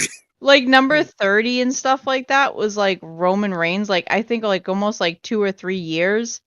And then it was like Rey Mysterio one year. And I was like, this is just the dumbest crap because it used to be exciting. You didn't know. You didn't know they would bring back some old timers and stuff that wouldn't be in for long. You knew they weren't going to win, but it was still fun. And it was Yeah, still exciting yeah. because they would do that and then everything would get leaked. And then the number 29, 28, 29, 30 would all be the, the usual dudes and stuff. Yeah, And it was like, I can't even enjoy this now. yeah, no, trust me, I'm there with you. I remember it was 2014. Rey Mysterio comes out at number 30, and everyone is just booing everybody. Then Batista wins, and we're like, wait a minute. Why are we having this match? The fans don't want this match. And you know that they didn't want this match because they made their vocal voice heard. And then, of course, everything led to the WrestleMania 30 with Daniel Bryan winning the titles. But again, this is another reason I don't why I even hate. mind Daniel Bryan. Well, that's the thing. I miss the idea, as you said, of the element of surprise. What I don't like is the fact that there are there's all this talent. You have a deep talent pool, and regardless of where they came from and how they became wrestlers or whatever, is not the point. The point is, can you emote something out of me to keep watching? Yeah. Can you make And that me was want to watch more? that was the final thing. Like I had already checked out of like regular, once a week, the Raws and all that. I had already checked out of those because I was like, I can't stand it. This is boring. The people they have on are awful. It's just all about like these 2 or 3 big dudes that Vince likes, and that's it. And that's all it is. I didn't care. But still, when Joe would put on like, the Royal Rumbles, and sometimes even up until the end, like WrestleMania, I'd be like, all right, you know what? I'm going to watch it. I'd have him fill me in on whatever's going on. And then I'd still watch it. But then it got to a point where it's like, all right, you guys are fucking this up now. This isn't even enjoyable for me. Well, Mr. Pico Boulevard, just to make you feel better, Leah, he changed his icon photo to a young Drew McIntyre, who happens to be the chosen one. He's yummy. Yeah. So do you like younger Drew McIntyre or the modern beard version of Drew McIntyre? I mean, I'll pretty much take whatever. Oh wow! Look at that, ladies and gentlemen. Like the Whatever she can get her hands on. No, it's okay though. But yeah, Like those Scottish guys. Again, my fucking Irish ancestors rolling over in their graves. yeah. I'm about to say because Joe is also part Viking, right? Viking? Yeah, apparently that's what his ancestry is. He's part Viking. Okay, well, I mean, basically, if you're if you're from anywhere in England, you're part Viking. I guess you can say they conquered all of it. Well, Joe conquered quite a bit tonight, especially with all the kind donations that were given to him. I mean, all I can say is like, I don't know. When talking to my grandmother about this stuff, she used to call us like Heinz ketchup because we're Irish and we come in 57 varieties. Because it is. Ireland was conquered by like fucking everybody. At one point or another, they will. In fact, Dublin, the entire city of Dublin, that came from the Vikings. But again, it was a word from Leah. The more you know. Yeah, no, I mean, I can give you all sorts of history stuff. I know it's boring. I try not to. No, I like it. It's cool. I know, but I know it's not everybody's thing. It's just, I know it's some people are into it. It's sort of my thing. I know, I get it. I'm trying to. Not the chat roll though. The chat roll. They don't like history. They just want to talk about the. I'm trying to. Educate. Rein myself in and not bore the shit out of you guys, but because I can talk about that stuff all day. You're never boring, Leah. You're fine. No, I know it's boring. It's history. Not everybody likes it. But it's like, you know, if you're Irish, at some point or another, you probably have an ancestor that was, you know, fucked by someone from Norway. Well, not only that, but I mean, again, you talk about Dublin. At least we got a great rock band that came out of Dublin, which is Thin Lizzy, which is one of my favorites. So, I've heard of that, yeah. Phil Lynott, rest in peace. But anyway, is Joe like in the bathroom taking a crap? Where is Joe? I think he is. He went upstairs and I haven't seen him since, so he might be. He is literally hogging the hole. He drank too much. My God. Oh man, but at any rate, Leah, yeah, I mean, again, tonight was pretty much. I mean, again, I'm not sure if you watched any part of the show, but it was an okay show with. I didn't watch a single second of it. Oh, okay. Well, I mean, there was an unfortunate. The most I saw was the pictures that Joe sent me of stupid fucking fathead, whatever his name is, Brock Lesnar lifting up the ring. Idiot. Go kill some deer and be proud of it. Feel like a man. So you don't like Brock Lesnar for all intents and purposes. Oh my God, I hate that guy. Please explain your grievance with Brock Lesnar. You have the floor. Oh, he's just a stupid, childish idiot. Like, he's like a little baby when it comes to stuff. Oh, they fucking like, I kill stuff, so I'm a man. Like, I don't. Fuck off. You got a little head, and your haircut looks stupid. If you're gonna shave your head, shave all of it. Don't shave up until the point of it. It makes your head look smaller. It makes you look tell him how you really feel, Leah. Keep going. I don't care. I fucking hate that guy. Go murder some more stuff. Which, by the way, if you ever get a chance to, if you even have the time, he did the Pat McAfee show a couple months back, and he's just like all macho, just like no craps given. I kill things. I do this. I do that, and I'm just kind of like, cool, bro. I don't. I mean, again, I have family that deer hunt and do other, fish a lot. I mean, again, I wasn't the big sport about it, but I mean, I understand that people do it. I'm done fighting with people about it. Everybody knows that Bailey's my friend, and everybody knows that Bailey hunts. We had our like fights a long time ago. What about it? You know, like I don't fight with people about it. I live in the country too, pretty much. You know, like I'm used to being around it. But I'll never understand it. I'll never understand it. Like if we were living in like some times where it's like, or even people that live like out with like homesteading people, you know, that go out and they get their own meat, I can respect that far more than I can respect the people that go out and do it for fun. Oh no. I hate every time when I see like an innocent animal in Africa, like an elephant or like some type of exotic animal. Yeah. No. I've seen literally killing whole families. Polar bears and stuff. Yeah, I've seen whole families literally pose with that, and they don't harvest the animal or they don't do this and that. I'm like, dude, if you're gonna do scientific research, I get it, but like not to the point where it's an endangered species of any kind whatsoever. Yeah, they make the justification, especially for lions. They'll be like, "Oh, well, they were old lions, and we're doing it BS. for the betterment of the pride." And it's like, well, you know what? A younger lion will come over, come out and take care of that older lion, and that's sort of how nature works. So you don't have Yeah. to go out there and kill that old lion just because you think it's for the betterment of the pride. But like killing polar bears, killing lions, killing giraffes, killing, stuff like that. Hippopotamuses. Yeah. Yeah, the hippos and everything. It's like I don't. It's one thing if you're killing something, because I mean, if we were in like some sort of weird apocalyptic world where it was like we have to go out and kill deer to survive and everything, I'm not gonna be standing there like, no, don't kill the fucking deer. I'm gonna be like, yeah, kill the fucking deer, because you know what? We needed that to survive. Well, It's the idea that yeah. it's for fun. You're Yeah, no, taking something's yeah. life for fun, and you don't think Again, that I that's grew up with deer weird. hunting. I grew up with deer hunting in my household, so like again, I'm used to it. I don't mind it. It's just that I think okay, so I don't like it when hunters go after the female deer, which is something you just I don't don't think you're do. supposed to do that. You're not to, but there's people that just do it, and I'm like, bro, what Yeah. if that deer was pregnant? You ass, like, come on. Usually, the way that deer operate to the does is that they will leave their fawn somewhere, and they will go out and they will feed all day, and that fawn will be sitting somewhere waiting for mom to come back to feed it and get it and whatever. So it's like every time you kill a doe, you're potentially leaving a fawn to starve to death. In other words, you're killing Bambi's mom. So this is And you're another killing reason why. Bambi. Yeah, right. Because it's So not like the movies where somebody else is going to take care of it. It's going to die. yeah, and I've been around too many restaurants in a lot of different places where they have the deer heads and stuff like that. That doesn't bother me. What bothers me is the fact that people just lay the animal just for fun or whatever. And even if you're trying to be funny, be like, haha, I killed something. No, it's not funny. It's Yeah, horrible, I just actually. don't get it. I don't people describe it as a sport. I just don't see it that way. I don't see it as a sport. I don't see killing something There's no competition. as a sport. Right. And I don't like the way too, because I'm sure you guys have heard me have this discussion on air with Bailey or Joe or whatever about fishing. And I see it as sort of a different way with fishing, especially because when it comes to fish, I release the fish.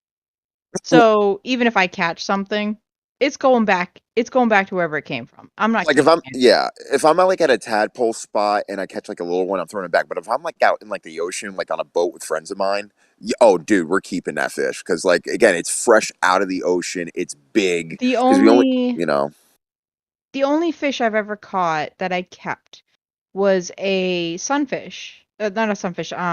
What do they call them down here? They're like the little lake fish. They're not an actual sunfish, but I know what you they're mean. like, I know what you mean. right. I can't remember what they're called. And I kept it, and I was little. I was with my dad, and we kept it, and it was because the place that we got all our supplies from.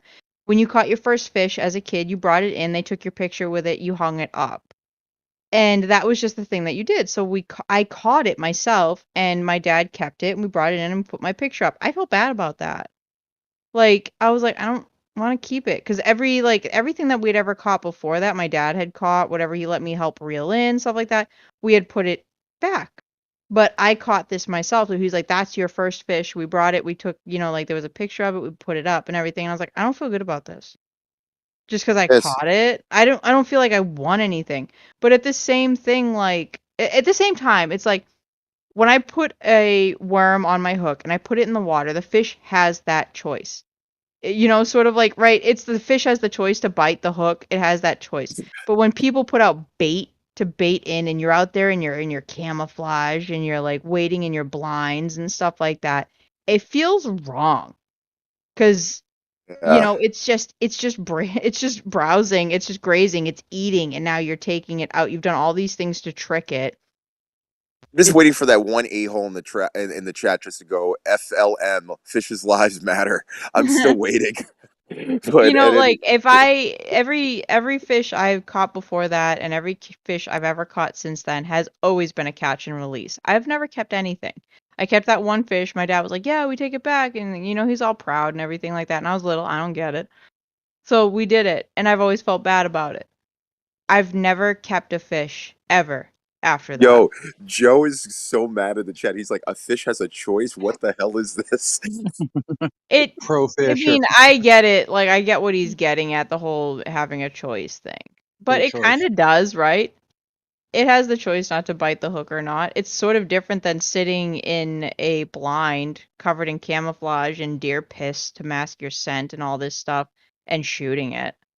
My God, everybody in the chat's like, Joe, get your woman.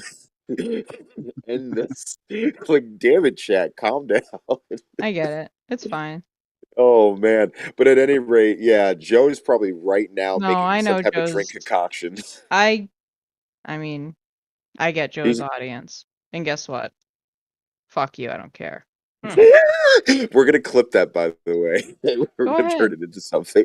I don't can't give wait. a shit. I feel how I feel, and fucking your words, fucking some chat. I don't give a shit. You think I care? You think I'm gonna fucking change my ways? Because you Nope. guys Yeah, are I like, feel like oh, a whore fucking every shut day. up. Like, go fuck yourself. Ladies and gentlemen, Garguts has entered our presence. What's going on, I Garguts? fucking feel like a whore every day, Leo. Okay, I understand your fucking thing. I fucking feel like a whore right now. Oh my God, I was Jess getting is hit like, on by gay guys all night. Jess is like, Oh, Mustafa, you know you're what? a rat. Nah. He was washing beer off himself, he says. I Was he love dumped beer getting. on himself earlier or something? Did I? No, Joe. Oh shit! I guess must have missed that. No, Joe just took a shower or something, I guess. I don't know. That's where he was. He's preparing. Hey, tell him to wash the crevices of his fucking derf area. That's where it smells worse. For a guy, at least. Oh my god, Randy Viper in the chat with the aircraft investigations. That was fucking months ago. Like, good memory. I was Word, fucking word. watching that show. I haven't watched them recently. Holy shit, though. Great memory. Everybody's popping for Garguts that just entered the chat. Of course, dude, it's Garguts. Come on now. Yeah, What, man? Dude, I was. You know up- what? I just got back. I was upstairs. I thought I was listening to a fucking goddamn Ben and Jerry's Vermont fucking civil rights. I thought we were all gonna go down and get on a bridge together and change. We're gonna go up gonna to shit on me Vermont. now? Yes. No, I'm kidding. I'm just joking around. That was fucking Because I don't want to hilarious. fucking kill animals. You know who wouldn't kill an animal? You. Yeah, it's true. Yeah, well, so I go mean, fuck yourself. no, Because I I know took home for bass. I did 100% take home fact bass. you would never pull the trigger on an animal. I did. On a bat, you would. I brought. No, I let the bat out of the house.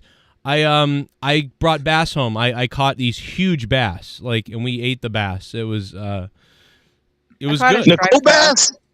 Oh my god! I've caught one striped bass. I let it go though. Oh well, there you go. Well, Garguts, how did you do? Did you end up getting to see SummerSlam, Garguts? No, I did not. I was fucking working my ass off until when I told you 50 minutes ago. Wow. So you didn't even get to watch Wow. it. Yeah. Well, Mariachi No. night. you didn't miss too much, really. I mean, I mean, did I really miss any? It's fucking SummerSlam. You might have missed. didn't. I might have missed one match that was a celebrity match. It was probably good. Well, That's it. Last match is surprising. I went out. the last match they did some crazy shit with lifting the ring up and everything. And whatever Garguts, you would else. get a kick out of it actually because it deals with heavy machinery. Right. Yeah. I mean, last time I saw heavy machinery happening, I mean, I didn't. wasn't kill- that a fucking tag team? Home Depot. Yeah, I didn't. It was a Do a Home little Depot match. basketball dance off the Where you concrete. buy fucking 12 Mexicans for $1. I mean, I'm just so sick of you little meth head devil worshippers. I'll be honest, I'd like to take a big bite out of your face.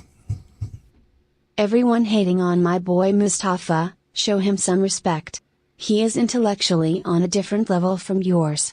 He's up there, you all are down here. Yeah. And below all is that pathetic sack of vinegar turd AJ Adams. Where dat monkey at today? Oh my Felt God. no on- Why do you? Yeah, I don't know why. AJ shit Adams. bum. He's not here tonight. The just only goes a lot thing of that could things, have right? saved Edge's wet fart of a return is if it came from Maurice's dump hole. Why did it take Hell Edge 6 weeks to buy a Hot Topic coat? My gosh, I can't right You know, now. I don't Edge know. You know, what do you think? So wait a minute. We didn't really. That's one thing we actually really didn't talk a lot about tonight was Edge's return, and I was kind of down because he shaved his head and. No, it's fine, dude. He shaved his fucking head again? Yeah. Oh my god. Leah, I mean, I will say this. We've talked He about. looked- Yes. We've talked about him in Vikings, right? Did we?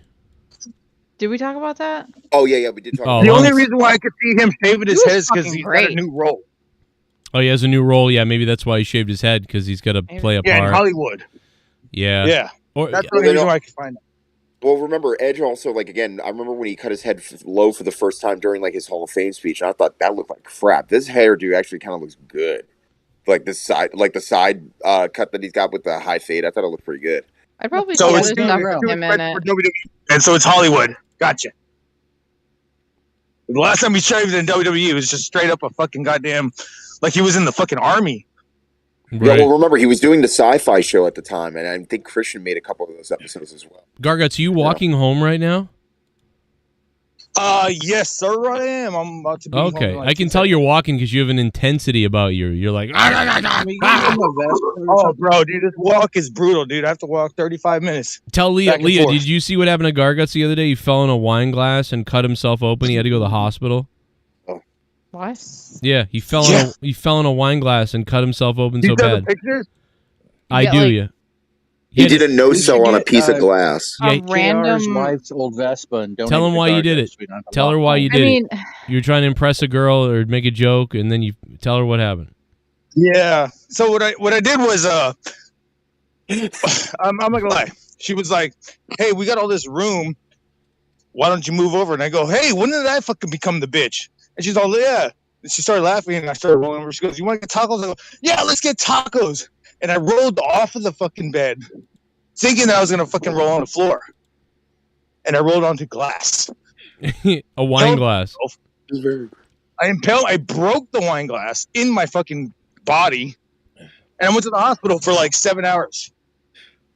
Did you get stitches? And today I was supposed to go get them out, but I've been missing work all week because of this shit. Yeah.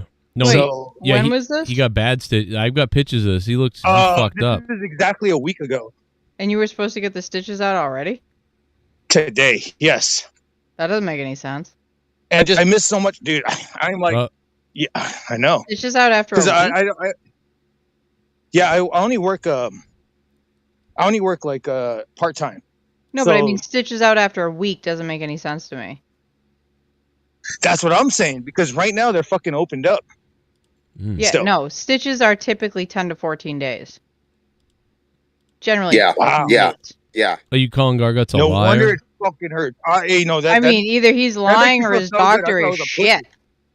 Yeah, no, my doctor was from Norway. Hold on, I'll He ask was my... like- From Norway?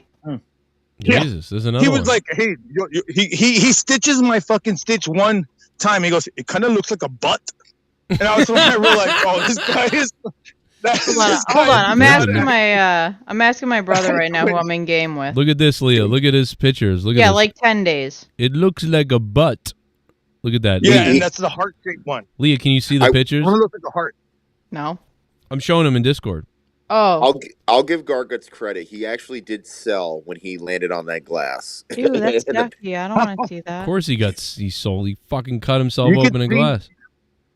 You could see two open wound gashes. Wait till you see the Yeah, real but- pictures. They didn't put stitches in those ones, right? No, they put stitches on all of them. Well, I'm gonna Wait a minute. Go back to the picture again. Wait, I I'm gonna can't- send you the like the real like. Oh my gosh! Look at this. Johnny Rivers is basically saying Leah went from air crash investigations to arm gash investigation. Oh, That's awesome. yeah. No, because, I mean, that was crazy that I remembered that. That was like over a month ago that I was talking about that fucking show. I even forgot about it. Garguts got busted open the hard way.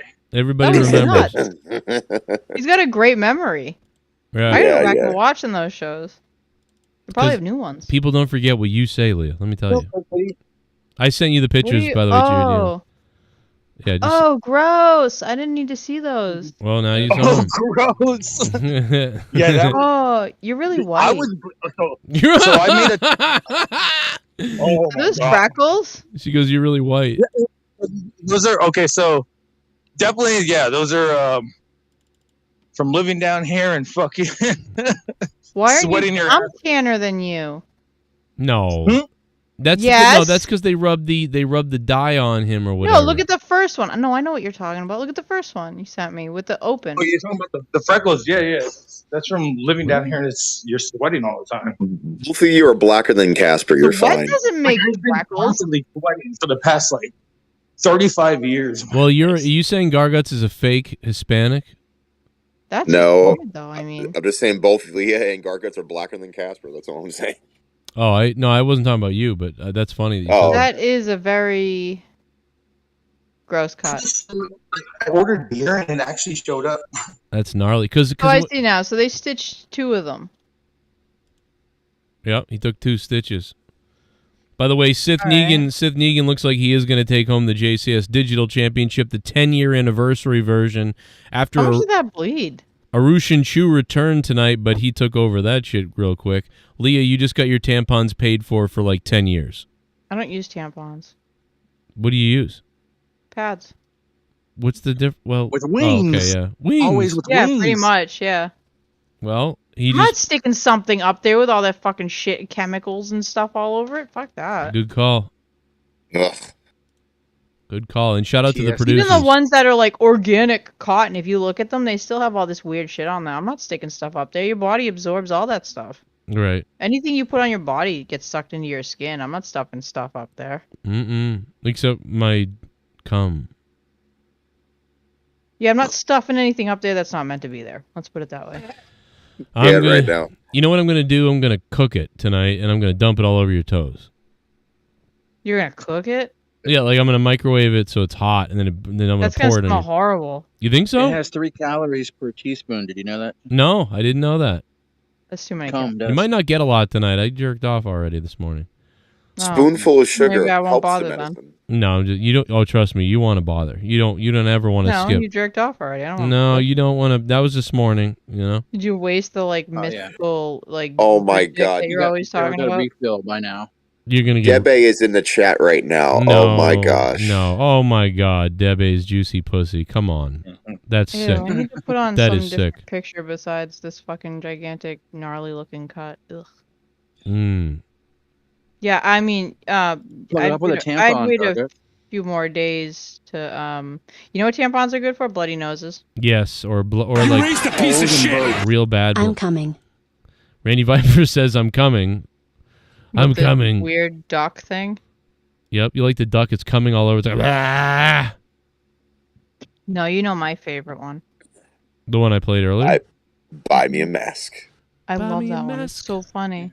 I did that randomly on a show. That was all done live randomly. My favorite one is the $16 donation. You raised a piece of Oh, you know what Miss else I Leah, love? when are you and Joe moving to Ireland? Randy Viper asked I for wish. I- I'm still looking into that. There's some weird things that because I have great grandparents that are from there, so there's like it seems like if I live there already for 3 years, then because I have great grandparents, I can get citizenship. That's awesome. Did you hear that? But that means getting there. Did you hear a lot of Americans are Basketball dance off the concrete. towards there? I mean, I'm just so sick of you little meth head devil worshippers. I'll be honest, I'd like to take a big bite out of your face. Jessel Arena, you tranny looking fish lips sack of entitled cunt. You are below Mustafa. Wow. You want a man like Mustafa, but since you can't get him, you talk crap about him. I'll stitch your fat lips to AJ Adams' butthole. You can eat his turd, you cow. Jesus. I just love it how every quote is You like raised at a the piece of end shit. the page. Did Gergie fall in glass or is that a CGI story?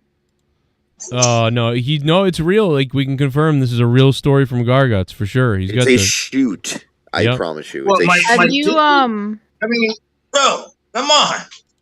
have you watched any of that Alex Jones, like the penalty trial? that I Not told yet. you about? No, I haven't seen it yet.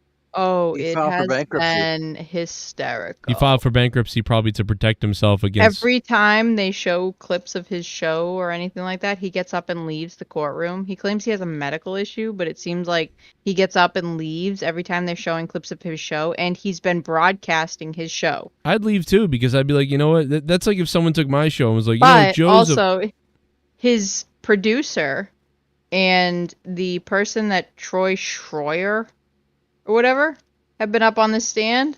yeah, And yep. the lies that they've told have just been brought out over and over and over again. And they're lies because they take a deposition and then they're asking them questions and like, well, this isn't what you said in your deposition, and they prove it to them. And it's like, all right, so you guys do just lie. Schroyer's the one where the guy, remember the angry guy in the street? Oh, I know who he is. He's a twat. But remember the guy was like, "Fuck you, InfoWars Alex Jones colonizer." That's the guy he yelled at. The guy who said colonizer. But he colonizer. lied. Like they brought up his. I haven't seen it. Yeah, no, I'll show you. He lied because they brought up his deposition where it's him saying something else. And then he's on the stand and he's saying a different thing. Well, we'll find out. I mean, listen, the courts I usually love depositions. Courts are usually pretty good at getting everything right. I mean, we've had the last couple of years, I courts. love depositions. They're so good because the people say all this stuff and then they think like they go home and they think about like, oh, I could have said this, I could have said that, and then they're up on the stand and they do say that stuff and it's like, well, that's not what you said in your deposition, which was under oath. You know, it's a sworn statement. So is that like the interview that they give? With yeah, it's an under oath interview. So if you start saying different stuff on the stand than you said in your deposition, that can be brought into court, and it's like liar, liar, liar. Like the moment that Leah just said, civil court. If you go to civil court for it, and then they use it against you in other court, then you can't do that. So that's basically what happened to Bill Cosby. That's the double jeopardy stuff you can't do. No, that's not. No. No, not double jeopardy. Double jeopardy is not being able. Tried for the crime twice. I love it. Right. I won double jeopardy once, and so double jeopardy is say that you are tried for a crime and you're found not guilty. They can't just keep bringing that crime against you until you get guilty. Well, I mean that's what they kind of did with. Get scared. Right. Well, they appealed. An appeal is different. Like so the moment Leah said, for this. I love depositions is the moment where I heard like the court TV theme in my head. do. I was just like with the congas. Because they're great. Whenever you see a lawyer, if you're ever watching some sort of court thing or anything like that, and you see a lawyer say, well, in your deposition, you know it's going to be good. Instantly. You know it's going to be good. Because it's like, I just caught you. Yeah, I gotta watch some of it. I haven't quite seen it yet. I haven't really sat down to watch that yet. I just knew because I figured it would go the way it was gonna go. So I was like, and everybody's questioning because his current producer, who I believe was not his producer at the time of the whole Sandy Hook thing, which is what this is all about. 5 years ago, yeah. When are they gonna put CNN on the stand? So she's been on. Well, they're not on trial here. They should, but. Well, Alex Jones should also be. What he did was wrong. It's been going on forever, though. It's like right, and they're in the penalty phase, right? So they've already gone through the whole figuring out that he's been convicted of this. So now they're in the penalty phase, which is what do the people get? What are they going to unperson? They're going to unperson him even more. Well, again, Alex Jones has made all these statements about like losing money and everything. You know, he made over I think it was $1.3 something million last year. Oh yeah, he's probably made. He's not hurting. Sure, well, he's gonna be hurting, more hurting going in the future. I think it was Troy Schroyer up on the stand. They asked him how much he makes every year. It was over 100K. Vern Troyer? That's nothing. That guy does so much work. All he makes is about 100K. Mm-hmm. That sucks for him. What's over. What's that guy Vaughn? The guy that says like the gods are aliens and shit. He makes a lot of money because he worded his stuff differently, saying, "What if? What if?" Oh yeah. Now he's got ancient aliens and all that stuff. That's what Alex Jones should have did. Yeah. They brought up their videos. Well, what if they were like the parents are actors? Like, I had forgotten how bad it was until I started rewatching the trial, watching the trial, and they're re-bringing up. They're actually playing the full videos that he had, the segments and everything that he did. He's got to be so sick of this. It's like he's on there. The videos are labeled, I gotta watch this.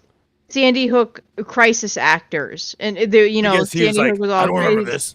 That it was fake and stuff like that, and it's like this is disgusting. No, I knew he was going to lose this because I forgot how bad it was until I watched the clips that they were playing in the broadcasting. But you know what? He also like, wow. he also blew the whistle on a bunch of child molesters. So like it's like he 50-50. After the Sandy Hook But, thing, there was a church shooting down here south of San Antonio where I'm at. Really? And people were coming down here. Did you saying, lose any "It's fake. neighbors? It's fake. It's fake. And I believe he even did it too. A lot of people are saying that shit. Garguts, And that's have you- because of the Sandy Hook shit. Well, there's a lot of Garguts. bullshit going on right now about the Uvalde stuff. Yeah. There's the people that they have investigating it, which, I mean, just personally, I think every single one of those fucking cops should be fired. Fired. They should not be cops.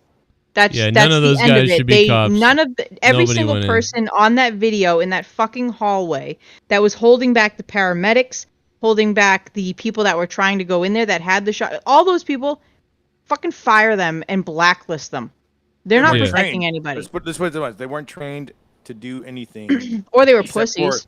Except for 'Cause I don't getting care that money whether you're- and fucking getting big bonuses. I don't care whether you're trained or not. Are you telling me that if like there's fucking kids in there, you're not going to try and stop it? Well, that's the other thing too, because the thing is, they were The waiting on FBI another told him not to police go in. That's what it department. is.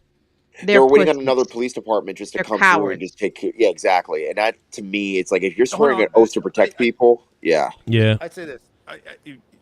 I've been to Uvalde a lot of times. It's literally only 40 minutes away from me.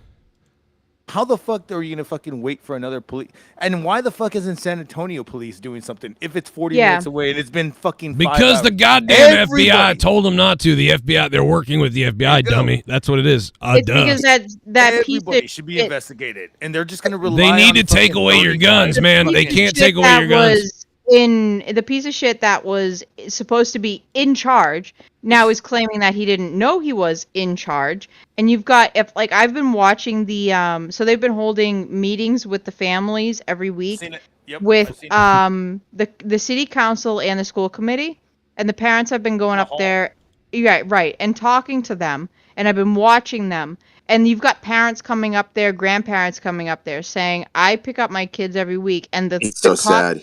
The cops that are supposed to be patrolling the halls and protecting the entrances and exits are all standing under the tree chit-chatting and hanging out. Why are we He's talking- like, nobody's doing their fucking job. SummerSlam, we're talking about school shootings. What are we doing? No. On a side note, Well, it's Leah. fucking almost 4 a.m. Are we really still talking about it? No, I know. I mean, I'm just on kidding, a, but- on a side note, though, I will say this: I don't know who the guy was, but he was remaining anonymous. He actually paid for all the funerals because all these families don't have the money to like. It was That was Bo really Jackson. The It FBI was paid Bo for the Jackson. funerals like they paid for the. Oh, okay. There's been a lot of people helping these families, Bo as Jackson. they should. Because you know what? They shouldn't have to worry about anything while they're dealing with, like, absolutely get some loss of justice for their children. kids. These Yeah, kids, absolutely. it's disgusting because it's like, how many, you think of like, we have all these school shootings, and all of these school shootings, the cops, everybody ran the fuck in. They stopped it. And you think about this classroom, these kids sat in this classroom, some of them could have been saved. It was over an hour. In Over the words, a fucking hour. in the words But I of bet Joe, if Bambi was in there, they'd gone in and shot that. as Joe said, those cops were either scared or paid. Absolutely. Yeah, it's one of I the think two. they were scared. I don't- Honestly, I think they were fucking cowards. I don't remember what comedian said this, but they said it recently after this. They said every fucking bullet should be worth $5,000. You're gonna shoot somebody, you better be fucking worth it.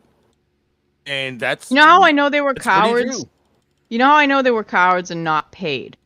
Is because there was a father, and actually he had a wife that worked at the school, and he was the father of a child at that school. He works at the Border Patrol. He was currently at a barber shop that was not far away from there, and he was getting a haircut when this came over the radio, and he heard it. The barber actually had a shotgun.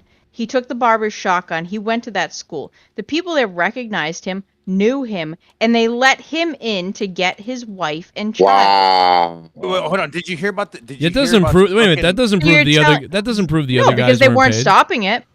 Because they didn't you even hear know he about was the- going in. He went around the back. No, Yeah, they just saw like the him and lady. let him. Oh. Wow. Okay. Did you hear about the lady that fucking snuck in and saved her kids? Yeah, yeah. And She their got kids- tased. But it's the fact Now that she's gonna get fucking legal actions on her because she saved her kids. Oh, what do you want me to do? I'd be like, bitch, fuck you. were I tased. do what I it's want like- to do because you ain't doing shit.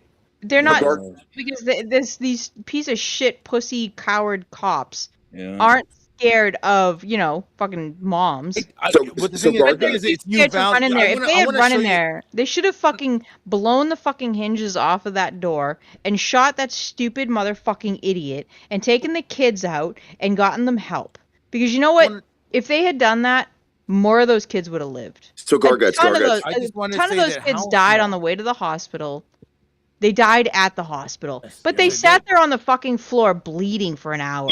And then a girl fucking put dead bodies on top of her to fucking pretend she's The dead. one girl that got out of there with no Christ. injuries. So Garguts. Say that how small real quick, how small Uvalde is? It's literally 32 blocks this way and that way. Yeah, no, It's my got- brother's it's got- from it's my got brother's nothing. from down there. He told me. There are far blocks. Like there is nothing. It's like rural area. Mhm. There's a skate park. That's it. And if you go north, there's Sabinal, where I go to fucking go to the river. And that's like to go if I'm in Sabinal, I have to go all the way to Uvalde to get beer, then go back to Sabinal. That's how small these cities are. Yeah, And no, it's my out brother's in the from down rural. there. He told me. I mean, he told me all about it. He's like, it's fucking unbelievable. Yeah, and Blackjack Brown died today too. Do you see that? Who? Blackjack Brown. I don't know who that is. Who's that? He's like a photographer, journalist guy, wrestling guy. Oh, Watch that Mulligan. Oh, wait a minute. The African big ass Yes, yep. Dude, I remembered him from the 90s, bro. Dude, he was a really famous camera guy for, I think he was wrestling Pro Illustrated, I think. Yeah, I mean, this is how you end the SummerSlam with dead fucking everybody. But yeah, Blackjack Brown died today. Oh man, yeah, because he had like lost weight a couple years ago because he was like going through different stuff or whatever, and God, A lot of people don't know. Probably a lot of people don't know who he is. But I mean, like I've always seen him around and stuff like that. You know? Motherfuckers had the same glasses since the 80s, dude. Yeah. The most notable time that I ever saw him was WrestleMania 12 and 14. Those are like the main time because you see him in the front row. Remember when WWF used to have like 17 photographers at the bottom? Oh my god, that was one of them. Yeah. Oh, the people all around like the mat and stuff. Yeah, and it was I like remember that. 1998. Like it'll be a shotgun Saturday night. God, You're I forgot about There's no that. way you need this many people on a shotgun. They did. Saturday They had a shitload of people around the ring. Remember WrestleMania 11, dude? Shawn Michaels threw one of them because they were all in the way. Oh yeah, no. Yes. I remember mostly 12 and 14 because he was in the front row for the Shawn Michaels Bret Hart match, and then of course WrestleMania 14. There's just a crap ton of camera people for the main event for Austin and Michaels. So yeah, that's sad, man. Dan, I can't believe it. What did he die from? Fucking I don't liver? know. I didn't read it all, but I just know he passed away, and I was like, oh, a lot of people don't know him, but I think we're gonna wrap it up, man. It's like 4 a.m, and we got tomorrow night is Ric Flair's last match. Oh, I might be on reviewing that. I'll definitely see it. Oh fuck it! It won't be his last match. He might die Well, tomorrow. I'll be back in fucking 4 years for his next last match. If you think he's gonna hate this die, guy. No, I don't think so. he's not gonna. Well, that's the. I don't think he's gonna. I think he's gonna take a pill and die in the ring on purpose. Like it's the most legendary thing. He's gonna take some cyanide and shit. This is for you, David Fleer. Fucking so sick of this dude. Oh, His Gonna last choke on a match. His pizza? last match. Like who cares? he's Ric Flair. I don't thing is, care. it's- I don't even like him. I never liked him. But Yeah. I keep have to I have to keep watching his last matches. It should be called his last tag team match. I don't know why they're not calling it that because that's what it is. He's gonna have the hot tag, and it's gonna be Flair moment for like 10 moves that he only knows, and then that's it. He's so great, though. He's so great. He's gonna have so much charisma. I've been sick of it too, I know, but I love him. I'm gonna have a good time watching Ric Flair. See what he does. I hope it's good. Otherwise, what the fuck, you know? And by the way, no blood at SummerSlam other than Brock's back tonight. Thank you for spoiling it. Like I care. Oh, you're gonna watch it? Honestly, Well, what are you doing here? What do I need to watch? What do I need to watch? What do I need to watch? Just the Arguts, you did a better blade job falling on a piece of glass than probably would have happened on any part of the show. So it's okay. Leah, didn't miss that much. Leah, did you just go outside? I'm here. Okay, you're still here. Okay, I thought I heard something. All right, so yeah, you know what? We're gonna wrap it up, man. I gotta give it up for maybe Garguts will now. Garguts, now you can. Wait, it's Saturday night. What was tonight supposed to be? It would have been beat the clock tonight. Yeah. Oh. Why? Tomorrow's beat the clock, isn't it? No, it would have been tonight, Saturday night. No, but I mean now you were saying, oh, you're gonna do it tomorrow. I don't know. I might do it tomorrow. Don't you have to work Monday? Yeah. I mean, beat the clock. Fuck Ric Flair's life. Whatever. You want to do it? Yeah. Leah, do you have any last? Sith Negan is the he donated $1,000 tonight, Leah. Yes, he did. Oh, dude, no wonder you're. Are you gonna send Sith the pictures you told me about?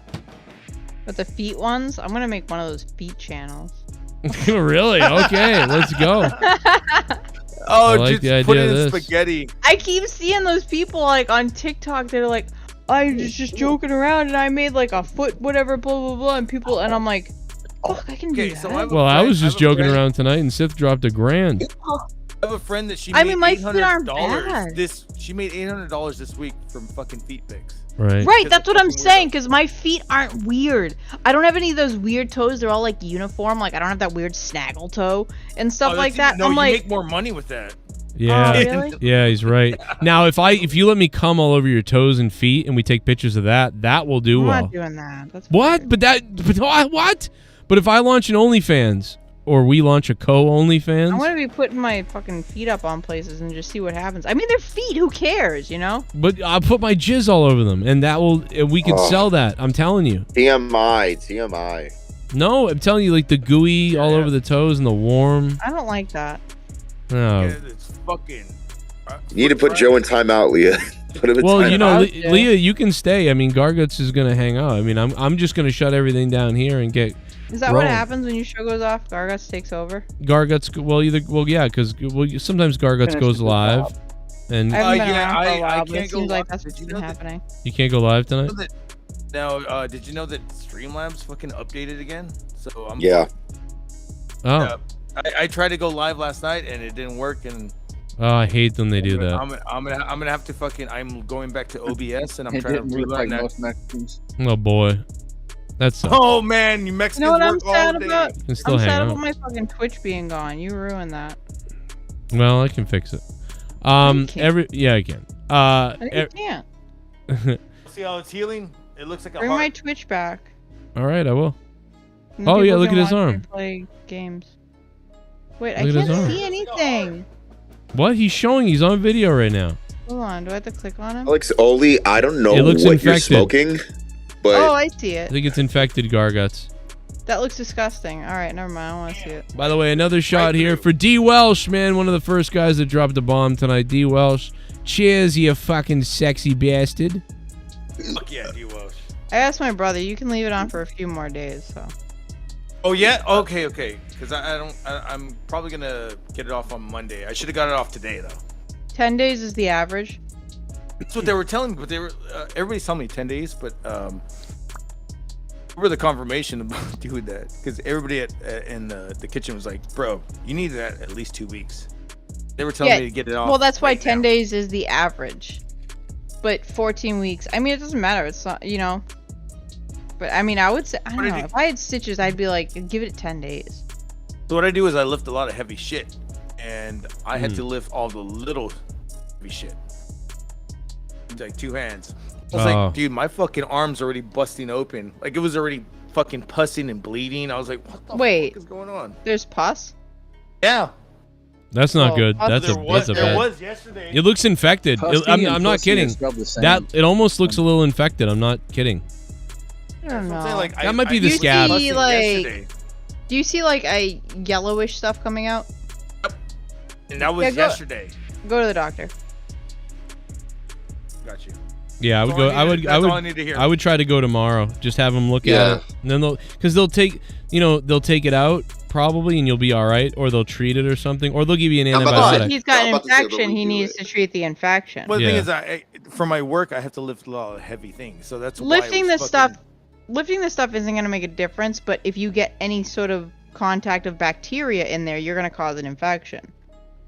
So if you've got yellowish gunk coming out of there, I mean, it could be the healing process, but also yellowish gunk could be an infection. A doctor will know. If you have any sort of stuff like coming out of it, go to a doctor and just have them look at it. I guess I'm missing work tomorrow. You I'm gonna tell them, you bro, might this- be. You're probably going to be fine. They're probably going to look at it and be like, "It's not too bad," but yeah, but they might give you an antibiotic. You know. They're gonna give me an antibiotic. Probably shoot it in my ass because. Oh. Fucking Hope they shoot in your dick hole. No, they'll probably Oh my put you on a regular antibiotic. They don't do it down here.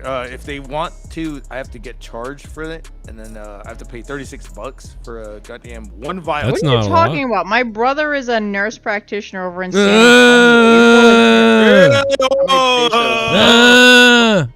Go ahead and find them. There's like a million of them. No. Don't tell people. But if you want to lead me to that, seriously, behind the scenes, do that. But that's what they're telling me. Jesus. I have to pay so Fucking much hate money. YouTube. The shit. Fucking anything around here. I know YouTube, right? Well, Which is better. let me tell you something. If it's $36, I mean, Pay it. Yeah, I know, but that $36. I'll send you the goes straight to my $36. rent. I will send you the money. You tell if it's 30. Trust Okay. me. If I'll let you if it's like $50, $80, or whatever the fuck, you at least tell me. Like, because we can. That's not. I don't think you'll have a problem, but yeah, you can. That's not too bad. All right. It's the only thing that's been fucking hindering me, but got you. I got you. Brother. All right, sexy pants. Listen, you stay around. If you're going live, you're going live. Cool. Leah might hang out here still. But I'm gonna end the show on my end. I'm hopping off. In the show, man. Nice to talk to you finally, Leah. It's been a minute. Yeah. Love hanging out with y'all. All right. Oh, yeah, same with Leah, man. Yeah, I you can stay. Last week we heard from her last week, but before that I haven't. What are you playing now, Leah? You playing? What game are you playing? Nothing. I'm just hanging out. Oh, okay. You want to play? I got off a little while ago. Yeah. Alrighty. You can stay if you want for a few. You can do whatever. I'm just gonna turn off my stuff down here. I'll be up in a minute. I'm just gonna turn my stuff. In the words of my generation, deuces. Hop off. We'll be in here. All right. If you want to hop on. Party on, Garth. Whatever. Good night, guys. Yeah, Thank you. I'm Wayne. Garth got you coming. All right, everybody. Yo, holy fuck, dude. I'm pretty fucking bazookaed. I'm bazookaed, dude. Here's another shot, man. This is for everybody, man. This is for Arushin Chu returning tonight. Huge, man. Thank you so much, bro. What in the world? Guys, thank you. I just want to say thank you to Arushin Chu and to DWELSH and to SITH NEGAN, Black Lab, everybody who donated. Dude, look at the donation list from this month. I just want to throw this up real quick to give people the love because this is unbelievable tonight. SITH NEGAN has taken the #1 spot on the board. He's taken over everybody. SITH NEGAN #1 above DWELSH, who's #2. The Ghost from the Coast #3. And Todd Fair would be #4, but this doesn't include Super Chats. Sorry. Drew Bar 100, Black Lab, Soundwave 92, Gerald Armstrong, General Santos, Blumpkin Cunt, and Arushin Chu in the #4 spot, man. Thank you guys for that crazy fucking time. I've had a lot of little shots here. Thank you guys for 10 years of this show. Some of you have been here since the beginning of that. Only a few of you. And a lot of you ghost listen now. You're not in the chat much, but you're listening. I know that. So shout out to everybody who's been here that long. For 8 years, or 7 years, or 5 years, or 3 years, or however long you've been here, man. Holy shit balls. Thank you guys. SummerSlam 6.5 for me. I had fun for the most part tonight. You know what I mean? Kisses. Everybody's got the big one. Including SITH freaking NEGAN, who dropped an absolute freaking bombs away. And yeah, it was crazy, man. Lesnar was nuts.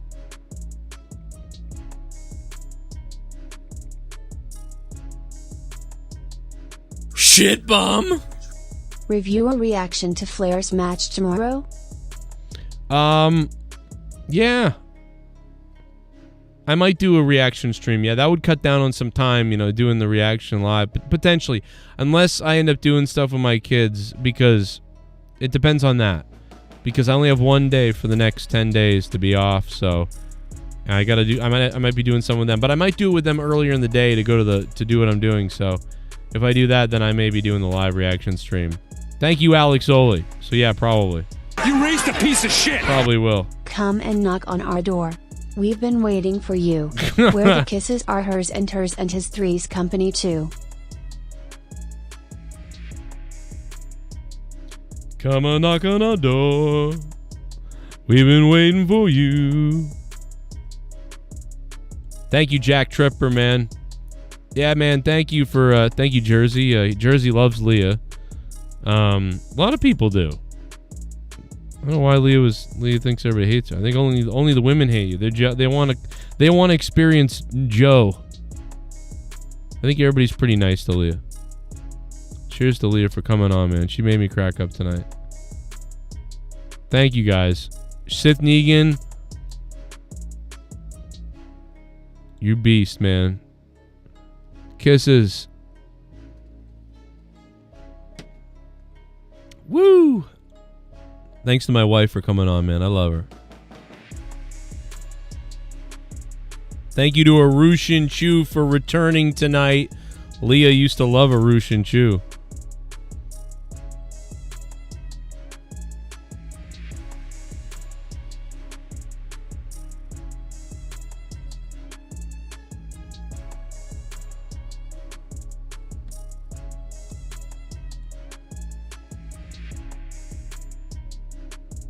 Maybe Leah will do a shot with me. I don't think she's listening though. If Leah was listening, I would do a shot with her. I love her so much, man. I really do. Happy 10-year, Johnny Rivers. Thank you, Johnny. Thank you, man. Arushin Chu, man. I'm a mark for you, bro, tonight. That was so cool to see Arushin Chu. Haven't seen him in a while. He's been so busy with life, But it was great to see Aru pop in tonight and be a big part, man.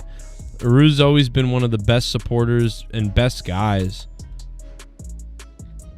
It's awesome to see him.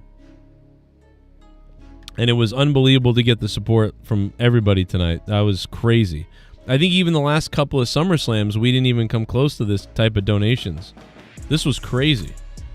I can't believe I've been doing this for 10 years. Like 10 years ago, Leo was like, what the fuck are you doing? Let's do another shot. Is Leo still in the chat? Happy 10. Yo! I'm about to hit 13 next Tuesday. 13 what? Like 13,000 subs? What are you talking about? Wait, what? Let me pour a drink. Let's pour one more shot. Let's pour one more shot.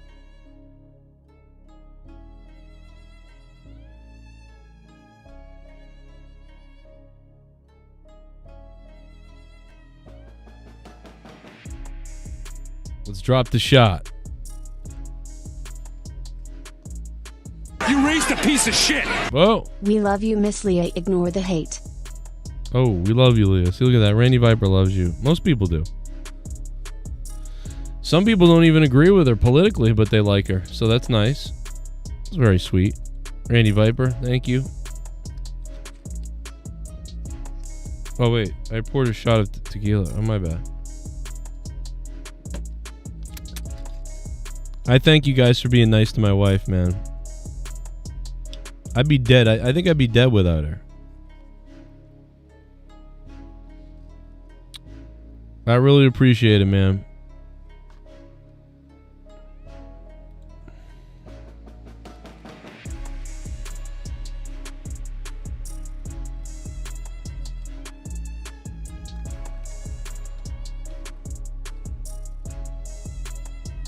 I'm telling you, man, Leah launches the feet pictures. I think it's going to do well. I'll just put them up on Patreon. Foot pics. Because that's clean. You can do that. Foot pics on Patreon. In the like the $200 tier. You'd have to put him like in a really high tier, you know, because otherwise they just get around everywhere. This week I'm painting my toenails pink. This week I'm painting my toenails green. This week I'm putting my feet in dirt. Oh my god, dude, if I was a girl, I'd have the craziest OnlyFans. Yo, I'd put my feet in like dirt and then pour water in it. Oh, it'd be so fucking weird, man. Cheers again, SITH NEGAN especially, for the $1,000, man.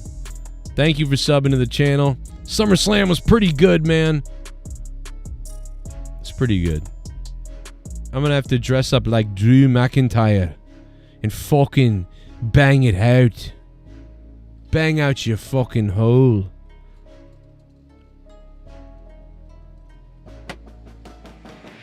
Me and Leah's feet pics.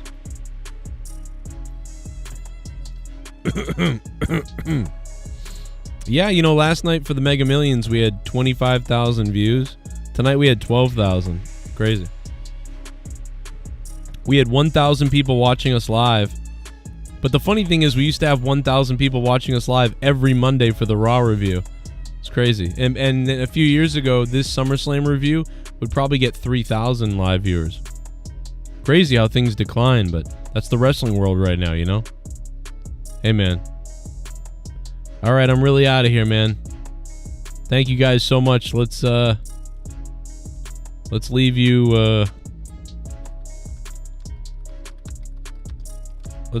with the I don't know. What should I leave you with?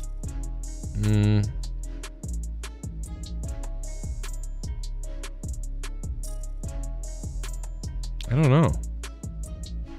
Let's leave you with the first ever review that I ever did. A couple of clips of it, laughing at it. Or is this the second review? No, this is the second one I ever did. This is 2015. I had started a tradition in the first SummerSlam review I did was cool, but the second review I ever did, I started a tradition. I put condoms all over my head. Then the next year I put money all over my head. Then the next year I did something else, and then I stopped doing it. I don't know why, but I kind of broke it. Over, and you know what that means. It's time. No, that is not what happens. Randy Orton stays outside the ring, and it looks like that's how. Oh, that was this is the first year of SummerSlam review. This is the second year I had a condom on my head. Because I'm a hell of a guy. Thank me for being You're here. watching the Joe Cronin Show with. Cheer, it's Dollar Man. You know, Dollar Man. Well, I didn't enjoy it that much. For the most part, bro, I think this is Asher. This is the year 2015, my third SummerSlam review. Listen to this. You don't need just send cash. We don't need to continue the fucking. Let's stop that. What do you now, what do you feel about SummerSlam here? Did you like it or you hate it or what's up? it didn't really live up to the hype. I mean, I didn't enjoy it that much. For the most part, it wasn't that good. I will say the good matches of. I don't know if that's Asher or not. SummerSlam here. Did you like it or you hate it? You don't need just. Let's see. Nothing. AJ. What else? This SummerSlam was nothing. Oh, he said his name is AJ, so that's not Asher. But Asher used to call it that time, and he sounded just like that guy, kind of. And I remember I was like, oh, my God, goddamn kids are calling the show. What the fuck is going on? But, you know, I want to, you know, a lot of people, you know, this was a big thing for them to call the show and to have fun and to talk. So, you know, but it was always alarming. Like, oh, damn, like, who the fuck? That's why it's so weird that Schlong's View took out his schlong on his show. It's like, bro, what are you doing? You know, you got a fucking audience of fucking young people. That was the craziest shit, man. I can't believe that guy survived that. Man, fucking crazy, man. Listen, it might have been Asher, though. Asher was actually at the show tonight, so he wasn't here. All right, good night, everybody. I'm out. Thank you so much, man. I fucking love you guys. I'll see you today, tomorrow, whatever it is now. And shout out to SITH NEGAN. He is the digital champ, baby. Good night.